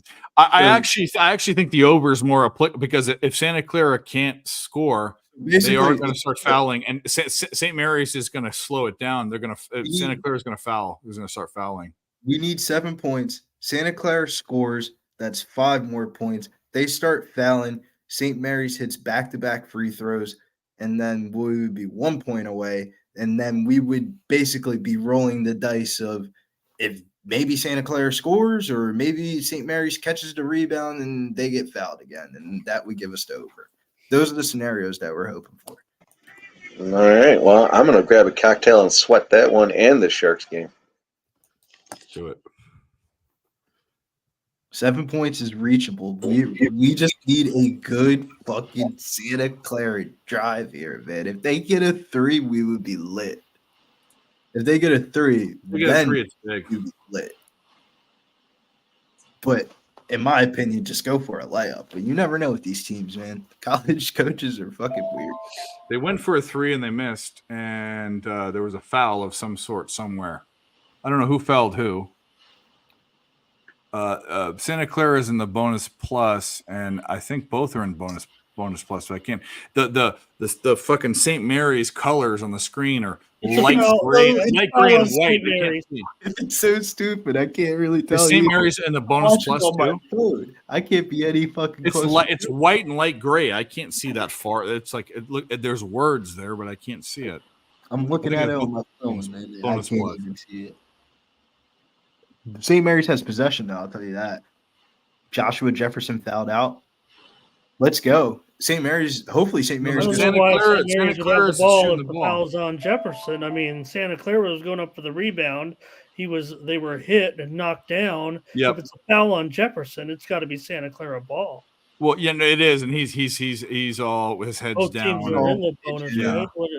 It's Santa Clara shooting free throws. They're going to the line, right? Okay. Yep. Going to the line, baby. They got us. Missed the first one. Missed the first one. Good job, you fucking idiot. It's all right as long as he makes the second one. They foul.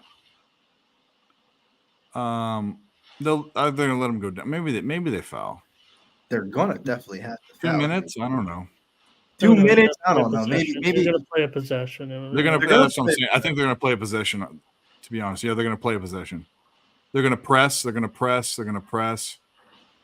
And they're gonna press super big. Try to get the turnover. They didn't. Good defense, but they didn't. And they're gonna dick around. They're gonna let them run it down. 15 seconds shot clock. They're still pressing. Oh, cherry picked slam dunk for St. Mary's. Go down. Santa Clara has a ball in the backcourt, trying to drive, and they fouled him. St. Mary's Beautiful fouled. play. St. Mary's fouled him. Let's go, man. Bumped him. I don't know why they did that, but Shout outs to Vegas, man. Vegas, go get your Santa Clara covers for your fucking any of your night tickets, and the big dog comes through and the chalk ends up not cashing on your last leg of your parlay. Santa Clara at the line, shoots, and swish. Come on, Santa Clara. Let's go, Santa.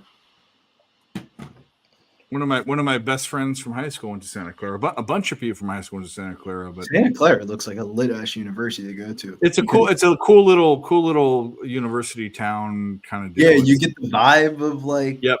They I'm missed the still second one, but they rebounded it. They got the offensive rebound. All right, now Shoot they're doing, it or do something. Don't fucking. This is what we don't want. now they're doing too much. Yeah, that's what I'm saying. Drive into the basket, and he makes it. Okay. We're 63-72. We need one more point in the game. We hit the over. Let's go. Come on. Let's go. Here we go. You know what's funny is Santa Clara is it's actually kind of a small school too. Me and my girlfriend at the time, we drove up the end of our freshman year from Southern California, and that's Northern California. We drove up about 7 hours. And we stayed there, and you couldn't stay in the RAs would check the rooms, but we stayed in the common room. We put couches together. We slept in the common room, and no one checked the common room. It was crazy. It was the funniest fucking thing ever. I don't blame you. When I was 18-year-olds trying to find a place to sleep. You know what I mean? It was yeah. We used to have people just hop in through the window. Yeah, we thought of it all, but he also said like they have to check.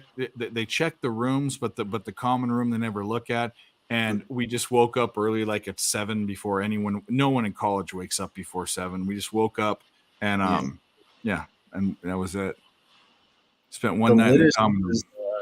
When you would find somebody, they would sign in the girl for you as the sleepover. And I think Santa Clara might be a Catholic school. That was I don't remember. Best, man. She was hilarious, man. I know St. Mary's is obviously. There's some sort of stoppage. Was it a foul? Was it a off the ball foul? I think it was. It had to have been, or travel or something. I mean, the dude almost. St. Mary's, Santa Clara had stolen the ball, and St. Mary's just committed another foul. Foul, yeah. It was an Man, I wish I would have bet both, man. That great plays, boys. Like that was like Santa Clara. This goes over. Santa Clara. Cash you over. We got it. Boom. Boom, boom, boom. Bing, Thank bing, you, Mr. Ramon Scott, David and company, and Ramon. What a fucking trend. Hey, these guys got me on Ramon, the dog. Jesus Christ. That was like if a dessert got Makes the second one. If I just pulled up and you gave me a dessert and Ramon said, Psh, and here's the whipped cream. What is food? Anaheim just scored. Ducks. Yeah, Ducks just ducked. Fuck, that was a nice goal, but fuck. The Ducks just ducked. We almost had it, boys. We almost had it. Almost. You undercashed. Can't. Yeah, there you go. We can't have it. Sharks can't hit. We can't hit fucking $1,200 on the Ducks 2 nights in a row. So what are you gonna do? Yeah, like you know at that point. I pressed it way too much last night. It was stupid. I didn't even bet it. I felt like an idiot. I just don't bet hockey until like the springtime. You know how hockey gets like real fun in the playoff season. Like the race to the playoffs and the playoff season. The race to the playoffs and the playoffs itself. Like it's very fun to watch and bet. Like last year, man, I was making some cash on the Oilers, and then the craziest was I think I bet them the one time. They were down 3-0 in the first period. I thought the ticket was dead, and I woke up to overtime. It was one of the wildest things I've ever seen, man. It was like last year in the playoffs. I think it was like game 4 or 5. Love me some playoff hockey, though. Did they foul them again? Was that out of bounds? No, they fouled them. Hey, Gerardo. All right. Hey, Gerardo, I had a winner in Mexican soccer in the Discord. I hope you saw it. I gave out the over in that late game. I know you probably saw it. Thanks, brother. Thanks for everything. Gerardo, the man. Wait, I want to check. I think from the show. Santa Clara stole the ball and put it up for a fucking quick. Wow, that was like fucking, Santa Clara. Jeez. Wow, 7 points. Yeah, they stole. I know I didn't steal the ball. That was their inbound. They got it. Yeah, there you go. Got some lengthy white boys on their team. Holy shit. Did you see that fucking guy? Looks like Inspector Gadget. He fucking Chet Holmgren's cousin. A bunch of them. Inspector Gadget. I didn't think that was cool. That's an old school one. Do. Man.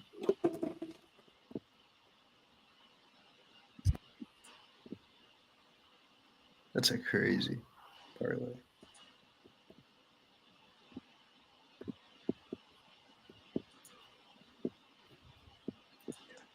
Dave, on another note, my dog does calm down. They eventually do. Mine's sleeping. Look, she's laying on my arm. Oh, good. Yeah, I just shut the door. Mine was just going crazy. What's that? I just shut the door. Mine's just going nuts. If I Why do you think? Because of the noise, talking and stuff, extra voice. Oh, yeah, he's just, my dog's very needy. It's the breed. If I push my dog away or if I close her out of the room, she'll literally bark for hours just waiting, knowing I'm in there. And there is no quit. There is no quit. Yeah, I'm lucky. My dog on my team anytime. There's no quit. Like if I'm taking a shit and I close the door in the bathroom, she'll be outside. So I leave the door open so she can come in and say hi. And then like, what do you want to come in when I'm shitting? But this dog, she won't let me go anywhere without her. I take her in the car. Get out of here. Yeah, that's why she woke up, is because I'm eating crackers. Yeah. Wait a minute. You're eating crackers when you take a shit? Wait, what are we doing? No, here? right now. I'm not shitting right now. I'm eating and taking it. It's killing two birds with one stone. Exactly. I'm multitasking. Got to keep it the rotation going, the proper. Those high fiber. There's lots of fiber in those crackers you're eating, Dave. Or No, these are water crackers. So there's zero. It's all white flour and it's nothing. They're like saltine crackers. Get up. You know, Barney's got something to say about that. Well, Barney wants me to. He always asks me to listen to him pee. So Barney's jealous of Lady for getting to go in the bathroom while you shit. That's true. That is very true. Let's just get this covered too. Can we double dip on this game? I think we can. You'll be fine, Dave. You're going to get it. You're going to get it. Santa Clara scores. Now there's going to be foul fuckery. 30 seconds left. They're down 7. I don't think there's enough foul fuckery to get him to over 14. I think we're okay. I got the hook on that too. 14 I and just a half. don't get it though, Dave. You wait till the last 30 seconds to start fouling. You could have just fouled a little bit earlier. I mean, shit. Yeah, I could have bet again, but whatever. From like a coaching perspective, shit. Start fouling a little bit earlier. While watching Dave Barney. 69-76. You sick fuck. Yeah, it's a lot of fuckery. Foul on Santa Clara. I'm gonna say it goes to 1. I will say though, when you're shooting a free throw and it's like a technical free throw or like the end of the game free throws and there's nobody on the sides and stuff like that, that does throw you off a little bit. I'd agree with that actually. Like I remember one of like the last basketball games I ever played. Santa Clara drains a 3 from way downtown. 72-77. Technical free throw. And that shit haunts me to this day, man. Like there was just nobody there, and I was like, "Damn, man, this feels weird." This 22 seconds is going to be like about 10 minutes, so get ready, guys. Because they're just scoring every time they come down. Santa Clara. A guy in his face, and he fucking drains it. The craziest part is Diogo just went nuts on this game. Yeah, that's what I'm saying. I couldn't believe the over was even like we even thought about this. Thanks, Ramon. Thanks, Ramon. Way over. There were some NHL trades, Jeff, huh? A couple trades today? Sorry, I was flipping pages. I was on mute. I heard there were. I guess I didn't see what they were. I've been quiet the last hour and a half. I was trying to cap some of these fucking UFC fights. Oh, okay. I got to talk about them tomorrow. I got to be somewhat intelligent about it. Money on Molly McCann. Calgary got. Holy shit! Santa Clara makes a ridiculous Steph Curry 3. Calgary got Lindholm from the Flames, I think. Can they win this game? That's a shot. Calgary if they win this game, Dave, that'd be Vancouver. Oh, Vancouver. Okay, I was gonna say who's Lindholm with them. Right, that's because of that fucking. Calgary's got to put some backfill in there after the arrest of Dubé. In his face too. There was one other one here. I thought I saw.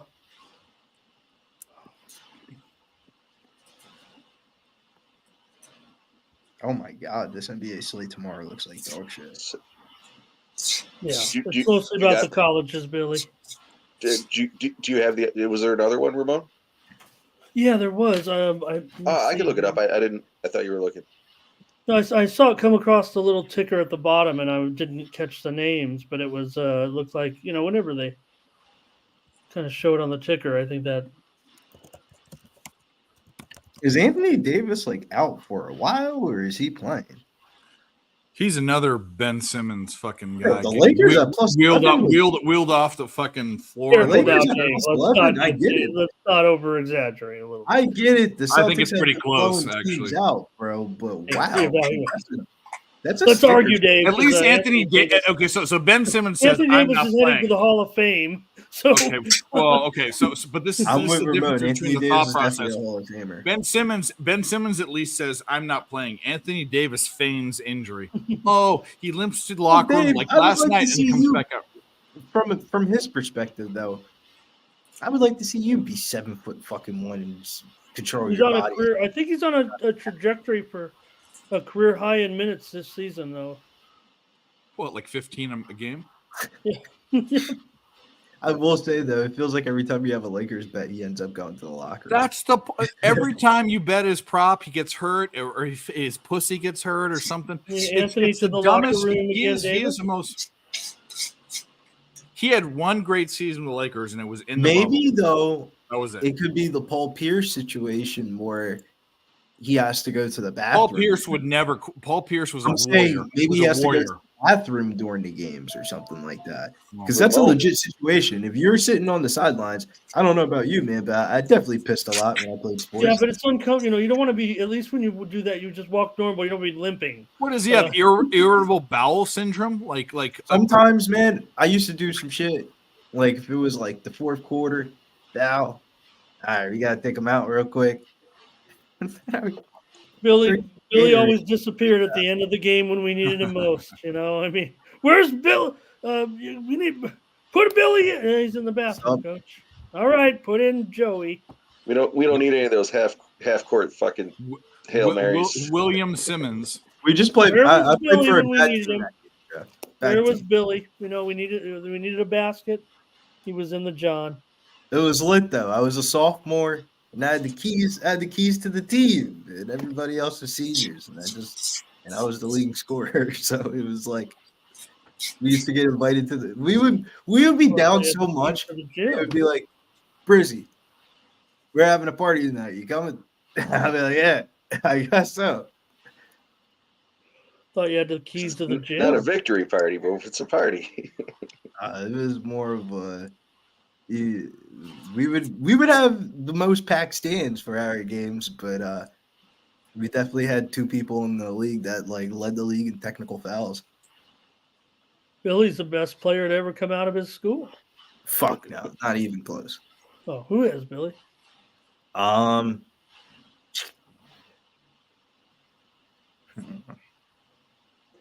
Talk about getting in the weeds. You boys are talking about high school basketball. Isaiah Out this fucking. He went to Marist University. Now he's a DJ in New Jersey. But okay. All right, Cassiover. Mine's just too easy, so that's why I played that game. Mine's Cash you over, cash the cover. Let's go. Let's get out of here. There's capping to be done. All of us. Jeff. Mine's a pretty good one, Billy. The best player to come out of my high school. Who? Bill Walton. There you go. Conference of Champions. Yep. Conference of Champions. He always fucking says that 10 times a game. I love Bill Walton. But Jeff, what are you on? What do you want to say? The floor is yours. We're getting out of here. We're wrapping this up. We're gonna be jumping on Who Banging tomorrow, capping the fights, just running through them, talking about them, looking at some decent plays. Not making any plays. I'll probably jump on Last Call, Pub Sports Radio with Mike, play of the day or pimp slap of the day, and probably give out a couple official picks there, and then running through the card Saturday as well. Just again after the weigh-ins, taking a look, seeing if all the fights are going, what fights are actually going to get canceled, because I think there was 13 of them. Some are probably one, if not two, are probably going to get canceled for weight cuts and bullshit. So look at the line movement, look at the weight, the weigh-ins, see how things go, and we'll probably run through that on Saturday. I think the fights start early this week. I think it's like 4:30. So don't say that. Yeah, I thought I saw 4:05, but again, if they start getting canceled, it's going to get pushed closer to 5. So we'll see what happens. But that's where I'm at. Thanks for having me on, Dave. Of course, you're the man. Billy, what do you got, buddy? I'm hungry, so no. What are you having, Billy? Fettuccine Alfredo for sure. Are you going out? I think the Oots play on Friday night, so not tonight, but Friday night. So the Oots are on fire. They're back at home. The two best fucking you and Jamie Jacquiz and the Oots. You need to learn how to say people's names right. I think it's more humor in saying it wrong. It is. I would agree with that, actually. Ramon Scott, you're the man. Thank you, Morning sir. Steam. Thanks for having me. Morning Steam tomorrow. Yep. Early there. I'm going to look hell. at these I'm going to look at all this college basketball right now, these two pieces, all these games. And also, hey, I did my little UFC podcast with my analyst. You can check that out. Type in maybe fight VB MMA picks Ramon Scott. You'll find it there. We previewed not only the main event, but Kizriev and Muradov, and also Bilder and Jung Young Lee. How about that, Billy? And just a that's little fire. more. I think you don't had type in Bets on EBW there, right? Ramon Scott because that would be problematic. You What's have that? Wiz Bets on there, right? Oh yeah, we had Wiz on this week, so that was really Wiz cool. is definitely one of the best. I would say he is definitely one of the best MMA cappers of source of information. Yeah, thanks for boots stopping on the by. ground, they say. And BB gets some of the top guys. Certainly, he has Clint on there, and some other good analysts, Narco sometimes when we get him out of trouble and things like that. So appreciate it, Dave. Had a lot of fun. You're always welcome to. Dan in the Dark, what do you got to say, brother? Thanks, Dan. Nice to meet you, Dan. What a great guest, Dave. He's the best. I'm so excited. He's part of the team. Ramon, hang out for a few. Well, I'll let you guys go backstage. I'll jump off, but you guys can talk. It's all good. Go Dan, ahead, what do you got, brother? Nothing, man. I'm just happy to jump in, folks. You're always welcome. We appreciate it. Tomorrow we'll be on. Friday we'll be on. Betting with the Bag in the morning. I got to get my picks in now. I got to finish the index. And but thanks to the chat. Thanks to the panel. And we will see you tomorrow, guys. Peace out.